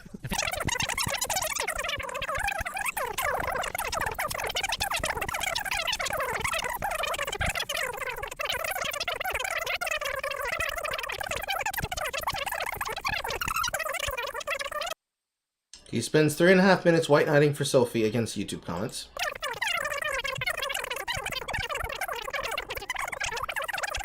don't we look at some of your comments then? But wow, this is a master lesson in abuser tactics, gaslighting, cry-bullying, guilt-tripping, lying by omission, fake empathy, and more. Hope he gets what he wants. Bad Bunny. Those two were made for each other. Says overtly controversial opinions without evidence for 90 minutes, gets responded to with evidence, privates Twitter, deletes comments.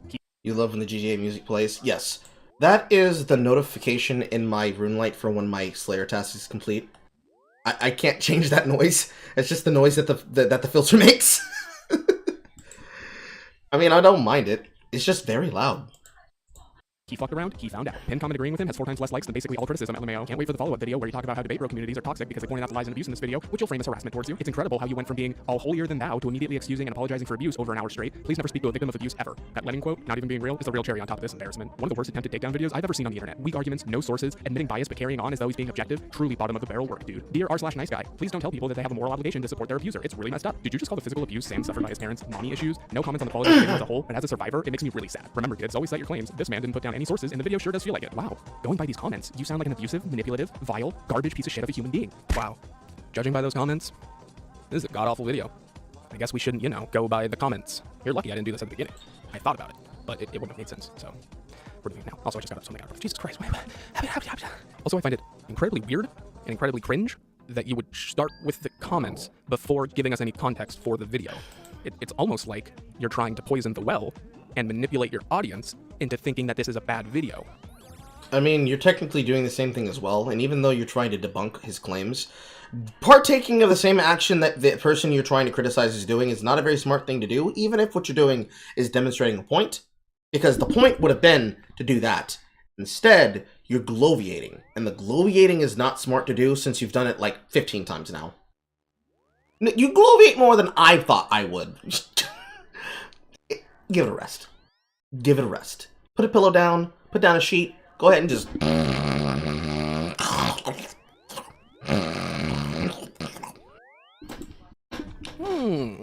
Interesting. And you're doing this all because he called out your wannabe girlfriend. Like, can I get a weird champ in the chat, bros? Can I get a weird champ in the chat, non-binaries? My chungettes, chungers, and chung non-binaries. Can we get a weird champ in the chat, please? Weird champ. I also find it extremely funny that you went through all of this effort to make yourself look like an absolute clown, just to defend your wannabe girlfriend, and she couldn't even be bothered to make a single tweet about you. Yikes. That's sad. Can we get an F in the chat, gamers? Can we get an F in the chat, gamers, for a failed white knight attempt? Ooh, friend zoned again. Shut through the heart and loves the game. I got friend zoned again. So, what is it? What happened? Cherry Bread is quote tweeting Sophie in bad faith here about something that actually happened. Now, I have to bring this up because this is something that's mentioned in this tweet. So, the sex cult stuff. I was actually going to include the sex cult drama in this video, but the main victim who spoke out against this has categorically said that she does not want people making content about what happened to her anymore. And so, in the situation... My clan chat is saying hello to you guys. Hold on. Let me make the screen bigger so you can actually see it. The chat's saying hello to you. Say hi back, guys!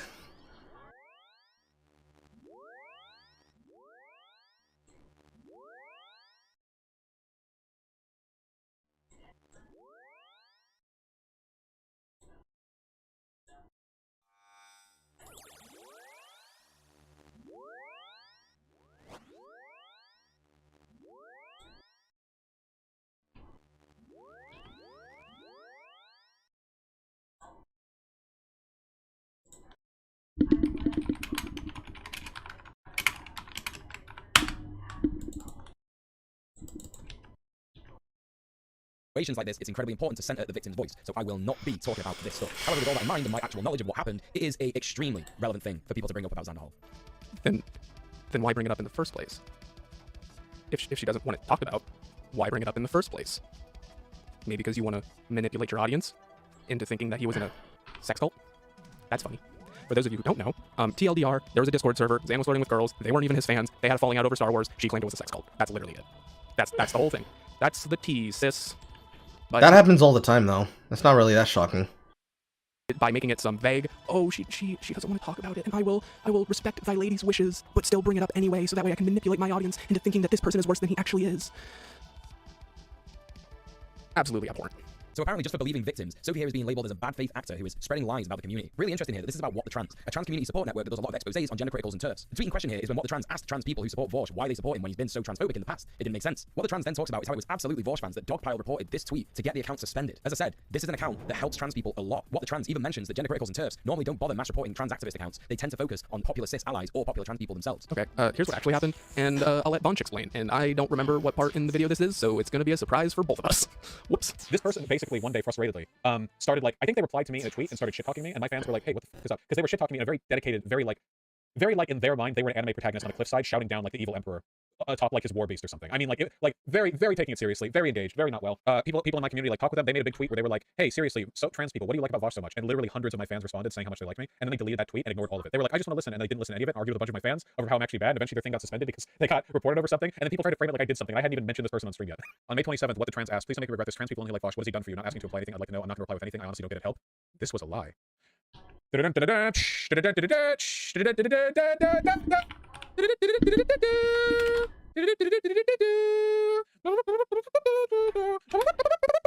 goes on for exactly that long. So yeah, a couple hundred responses. He fosters a community that is both very welcoming to trans people, but not overly coddling, where I feel suffering. I feel abused that you made me listen to a Vosh clip for longer than I needed to. How dare you? I didn't want to listen to him singing. I'm an edgy trans girl, so I find them more fun than many equivalent spaces. Then again, who wants to listen to me singing? Even though I've gone through the medical training, cringe. And I don't get thrown out for my darker sarcastic humor. Also, he helps me teach rhetoric that can be used for talking with transphobes in my own life. Sometimes my own family has changed their mind slightly, or at least allowed me to handle them when they try to detrans me. He doesn't do condescending hug box thing. He gives good steadfast arguments in support of trans rights. He doesn't show toxic positivity or real, but definitely sarcastic and edgy misogyny. While some claim he's a chaser, I've never seen it. He's done a lot of good work. Pushing right-leaning people left and seems to generally give a shit about his views like clock games. This goes on. When I was closeted and fairly doomer about transition, his video on trans women made me feel confident in my identity, and his Discord queer chat was incredibly kind and friendly. I've watched him debate TERFs and completely dismantle the logic in video from trans people. Is Discord the first online community that a part of the 70s non-binary maybe blah, blah, blah. What WTT got banned by Canada's fans for tweets. Look, to be honest with you, I don't fucking care. They were banned for like 24 hours or whatever. Everyone catches 10 bans, especially when they argue in the comments of conservatives. Or like stir up drama or whatever. Like it wasn't anything. They treated it like some kind of grand act of censorship, but I didn't talk about them at all. Yeah, it was 12 hours. They got 12 hours spent, like, okay, whatever. Like, I don't even care. Oh, and also he says, this absolute dog shit statement. It's really funny because in my video that I did on Vosh, I had so many people in my comments telling me that it's good and correct to criticize Blair White and Candace Owens. And no, for a start, if you're cis and white, it isn't your place to focus on those people. It isn't your place to tell trans people and black people who best represent their community. You're not able to criticize any minority ever. So if you criticize me as a white male, know your place, whitey. Also, you have a video about Dave Rubin being a pick-me gay. Huh? You can't talk about minorities. I get it, you're bi, but still, he's a minority, and you shouldn't be able to criticize minorities ever. You can't call him that. That's homophobic. How dare you? How dare you criticize a minority? What's wrong? Maybe you just need to sit your white ass down and listen, male boy. Maybe, yeah, sit your white ass down. I didn't watch this video. I sat my white ass down, and I'm a good ally. I'm a good boy. Please date me. I'm so desperate. I'm such a good boy. Please. Sandoval even says that someone's political beliefs can be a good indication of their moral values, which is pretty funny because he supports the Democrats, unironically, and they are constantly throwing marginalized people under the bus, just like him. So later in the video, he says this.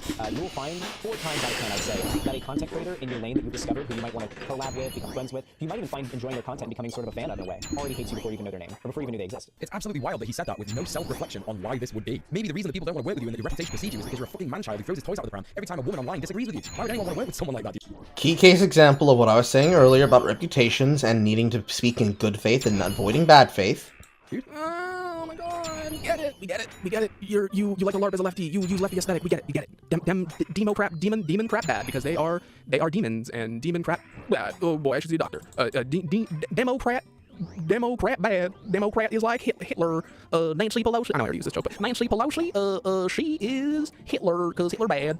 Also, I love how I use that joke in a satire video, and he's actually doing it. Very funny. Wow. I'm a leftist. I hate liberal. If you call me a liberal, that's like saying that I support the Raiders football team when actually I support the New England Patriots. Those are the only 2 sports ball teams that I know. I am so smart.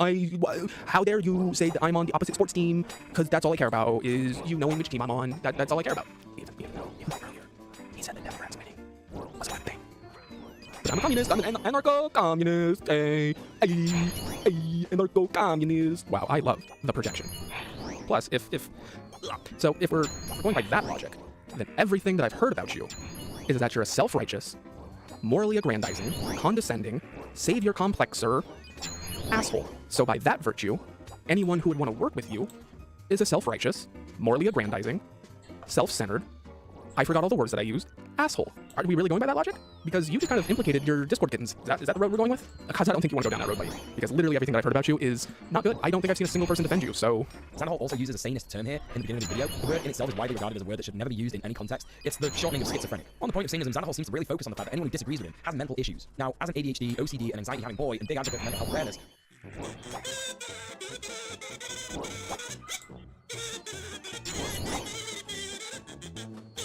heard about you is not good. Heard about you. Okay. Morally aggrandizing. Self-righteous. Morally aggrandizing. Let me make sure that I see those save your complex, those tweets first.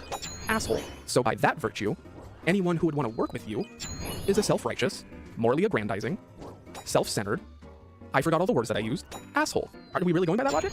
Because you just kind of implicated your Discord kittens. Is that the road we're going with? Because I don't think you want to go down that road, buddy. Because literally everything that I've heard about you is not good. I don't think I've seen a single person defend you, so... Sanderhall also uses a sanest term here in the beginning of his video. The word in itself is widely regarded as a word that should never be used in any context. It's the shortening of schizophrenic. On the point of sanism, Sanderhall seems to really focus on the fact that anyone who disagrees with him has mental issues. Now, as an ADHD, OCD, and anxiety-having boy and big advocate for mental health awareness...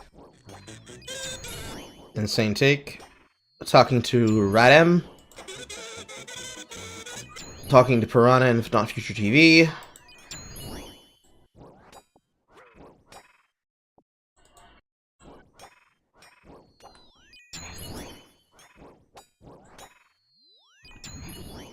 $6K on Twitter, 5K on Twitch, badly timed piece of advice and quite ignorant. Many streamers who are queer, trans, and BIPOC get an insane amount of hate from all angles on this platform. Let people run their stream how they want. I'm not sure how highlighting the word insane here is supposed to be a take against him, but okay.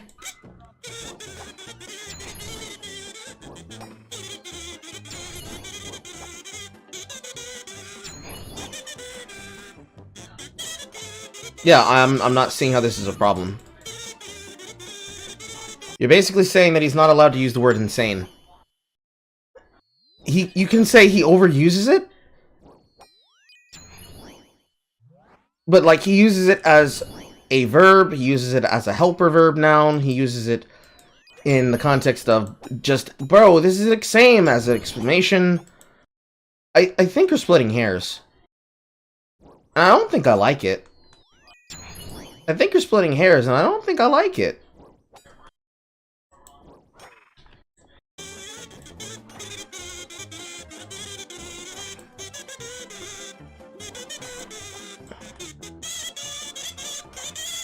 What I like to try and remind people as often as I can is that pretty much everybody has mental health issues. It's kind of part and parcel of living under capitalism. So this scapegoat is kind of one that you could use for just about anybody if you do like a minute or two of digging into their content or social media posts. Also, this big thing where he implies that people with mental issues need validation from the internet, from fake internet points, is a huge sweeping statement that misses a lot of important things to remember. Namely, that not everybody with bad mental health issues is actually on the internet. This paints a pretty bad picture of people like me who suffer from learning disabilities, are neurodivergent, and or suffered from structural sanism and or ADHD. The important thing to remember about this is that Sophie, a trans woman, received a relentless amount of harassment, not just from Sanderhall's community, but from debate bro communities as a whole. Just for this threat, this 2 minutes of hyperbole and conjecture resulted in some of the worst harassment that my friend has ever seen. And if you know about the effects that online harassment has on people, then you don't need me to tell you just how bad that was for Sophie. Oh God, this is a 90-minute video.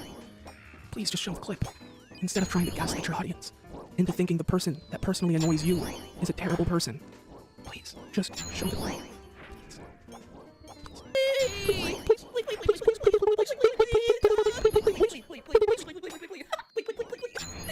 Buddy, I wouldn't do that if I were you.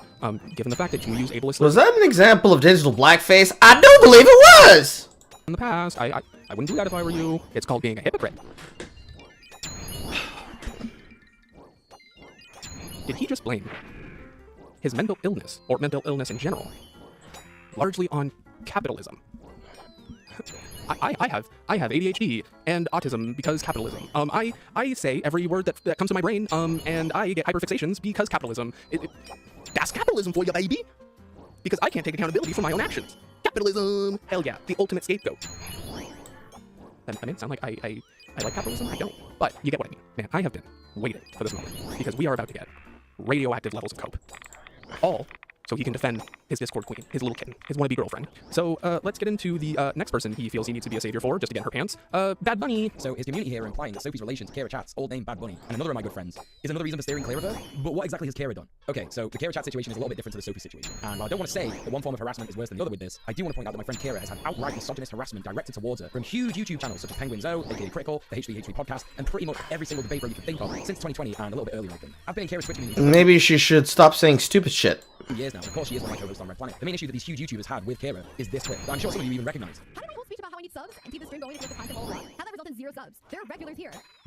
$5 a month. Now, as most people in Kara's community know, Ooh, why not show the whole clip, bud? Why not show the whole clip?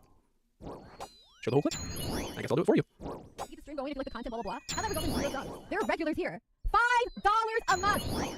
How do you have hours of time to watch me and not $5? I don't know. What are you doing with your life where you have hours of time to watch Twitch and not $5 to provide for the content that you're watching? Because it's like people just really don't respect me as a content creator. Now, as most people in Kara's community know, this attitude that she has is a stream persona. She's got one of the nicest, most understanding communities that I've ever been a part of on Twitch, and she really does a lot of amazing content and shines a light on issues that are local. Cap. Also, how bad of a businesswoman do you have to be to say, listen, that yelling rant that I had, even though I know people don't do research in context, that was a persona. I was doing a persona. I was a character, guys. I was a character. How detached are you? Underrepresented in the online leftist Twitch space. For example, at the moment recently, she's been going hard on the Israeli genocide of Palestinians.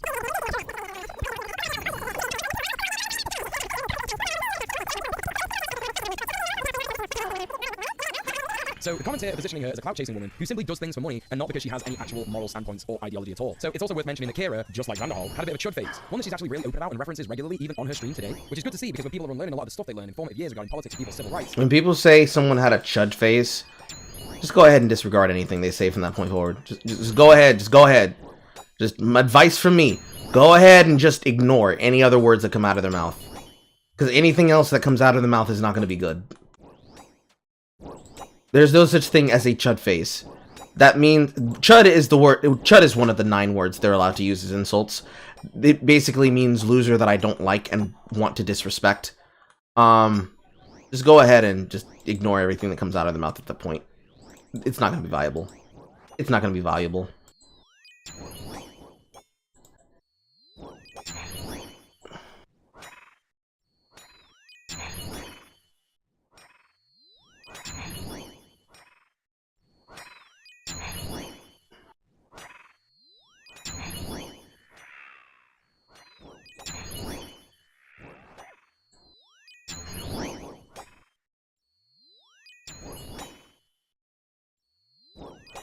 They can often forget that it was incredibly easy to fall down the rabbit hole of alt-right opinions. Something that Xanderhall should be incredibly familiar with, no? Considering this. He also said in his last video on Sophie that... Did the stream die?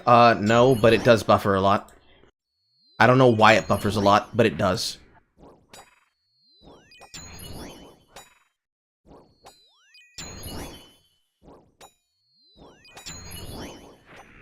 Yeah, if this person is one of the people who believes in that, he should be very hypocritical, but look, we know this motherfucker's not gonna be, he's not gonna be that kind of guy. He's not gonna tell the truth. Anything goes, as long as it makes him look good. Anything.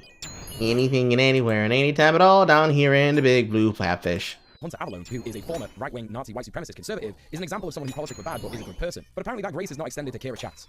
Wonder why. He goes on to say that he found out that he was banned in Kara Chat's stream, and then says, now, would you guys like to guess what exactly got me banned and blocked by Bad Bunny here? Now, it's not because of any, I'm not like trans or gay or anything like that, or bi, so it's not because of her bigotry, so I will let you guys know it's not because I am part of any marginalized groups that Bad Bunny has a bigotry towards.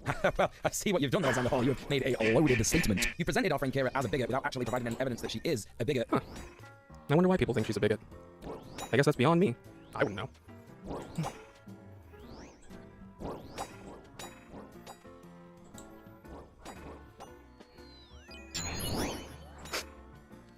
Oh, what the hell? Now, what's really fucking frustrating here is that Xanderhall, again, does no self-reflection here and turns to the attack on Kara. Well, he'd already begun the attack at the start of the video, but he then goes hard and brings up her past alt-right opinions, and even brings up some screenshots that are fairly popular amongst people who like to harass her, where she's said slurs in Discord channels. And all he really does here is just say that she's like a clout chaser and a bigot, and he also talks about how he's got like so much evidence that she's like a grifter and a bigot. But this is all stuff that she's done in the past, dude, and it's all stuff that she's apologized for and has done so much work to unlearn and try and make amends for the bad that she did to people, that nothing really stands up regarding that. Like, you don't really have that much evidence that she is a bad person now. You're just pissed off that your reputation in how your harmful bastard preceded you once again, and it prevented you from networking with someone who was actually a really cool content creator. And if you want to talk about how people have got evidence that someone is a grifter and a clout-chasing piece of shit, well, I mean, You're watching this video, right? This video in which I wrote 15,000 words about you doing exactly that. But nah, he spends like 10 minutes talking about how she had harmful opinions in the past and there's nothing to talk about the fact that she's left all that behind and realize how bad it was. He just skips a bunch of so-called evidence because there's too much of it. Bro, look at the length of this video. You clearly don't care about this as much as you're saying you do. This has to be a satire. This has to be a joke. Oh, I wonder why. I wonder why it's not extended to Bad Bunny. Huh. Even though I won't extend it to anyone who I don't want to sleep with. Huh, that's funny. I wonder why. People are crazy. Oh, I'm sorry. That's ableist language. We can use language that DJ approves of. That's insane. It's bad, and it's the bare minimum when people I don't like move away from the alt-right, and I don't fully believe them. But even though my little kitten said so many slurs that I can't even fit them all on screen. Why aren't you being nice to her? Why are you being mean? Why are you being mean to my little kitten, huh? Do you need me to come over there and read you The Conquest of Bread and bore you to death? Congratulations. She doesn't say the N-word. And publicly anymore. Congrats. Do you want a fucking medal? Do you want the Nobel Prize for doing the bare minimum? Congratulations. It's okay for me, but not for thee. How can you be such a smug little troll throughout the entire first half of this video, then pull out every excuse in the book to defend someone you like? Not just like. K-I-S-S-I-N-G. In a tweet. Do you not see the hypocrisy? Maybe it's because the sun has melted your brain from your little chrome dome up there. Or maybe the power of pussy is just too strong. But for the love of God, how do you not realize this? How can you spend the entire first half of this video, if not more, criticizing someone for something, and then making up excuses left and right when it's someone that you do like? It's almost like you— Because it must be the ass. God, I'm going crazy. God, I'm lazy trying to conquest the ladies. It must be the ass. It must be the ass. You have no consistency in your morals, and you just like making videos on people who personally annoy you. I really don't understand how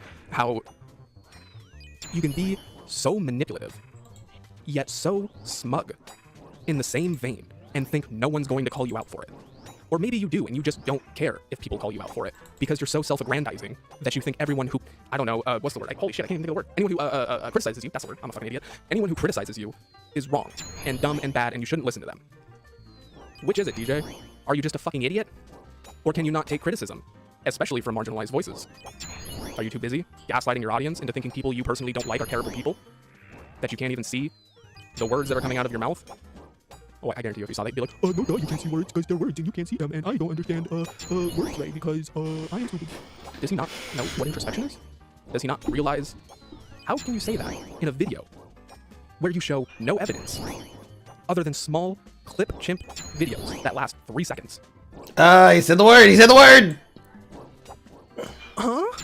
You literally complain about people not showing evidence and people clip chimping Bad Bunny. Yet, that's exactly what you do.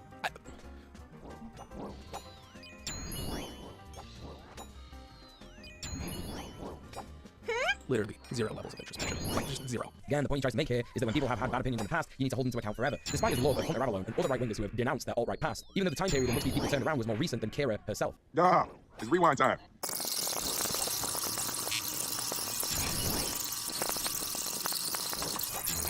The video is very short, so I'd encourage you to watch it yourself, but the long and short of it is that he went further down the pipeline until Charlottesville and the murder of Heather Heyer, and then he saw that that shit was actually really bad and wrong, so he started to lose faith in it.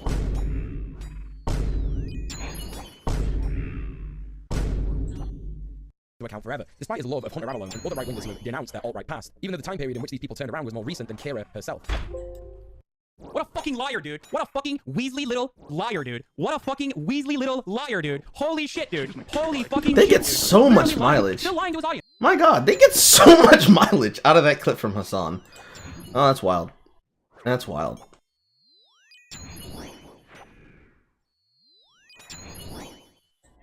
Let me grab this. Delicious.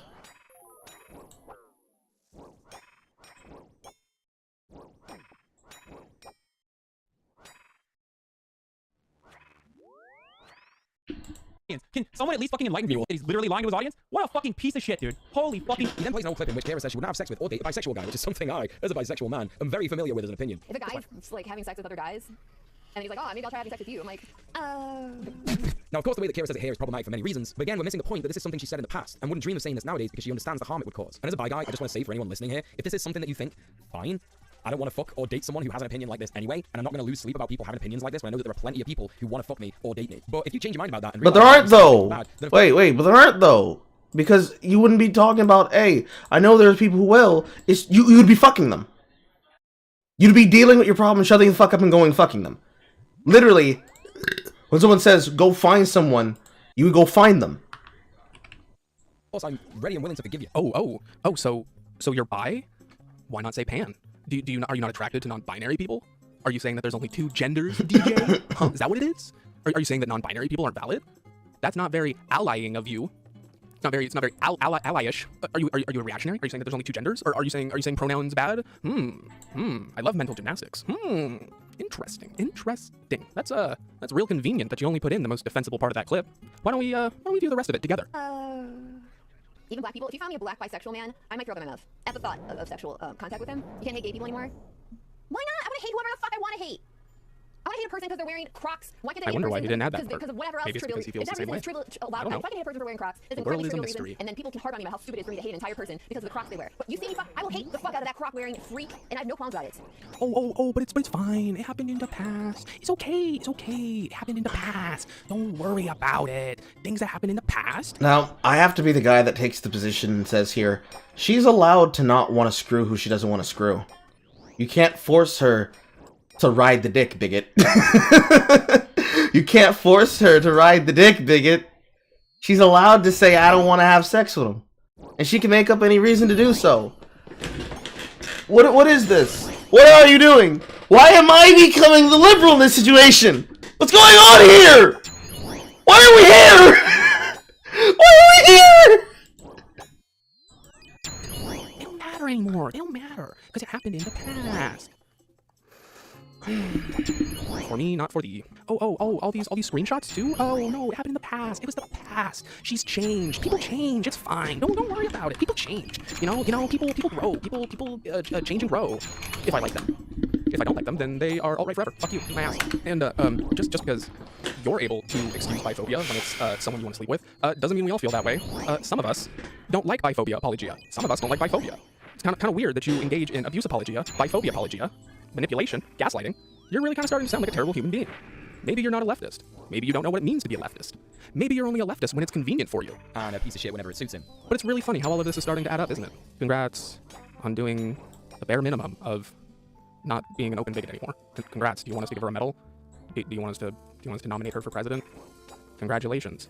You did the bare minimum. If you value logic and reason, and that's the thing that debate bros love to talk about, then why wouldn't you take someone's good points along with the bad? Such as what I'm trying to do in this video. Check this out. Now, a lot of people over the years who have had criticism of Bad Bunny have said more or less the exact same thing.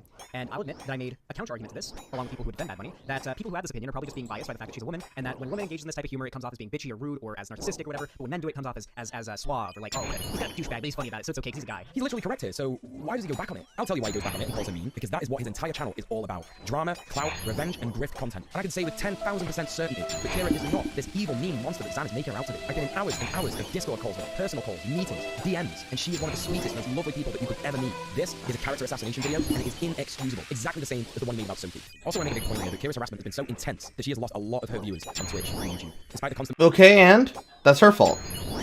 barrage of harassment that she gets, doing her job on a daily, no, hourly basis, she has been steadfast. The amount of abuse that she gets for doing her job on a semi-daily basis. The amount of harass and abuse that she gets doing her job on a semi-daily basis. Hold that thought for just a moment.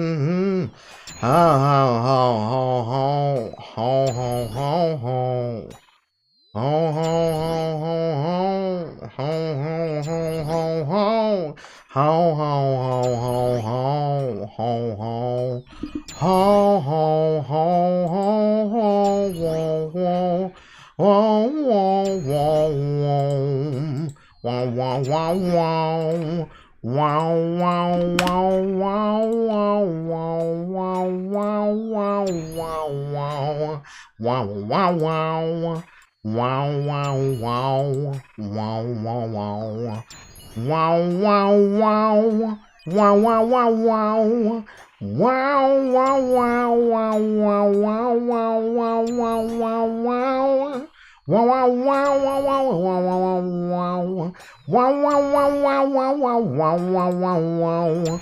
Wow, wow, wow, wow, wow, wow, wow, wow. Way. Well, that one opened to a separate window. Yay.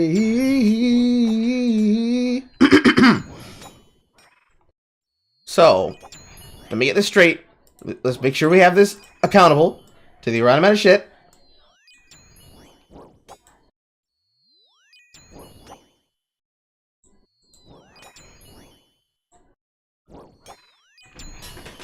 When they receive an amount of harassment for doing their job, that's the bad thing. Y'all shouldn't be... Y'all should know better. Yes. I see. Oh, what's that I have here? Oh, it's just a list of a person who's been trying very, very hard to do the same thing. It's weird how when this happened, I didn't go on an extremely evil rant about how all white people are evil and racist and how I would never have sex with a white person. Or with racists. Or with anybody who was not my race. And I keep my bloodline nice and pure and black. Weird. Weird. It's weird how I never did that. Strange. Very, very strange. It's almost like we're capping. It's almost like we're capping.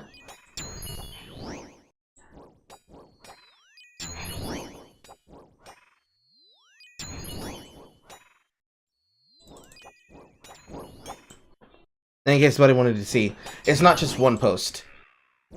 This isn't just one example, it's several examples. This was the first time that it happened. And if you click through these threads, actually, I'll post these in chat for everybody. If you actually view these threads, and you click through the quotes, you can actually see the level of depravity that some people go to.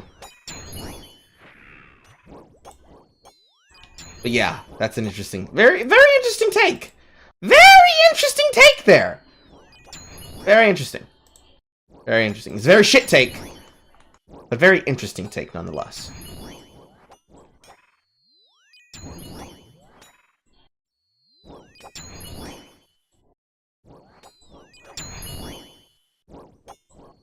So, no, people don't deserve to be harassed just because they do the job, but it's something that comes with the territory of the job. They gotta be able to handle it. However, I do think when it gets to the point where a person is choosing to slander you as a racist, or they're just saying these words in such a wild variety, that they just seem to love reaching for that particular word, I think that's the point where we can start saying, okay, there's something funny going on here. Gotta get to the bottom of this. I think that's fair enough. I don't know about anything else, but I think that's fair enough.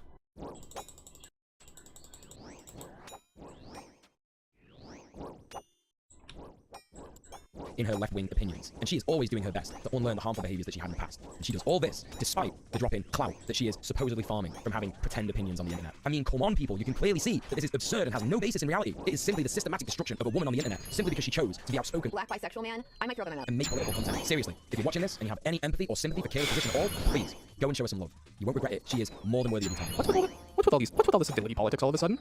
What are you, a fucking liberal? Oh, hey, if someone is a bigot and I find them attractive, don't be mean to them, okay? Because I like civility politics when it comes to people that I like and that I find cute. But when other people are a bigot, I'm gonna call them out because I hate them and they're garbage, and you should harass them vehemently. That's not a word. You should harass them until they kill. I can't say that on YouTube. So you should harass them. Vehemently is a word. I think he's joking there, but that is actually how they behave, guys. That is actually how they behave.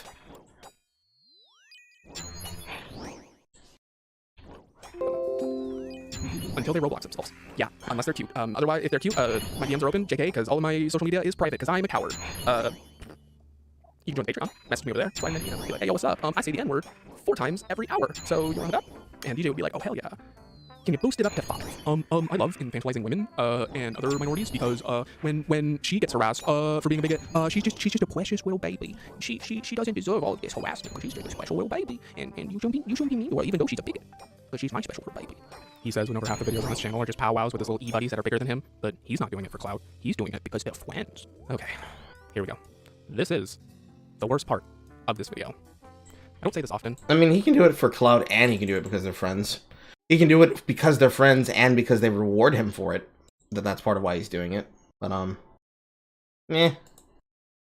sour grapes, splitting hairs. Yada, yada, yada. Yada, yada, yada. I need to bring my seed pack. There you go. Seed box acquired.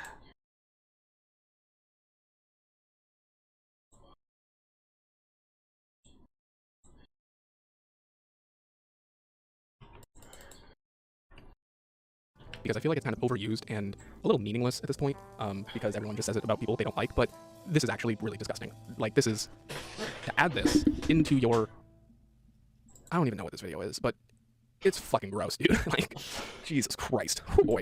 Buckle up, we're about to go on fucking insert a wild ride. Like, if you want to talk about someone's personal abuse story in their political takedown video, are you really doing it because you disagree with politics?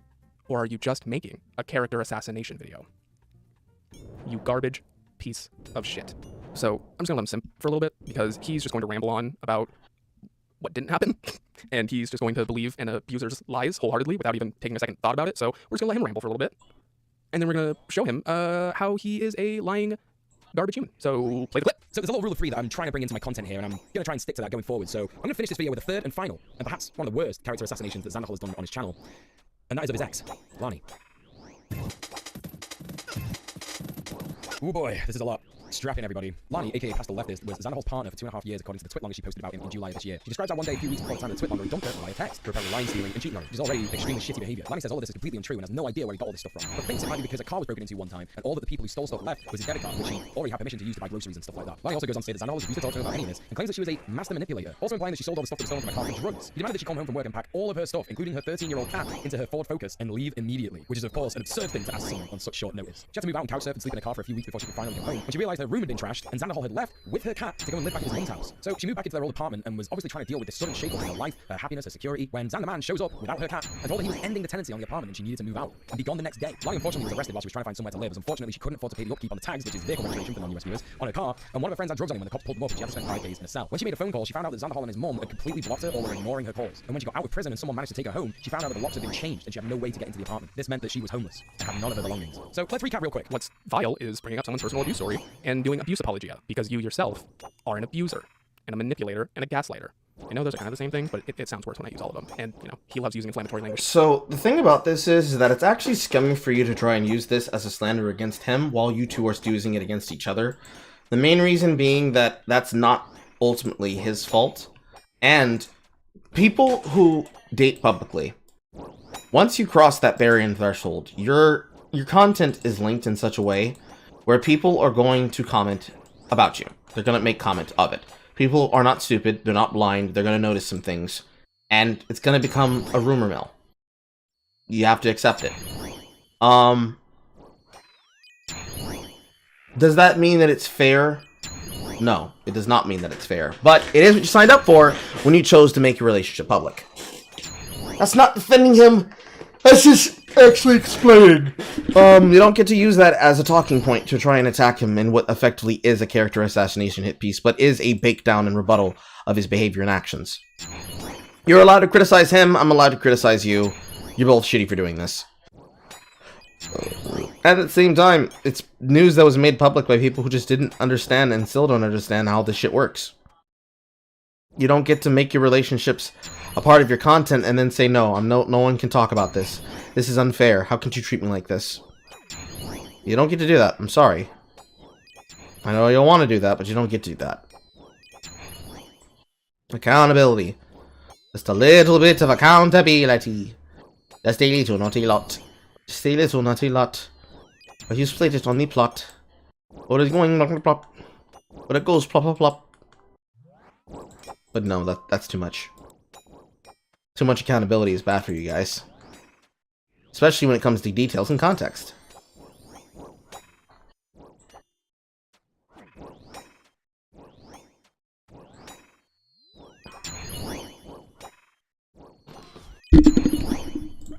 Should make people look worse than they actually are, so why not do the same? Why not get down in the dirt and roll around in the mud with him? I don't care. I'm not into that liberal civility politics, so I'm not afraid to be mean. What am I, fucking liberal? Yeah, so let's recap, but this time from Zan's perspective. Let's see what he has to say about it. So Lonnie and Zan started dating around 2022, and starting off the bat, she had lied and said that she was 27 when she was actually 28. And Zan was 20 at the time, so a little bit of an age gap. Zan then moved to Palm Springs after 6 months of a long-distance relationship. Eventually, he found out that she was stealing money from him, somewhere in the ballpark of about $10,000. He later corroborated this by showing PayPal receipts where she archived transfers from his PayPal to her PayPal. If they were legitimate transfers, why archive them? Eventually, she got a quote-unquote job, and during this time, she would stay out for multiple days at a time. She would not text back, not call. She would take the keys, take the debit cards, that way he wouldn't be able to get groceries, so he was pretty much stuck at the house. Also, over the last 8 months before they broke up, she was hiding eviction notices and taking the rent money to buy, well, what he thinks was drugs. Eventually, it got to the point where the apartment manager came knocking on their door and told Zan that they're about to be evicted in 1 month because, you know, she wasn't paying the rent. He worked it out with the apartment manager to where if he paid what he owed, he wouldn't get an eviction notice on his record, which, for those of you who don't know, an eviction notice lasts on your record for about 7 years and makes it nigh impossible to get another apartment or another renting unit because, you know, you're seen as someone who gets evicted and doesn't pay rent, so why would people want to rent to you? He then informs Lonnie that they have about a month to move out. He starts packing right away, and during this time, his AC broke, according to him, and it was about 110-degree weather in the California desert. Now, as someone who's lived in Southern California their whole life, I can attest to how miserable the dry 110-degree weather is, and I think it's very funny that DJ would use this as some sort of slight when the only other option would have been to put the cat in a shelter or leave it in an apartment in 110-degree weather. So, there's a solution to this, and that's don't move out on a long-distance relationship at such a young age, and do so while also putting your politics and your content together. The person you're living with, that's dumb. You can also choose not to live in California. That's the other part. Don't live in California, guys. Don't do it. It's not worth it. DJ not only abuses people, but I guess he's also an animal abuser. Confirmed. So Zan moves most of his stuff out of the apartment, informs Lonnie, you know, tells her that if she doesn't move out, and if it looks like people are still living there, he will get an eviction notice on his record. To which she then spends the next 2 weeks not moving and pretty much just living there, making it look like, you know, she still lives there. So Zan goes back to the apartment to make sure he got everything, make sure everything's just peachy. To which he finds that Lonnie had added new locks onto the front door. Didn't replace them, but added new ones, which is illegal in California. So that way, you know, he couldn't get inside. 2 days later, he gets a letter in the mail saying that someone took out a credit card in his name. So he goes, oh, that's not good, that's bad. So he goes and checks, and he sees that 2 other credit cards were attempted to be taken out in his name. So he, you know, cancels them. While all of this is happening, Zan's mom is trying to find Lonnie a new apartment, but she refuses every single instance of help. So, okay. So they speak for what I believe is the last time, or the second to last time, one of the two. And she starts berating him over the fact that he broke up with her over text, calling him a pussy, saying he's not a real man, saying that his masculinity is doo-doo trash and a bad masculine man, to which he is left unfazed. And once that doesn't work, she resorts to pretty much manipulation. She starts saying stuff like, oh, I miss you so much, I'm so sorry, I just want to hear your voice, and I'm just so lonely, I'm so lonely. Zan is still left unfazed, which, for those of you who don't know, DJ, this is a manipulation tactic. Trying to guilt someone into coming back into the relationship is a manipulation tactic, but, you know, DJ doesn't want you to know that, because then he can't manipulate you, because he's an abuser. The next morning, he receives about 3 missed calls from the Riverside County Police Department, and he knows exactly who it is. And so he goes on the Riverside County Police public record, and he sees that, yeah, his suspicions were correct. Lonnie got arrested all the way out in Temecula, which, for those of you who don't know, is an hour and a half from Palm Springs on a good day with no traffic.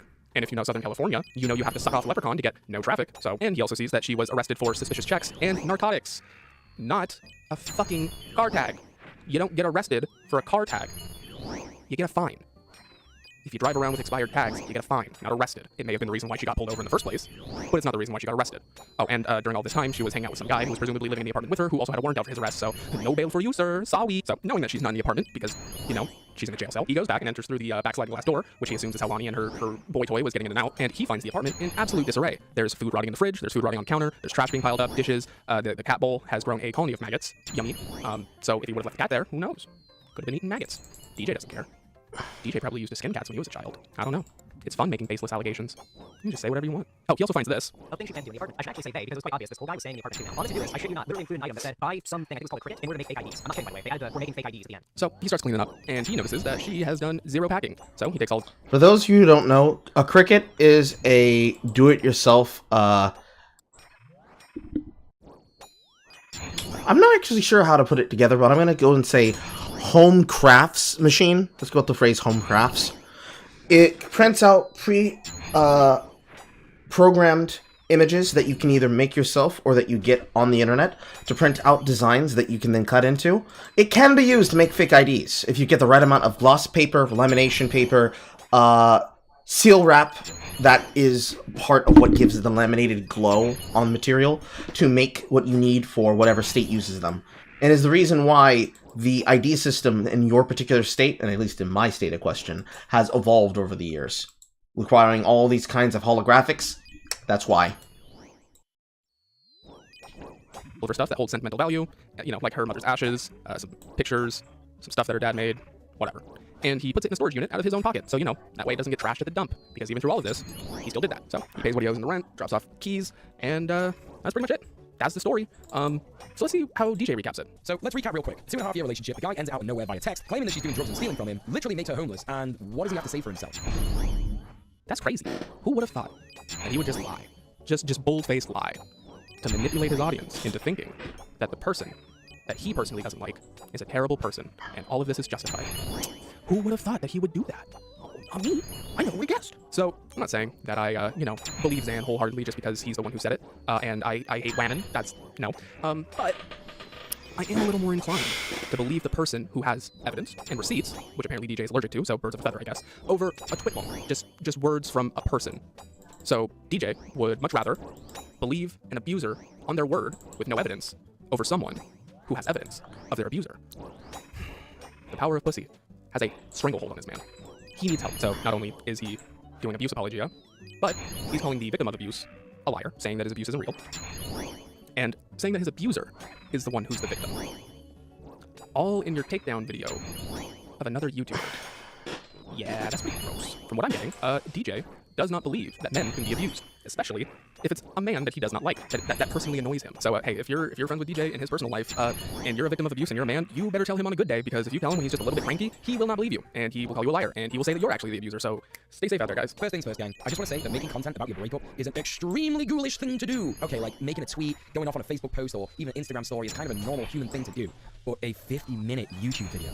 Not just a 50-minute YouTube video, a 50-minute YouTube video where he is trying to say that he made her homeless for a good reason, and that she had tried to frame him, and that he was trying to debunk some kind of conspiracy against him. This man is insufferable. One thing I've learned from my time as a leftist and doing actual activism out in the real world is it does not matter how much of a piece of shit someone can be. They deserve, at the very least, the basic human rights that every human being deserves. Food, clothing, housing, healthcare. Xanderhal reached Unless they don't vote for Democrats, then of course, fuck them.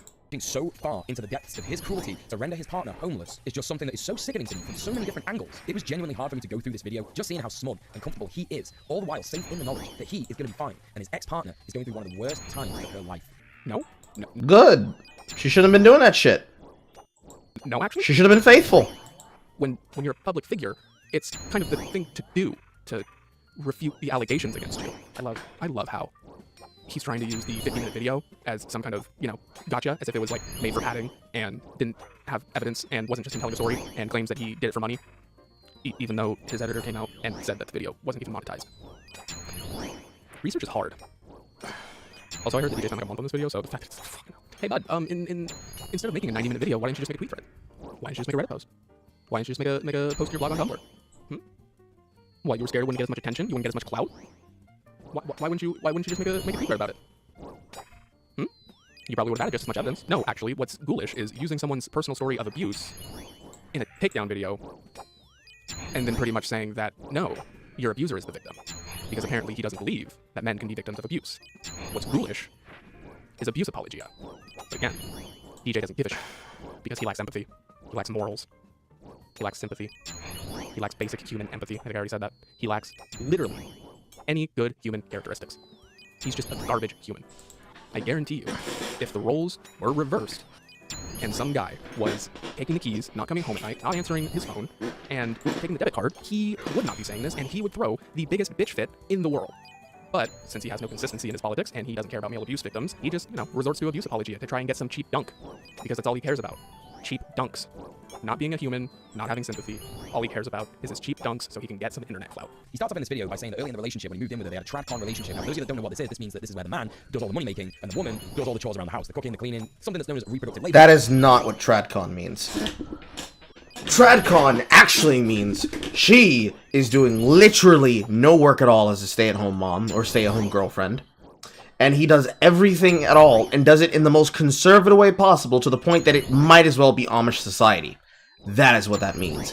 It means legs up in a stirrup, sex specifically for the procreative position, none of this fucking lefty shit you guys are doing.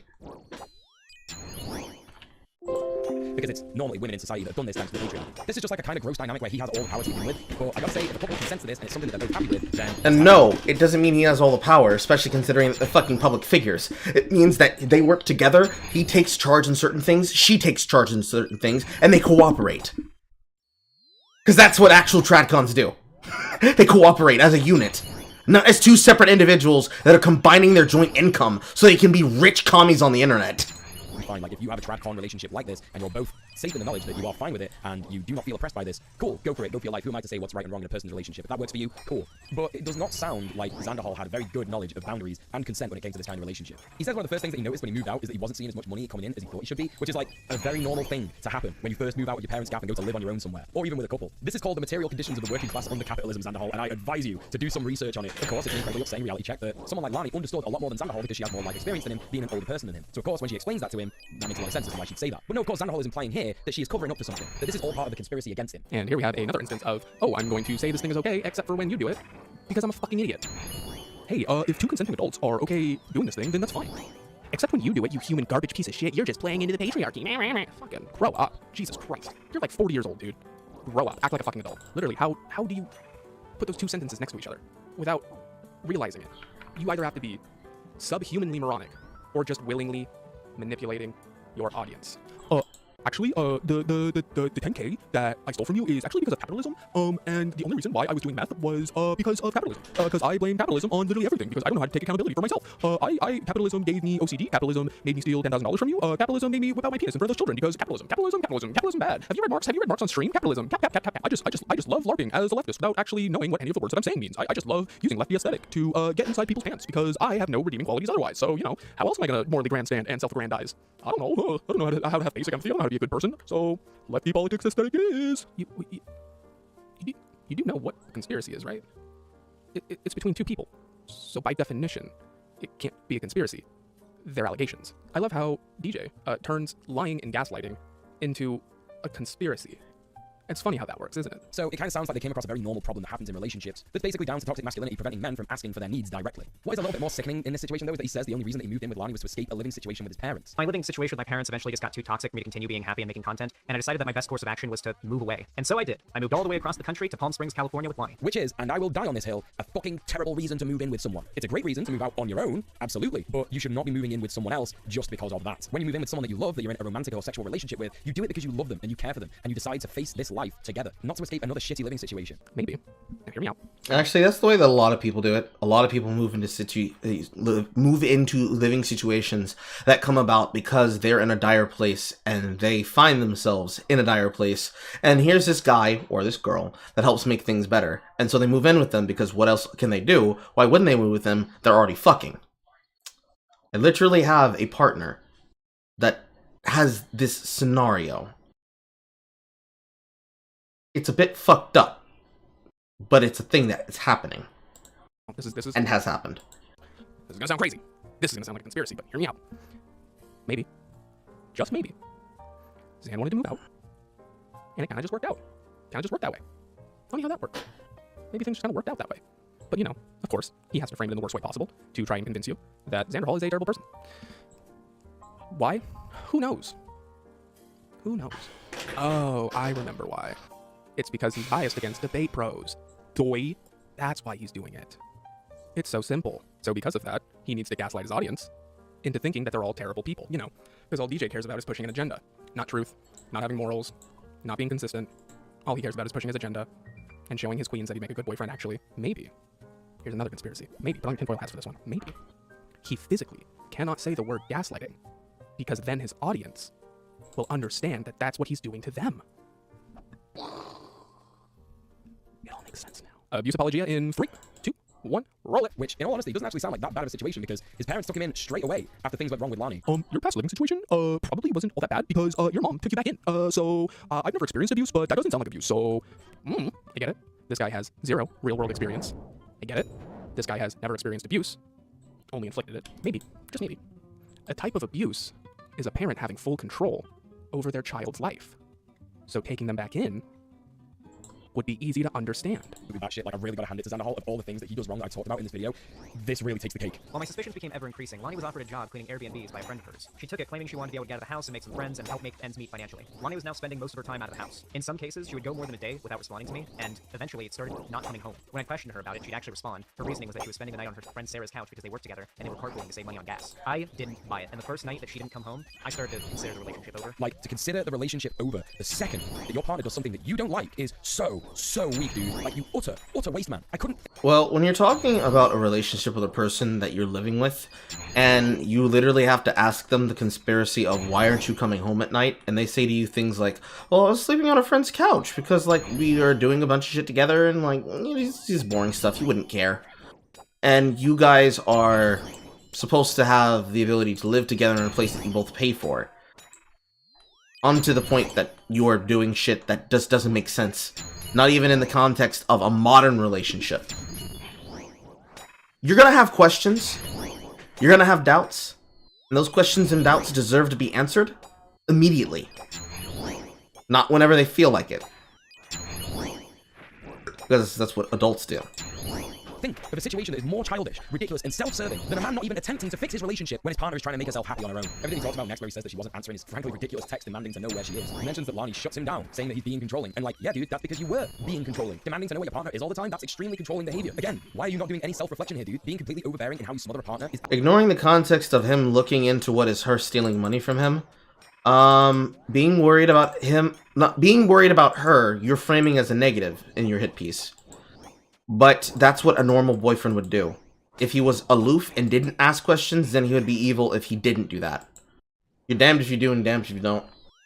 Absolutely absurd, and you really need to consider that other people need space. Throwing all your toys out of the pram and making her homeless because you simply cannot be bothered to try and make the relationship work is, well, the whole man belongs in the bin. Hey Bad Bunny, if you didn't come home for like 4 days and you weren't answering my phone calls, I would sit on the couch and I would wait for you to come home, and once you walk through that door, I would suckle on your toes so well, and I would just suckle on those cute little toes of yours. You could just never come home, and I would just sit on the couch and wait for you. Oh, you want $10,000? Here you go. You don't even need to archive it. I'm just gonna give it to you. Bad Bunny, I love you. Please, just let me suck on your toes. First of all, didn't say that. Second of all, DJ is a giant walking red flag, so I'm not surprised that he finds it very hard to see red flags in other people. So, hey, so you didn't come home last night, and I was gonna send you a text to see if you were okay. But that would have been controlling and abusive. Apparently checking in on your partner is controlling and abusive, so don't do that, apparently. My guy, I get it. You have 0 relationship experience, so you don't understand. If I was in a relationship, and I didn't come home one night, say whatever reason, and my phone died, and I eventually got back home, and I found out that my partner didn't even try to make sure I was okay, I'd be a little peeved. I'd be a little upset by that. Yeah, yeah, I think I would. But, you know, DJ doesn't have empathy for other people, so the idea of checking in on someone and making sure they're okay is abhorrent to him. You know, people could get in car accidents, get kidnapped, die, but none of that matters, because checking in is abusive, apparently.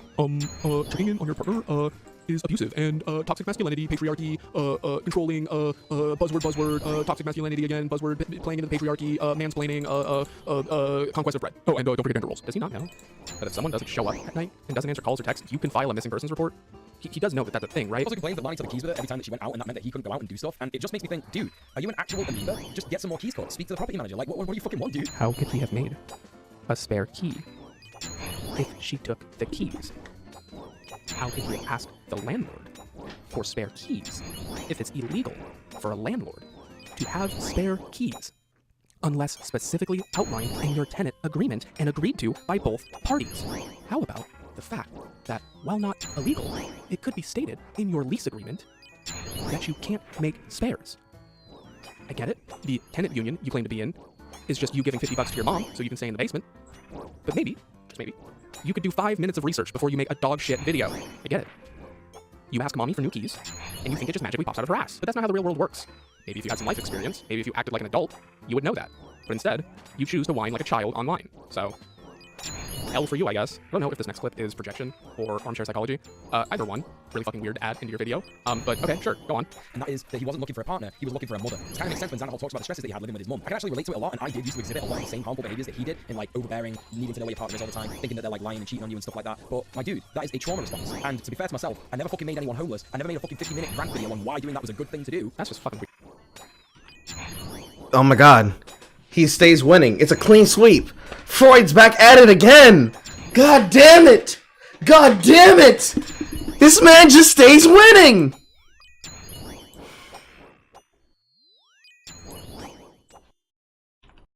Weird, dude. Like, to call someone's abuse, we're gonna refer back to that comment. Calling someone's abuse mommy issues, really fucking weird, dude. Really fucking weird. And this next bit just, ew.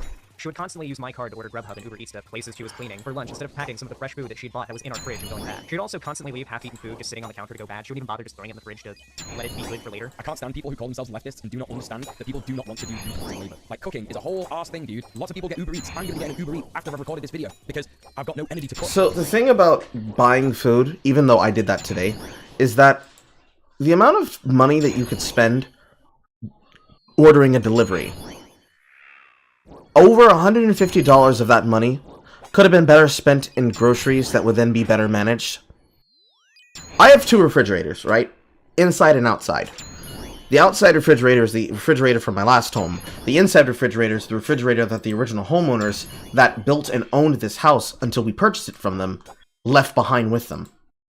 If you were to know where I live, and you were to Google images of my house and the insides of what the home looked like, you would see that an Italian family was living here. Their name is still on the door knocker. Even then, so, if I were to be wise, do some grocery shopping, get some friends to go out with me as my ride to and from, because I don't personally drive. I only drive in emergencies, and I don't like driving because I don't like being on the road with motherfuckers that don't know how to drive.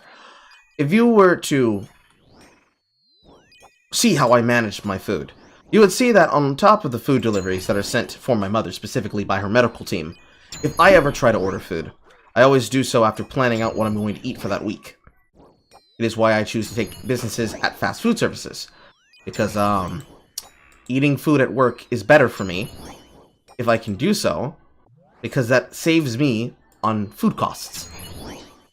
Food that I eat that I did not have to pay for, especially if it's something that I can be able to work out for my benefit, is better for me than not doing that. Not right now, Evil Bob. So, don't be wasteful and don't be lazy. And don't say, "Aw, man, I'm too good to cook." Because, like, just don't do that. That's a dumb thing to do. In this socio-economic climate? Look, and bear in mind, Lani, again, as he admits, was the entire trad wife ideal. So she was doing all the reproductive labor, she was going out doing a job, and she was trying to socialize. He complains that all the food in the fridge would go bad, and I'm not... Reproductive labor? Did you... I did not hear... No, there's no way I heard that correctly. Reproductive labor, she was going out doing a job, and she was trying to socialize. Like,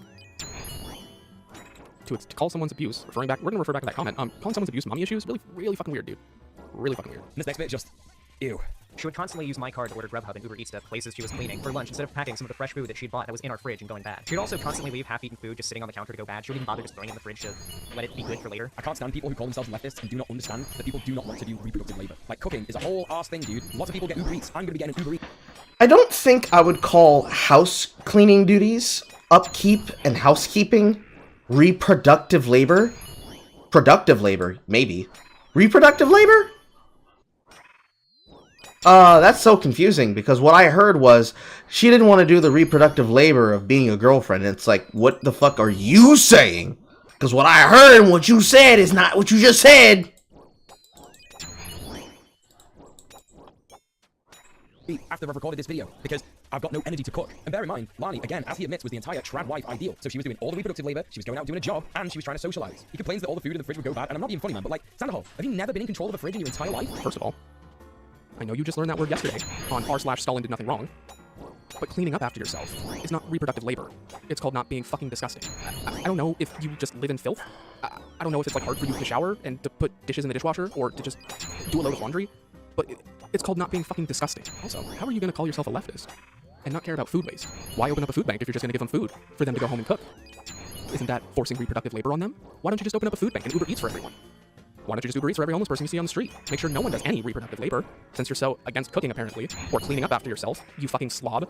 If it means that much to you, open up a food bank. Uber Eats for everyone. You know, who cares? Money's fake anyway, it's just made a construct.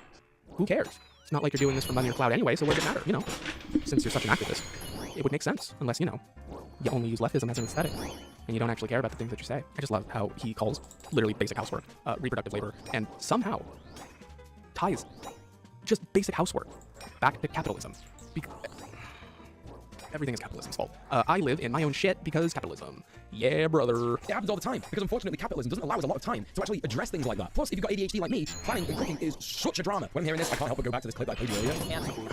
And Lonnie says, this is a thing that happens regularly, and this poor woman has to deal with this literal baby man popping whiteys on stream because he smoked too much weed and he just can't make it to the bathroom. So Xanderhal is then talking about how he blocked off all of his PayPal accounts, all the access he knew that Lonnie had to his money, and then goes on to show a bunch of Cash App transactions made to her account. But hang on a minute, if he just like on a whim decided to like stop her from getting money, which was her only access to money by the way, especially considering that he thinks that she was lying about the job that she had. And of course, remember chat, her having access to his money was an agreement that they previously had in the relationship, whether it was unspoken or not. What did Xanderhal expect Lonnie to do when he stopped her from having any access to money whatsoever? No, there was no chance for Lonnie to plead her case. Now, you can't say things like that and at the same time say, unspoken or not, if you want to use my money for something, you're gonna talk to me about it, especially if you're using money that I earned from my online career. Because that shit actually is very important to declare, not just for, hey, where's my money gone? But, hey, yo, what did you do with that money, and I need to declare that on my taxes. You want to learn about what it really feels like to be the kind of idiot that puts himself in a bad position about money? Be the kind of content creator that tries to make money on the internet and then tries not to declare that shit. You ain't gotta worry about clout chasers coming after you. The IRS is gonna be in your ass, boy! Deep inside your crevice. Deep in your hole. Deep in your hole. No chance for her to talk it out with him. Did he just call him a baby man? When he just made an excuse for not cleaning up after himself or not being able to cook because he blames capitalism and his mental illness? Listen, I'm autistic, I have ADHD. I've been doing my laundry since the 8th grade. I pretty much make every meal for myself. It's called learning to adapt with your neurodivergency because you're a fucking adult. Grow up. Stop blaming everything on capitalism or your mental illness. Be an adult, take responsibility, and stop shifting blame from everyone but yourself.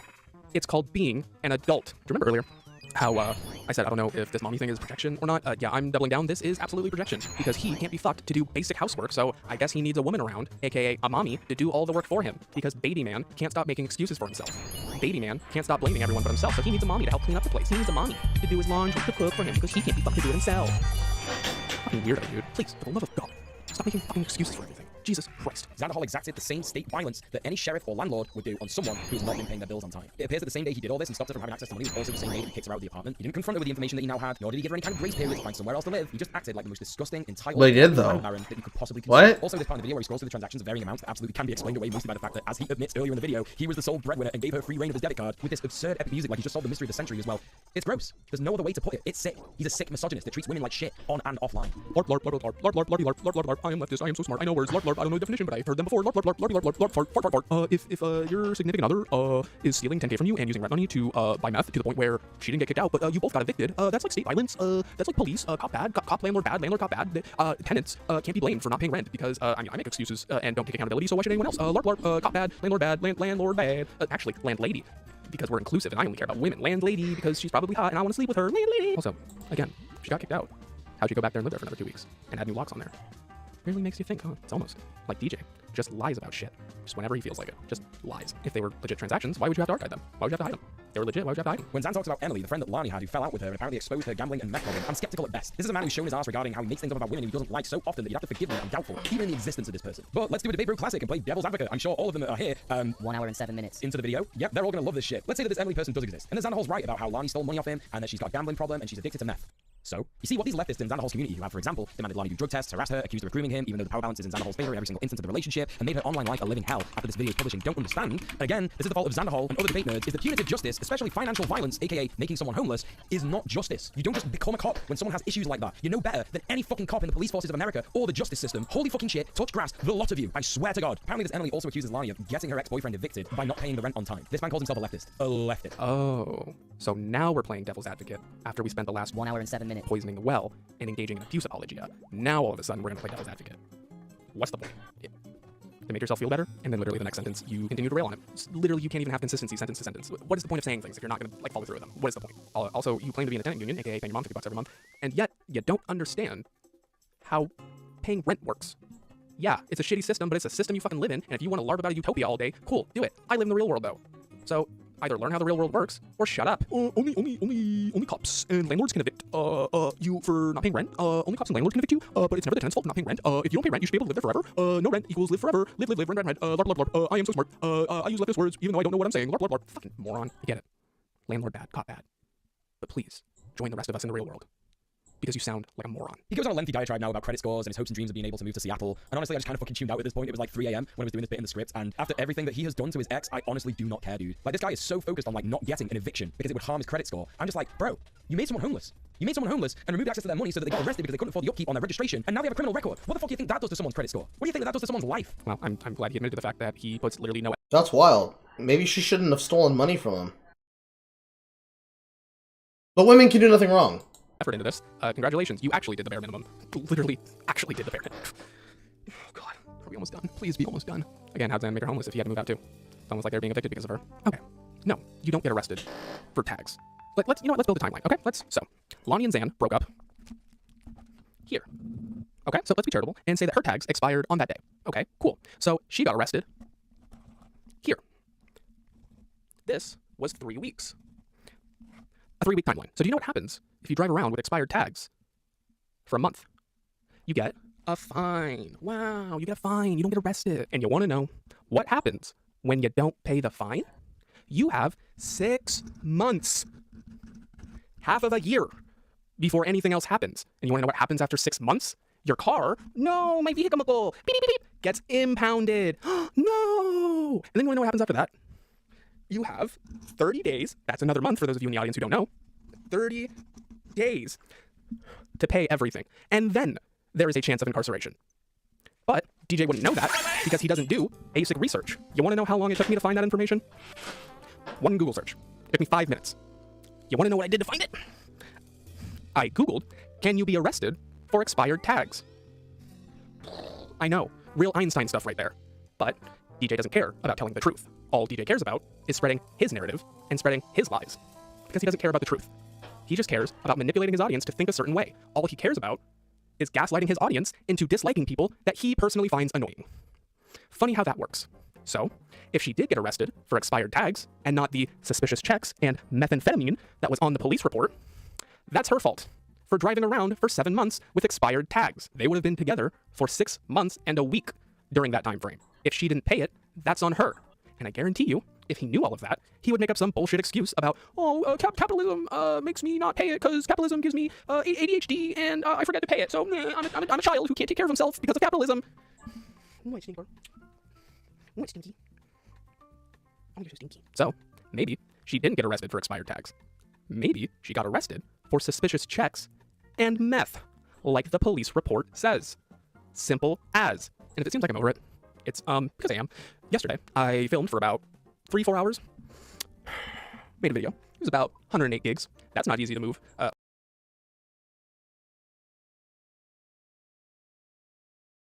That's her. I kept hearing a dial tone sound and thinking I was going crazy. Over to your computer, I can tell you that. And then I was watching it back, and I was like, you know what? I'm not really the biggest fan of this. Didn't really like the angle. Didn't really like how I was delivering things. So I was like, you know what? We're not gonna be lazy. We're gonna redo this. We're gonna do this right.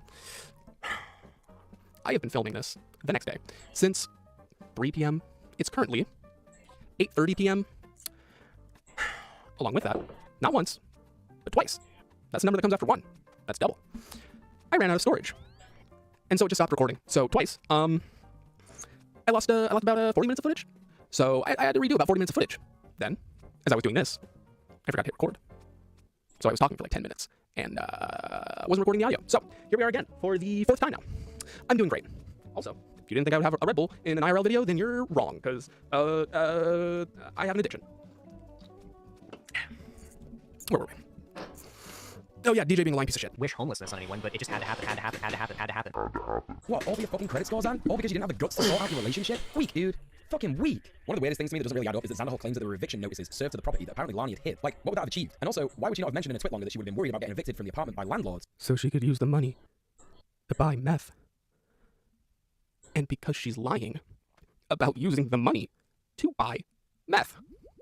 People lie. You would know.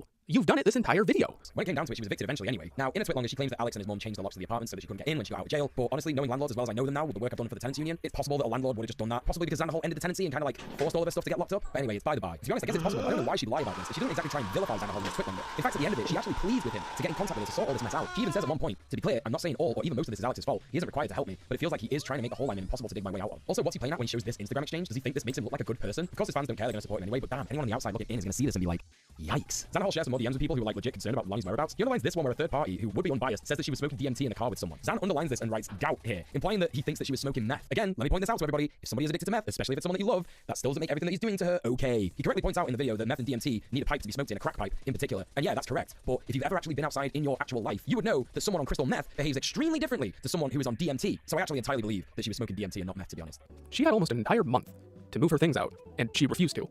That's on her. She's the one that got them evicted. So why do you keep victim blaming? Why do you keep blaming Xan? Is it because you don't care about male abuse victims? I get it. You've never been in an abusive relationship, or really any relationship for that matter. So you don't really understand the inner workings of a manipulator, because, you know, you don't see from... Reading a comment from the chat.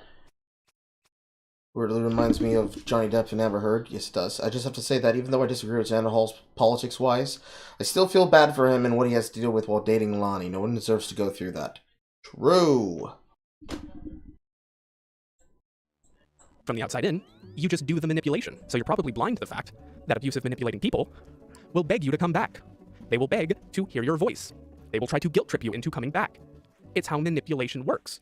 So if you think this is okay, you're a manipulator. So please, I am begging you, for the love of God, get some relationship experience before you go armchair psychoanalyzing other people's relationship experience, especially the abusive ones, because you have no clue what you're talking about, or you just think being manipulative and being abusive is an okay thing to do, which is disturbing. And the fact that, according to you, she lost her place of residence, is now homeless, living in a car, lost her source to money, but all she talks about is wanting to hear his voice and her being lonely. You want to know what that's called? Manipulation by guilt tripping. Xanderhall then admits that he was considering going back to the apartment with the police. A leftist who's done content covering police brutality. He was going to bring the cops to his ex-girlfriend's place, probably telling them that she'd stolen from him, was addicted to crystal meth, and might be fucking crazy and unhinged. This motherfucker could have got her killed. Also in this neck bit, Xanderhall still accuses Lonnie of setting up a credit card in his name, which is extremely fucking hard to do when you don't have a fixed address. Like, where is she picking up this credit card from, dude? Is she picking this up from, like, the car park where she's sleeping in her car? One of the first things that he says... To get a credit card, you only need to be able to give a name and date and references to things, and considering that she'd been involved in his finances, she had the information to be able to apply for those. Because you have to apply for them, then you have to set them up and accept them. Ever got a Chime card? Ever got a Wisely Pays card from a business where they send your paycheck? Ever gotten a credit card from your local credit union and or bank? A credit card that you can apply for at any of the department stores. A beauty card that you can apply for a credit card from places like Sally's Beauty Shop. It's extremely easy in America to get access to a debit or credit card. It's how they get you to put yourself in debt.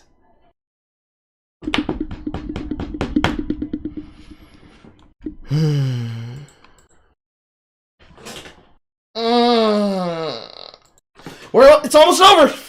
In this video is that he noticed that money was getting drained out of his PayPal account from an unknown source, and that he didn't believe Lonnie when she said that he might have got hacked. But I've had my PayPal hacked before. A literal Russian child hacked my fucking PayPal in 2014 because I didn't know what I was doing. The little shit used it to pay for gaming subscriptions. It was extremely funny. And in fact, when I contacted PayPal, they sorted it all out immediately. It was pretty fucking good, to be honest. But what I'm trying to point out with this anecdote is that actually, it's entirely possible that someone could have stolen Xanderhall's identity and taken out a credit card in his name, not just Lonnie. I'm gonna be honest. If that happened to me, not even Guantanamo Bay could get me to admit that. This is not the dunk that you think it is. Out of all my years on the internet, since I was like 10, in my over a decade of being on the internet, I have literally never had any of my accounts hacked. Cash App, PayPal, Venmo, Gmail, Twitter, Yahoo, Facebook, MySpace, Reddit, Pornhub, RedTube, OnlyFans, Truth Social, Gab, Parler, 123movies.com, Quora, Gab, Imgur, Pinterest. Especially by a 14-year-old. This segment would have been funnier if you had been putting up all of the vector URL images of those sites you were naming off. If you are dumb enough to have your account hacked by a 14-year-old, maybe you shouldn't be speaking on this subject. Maybe this is... Also, you can't say if you're dumb enough to get hacked. Anyone can get hacked, regardless of the two-factor authentication. We live in a very serious time of data breaches and archives. From confidence tricksters gaming you for information, to them just brute forcing the password. It's not hard to do. I could write a worm that could do it in 5 minutes on everybody watching this stream right now. Would I do that? No. Mainly because I'm very lazy. Very, very lazy. Very lazy.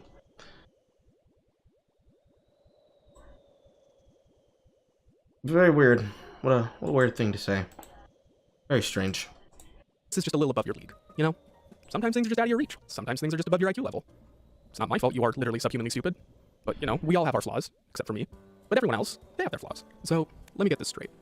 You find out that your girlfriend has stolen about 10K from you. She has archived the purchases. You are 8 months behind on rent. Eviction notices have been hidden. She got arrested for smoking meth. And your first thought is, some Russian 14-year-old opened up 3 credit cards in my name. I'm gonna be honest, that would not be my first guess. It would not be my second guess. I'm gonna be honest, it probably wouldn't even be in the top 5. But, you know, life's crazy. Anything could happen, I guess. Maybe this is all just to make yourself feel better about getting hacked by a 14-year-old. But that's nothing that happens to most of us. That's not a regular day occurrence. No, that's a you problem. That's a you thing. So don't project your stupidity onto me. Because, again, that's a you problem, not an us problem.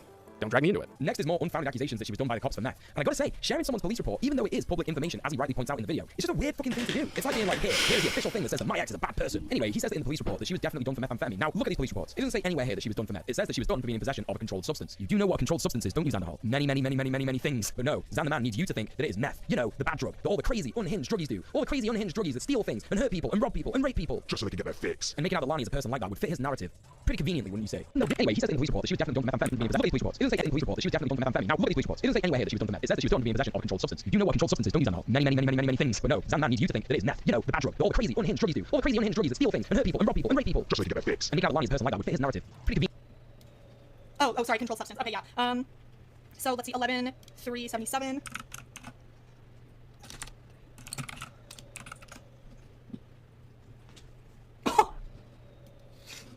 Oh my god. Oh my fucking god. No fucking way. No fucking way, look at that. Possession of methamphetamine. Somebody clip this. Somebody needs to fucking clip this. Holy shit, somebody fucking clip that. Oh, you're kidding me. You Weasley little fucking liar. Hey, look, pal. Just because you're allergic to showing receipts and evidence doesn't mean we all are. Sometimes, to substantiate our arguments, people tend to provide evidence instead of just saying things and hoping you're being believed. It's kind of the whole point of, you know, having a strong argument. You have evidence to back it up. But then again, you wouldn't really know what that's like, would you? Xanderhal then tells us that he went back to the apartment while she was in jail, and is delighted to tell us that it looked like the aftermath of a frat house party. I'm pretty fucking sure that Xanderhal didn't go to college, so I don't know how he knows what an actual frat house party is, but anyway, that's by the by. And to be honest, if I'd gone through the shit that Lonnie had gone through, I would not have an incentive to clean up that house. I would be fucking devastated. I'd probably spend a lot of time just like in bed. Hell, I find it hard enough to clean my house in general with fucking ADHD. And trust me, having ADHD and OCD is a fucking trip. So next he says that he found like some beakers and jars that were in shrink wrap, kind of implying that he thinks that she was going to be synthesizing drugs in the apartment, but probably what was more likely is that she was going to use it for like Etsy store stuff that I think she was doing on the side, because it kind of looks like she was doing that stuff anyway, according to this Twitter post. But honestly, at this point, it really does sound like he's trying to LARP his own Breaking Bad made-up fantasy. He even references the show when he's talking about this, and what I want to point out, by the way, is that Xanderhal and his community seem like obsessed with evidence, even if it is like questionable at best. So why do we not have a picture, Xanderhal? Where are the pictures of the supposed meth lab that Lonnie was making in your fucking ex-apartment? Like, if this happened to me and I went to an old apartment and found some stuff that I didn't recognize in there and I was worried that it was like weird, I would probably take a picture of it so I could ask people and be like, yo, what the fuck is this? He then next talks about how he starts removing all of his possessions, clearly trying to make a statement here that even though they had the agreement that Lonnie was able to spend his money on the things that she needed, that now all of these things are his, actually. Oh no, oh, you thought that actually I was being nice and these things belong to you. No, they're mine. They're fucking mine. And the way he then talks about how he just went back to his normal life pretending that none of this stuff happened is just so disgusting. Where is his empathy? My god, no debrief, no makeup sex, just sweep it all under the carpet, don't even think. No brief, no makeup.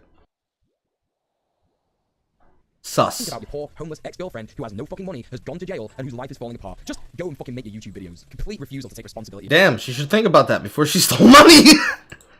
He didn't say that. He said, and I've seen Walt and Jesse's meth lab, and it certainly wasn't that. Literally the exact opposite. So, this is the part of the video where I think I've earned a little bit of unshareability.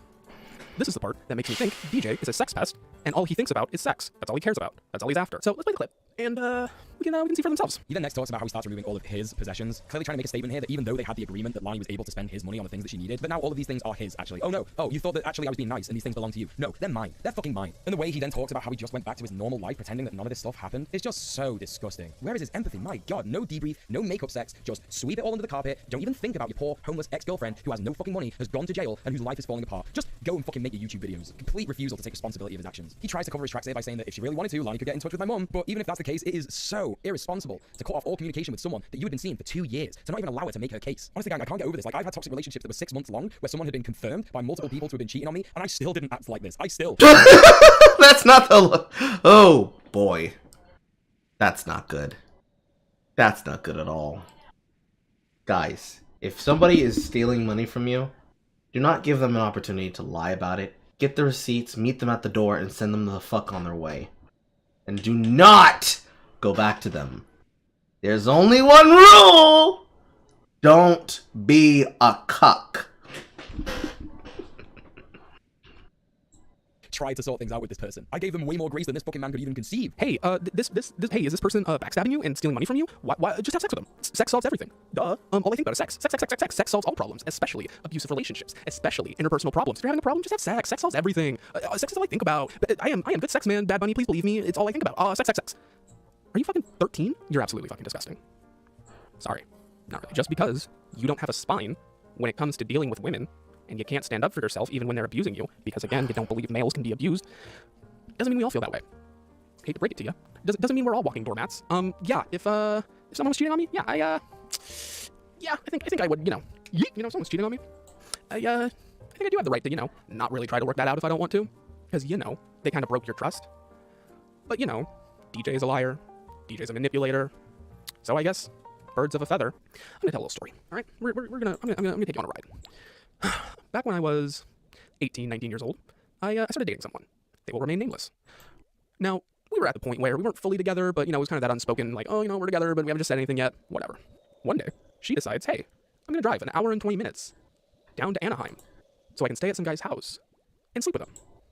Now, the entire time, she was texting me, being like, hey, I don't know why I'm here. I don't know why I drove down here. I wish I was with you instead. I wish you were here. Okay.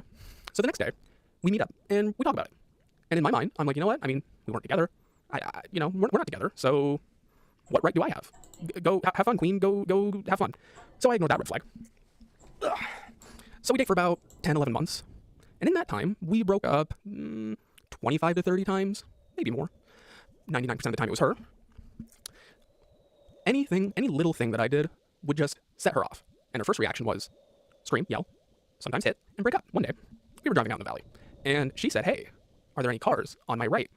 I look, no cars. I look behind us, nothing. She then proceeds to yell at me, call me a moron, call me an idiot, the whole 40-minute way home. Because apparently she meant, hey, are there any cars in front of me parked on the street? We got back together, obviously. There was another time where she had dyed her hair pink, and I changed her name in my phone to Steffi from Lazytown. One day, we were driving home, and I had her map her That's funny. Oh, that's funny. way back to our house. She saw the name Steffi, which I had already informed her about, by the way. Wasn't new. She then proceeds to crawl into the back seat, give me the silent treatment for 30 minutes. Once we get to her house, before I'm even able to fully stop the car, she jumps out, ignores me for 3 hours, finally texts me asking who Steffi is, to which I reply, that's you. To which she replies, oh, you want to come back over? Okay. There was another time, this one's my favorite. There was another time where her parents had gone on a trip for about 2 weeks. So she was home alone for about 2 weeks, which meant I stayed at her house for about 2 weeks. And during those 14 days, you want to know how many times we broke up? I'd say about 11. And you want to know the best part? Every single night of those 14 days, I ended up right back in bed with her. Didn't matter what was said, didn't matter what we did. I always ended up back in the same bed, back together, every single night. One of the times, during those 14 days, we were in an argument. She's yelling at me, I'm yelling at her. When you're in kind of that situation, it kind of just brings out the worst in each other. I look back on that time, and some of the things that I said, I would never in a million years say again. But when you're in a toxic relationship, it really does bring out the worst in each other. So we were in an argument. She says, hey, if you don't leave right now, I'm going to pepper spray you. Now, we were about 8 feet apart that time. No one had laid a finger on each other before you say anything. And we weren't yelling so loud that the neighbors could hear, So I replied, seriously? Because when someone says that out of the blue, you're kind of taken aback a little bit. You kind of go, seriously? To which she proceeds to pepper spray me. Very cool. So after that, I go home, still pepper sprayed, drove all the way home, took a shower, changed clothes, to which I received a text message saying, I can't believe I just did that. I'm so sorry. Can you come back so we can talk about it? Guess where I ended up that night? Back in the same bed. Oh, there was also another time where I was talking about, I don't want to use the R word, but my sexual assault, and her response was, oh, you just wanted to get your dick wet. I didn't even know her at that time, but that was her reaction when I told her. Very cool. And the final time we broke up, I remember this very clearly. I was walking in my house. She was yelling at me on the phone. And she said, I hate you. Give me back the t-shirt that I gave you. It was like a Vans t-shirt or whatever. To which I replied, you know, maybe if you had treated me a little bit better, I'd be more inclined to give you the shirt. She didn't like that very much. She hung up, and we never spoke again. So why am I telling you this story? Well, if I had followed what DJ said, I would have been in that toxic, physically and emotionally abusive relationship way longer than I should have. And if you follow DJ's advice, you will stay in a toxic relationship far more than you deserve. Because he doesn't care. He lacks empathy. He lacks sympathy. And this is why I call DJ an abuser. Because everything that he's done in this video has shown me that he does not care about people unless it suits him and his goals. All he cares about is himself. He doesn't care about male abuse victims. He only cares about the women that he finds attractive. If any of you have watched that video and you think it's okay to go back to your abusive partner to work it out or have makeup sex, he is leading you back into a toxic, abusive relationship because he himself is an abuser. He doesn't care about you. He doesn't care about what you go through. The only thing he cares about is himself and whatever pushes his career further. DJ should not be trusted, both online and interpersonally. I worry for the people that he surrounds himself with because all he does is push them back into the arms of their abusers. Because at the end of the day, all he is an abuser wrapped in leftist clothing. Roll credits. Jesus fucking Christ! What do I think of what I just witnessed? What do we think about what we just witnessed, chat? Comments, questions, concerns? Bile retching up from the throat. Oh God. I feel like at least an hour and 30 minutes could have been shaven off of this.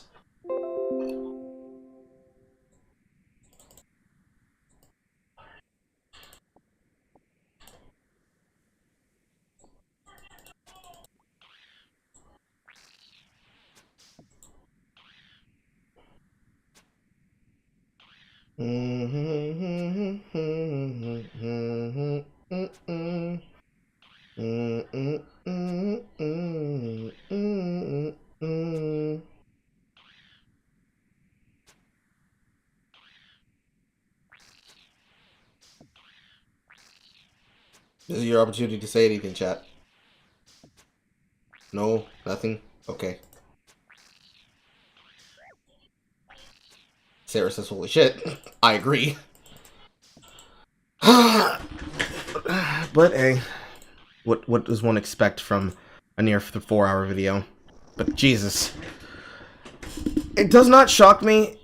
I don't think I needed to hear over 4 hours this kind of content, but at the same time, I'm not shocked. I'm not shocked at all. That's a horrible thing to have happened to Xander Hall. And even if I do not like Alexander, real name by the way, as a content creator, I don't wish the worst on him. Because boy, I know what it feels like to be in an abusive relationship like that. And at the same time, that's one of those situations that you should have wise intelligence about dealing with.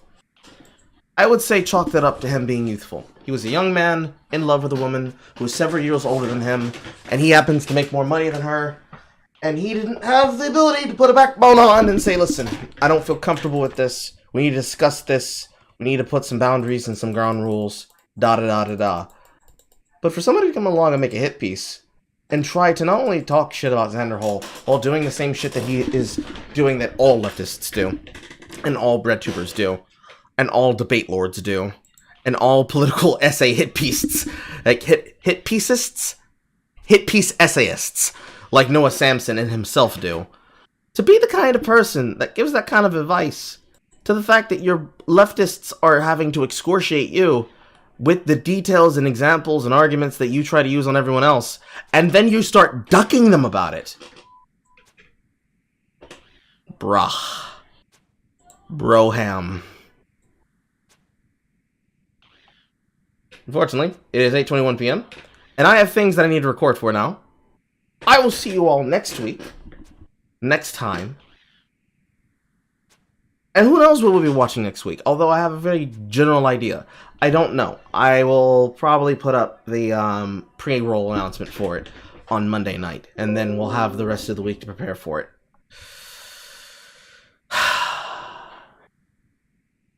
Jethro, music. Thank you for coming along and having some Negro fun time with your boy Carl. Thank you for everyone who has made it possible for us to be monetized. The poor man likes it. And if you would like to support the stream, please consider donating on twitch.tv, ko-fi.com, and subscribestar.com/SinglePlayerCarl. All donations and pledges receive the United Negroid Cringe Founder, because a Carl is a terrible thing to let waste. And all $20 plus pledges will get video submissions, video sub shoutouts, and the ability to join in on the business casual versus chats, which basically means any stream that is not Negro Funtime. I am currently working on, and I actually put out a tweet earlier, about getting my members set up. The members goes up to $19.99, which is about $20. I didn't want to go above that because I don't feel like I deserve $20 or above $20 yet for a single sub from a single person. That's also the same high limit of my Subscribe Star pledge tier. That's the highest tier. If you feel like you want to give me more money than that, there is a donation system inside of both Ko-fi and Subscribe Star that allows for that. There is also a link in the description bar. This first link, which sends you directly to, first, my all links, and then to the sub feature in Twitch. You can be able to not only sub yourself and go from a 1 tier or a tier 3 sub, but also be able to give sub donations to everybody else in the audience and community. Feel free to try joining into the Discords, but always try to do so after the stream, because until I am able to sort out this troll problem, you're going to need to go through Alt Identifier. If there's ever a problem with you verifying and being able to join the Discord, please send me a DM on Twitter at Caramel Cajun, and please try to get in contact with me so I can get in contact with my moderators and sort that problem out. Also, we are hiring new moderators, or by that I mean I am running applications for new moderators. If you think you'd like to be able to manage the audience of Carl, send me a DM and get in text with me. That is all I have for you today, ladies and gentlemen. I will see you same bat time, same Carl channel. Good night, everybody.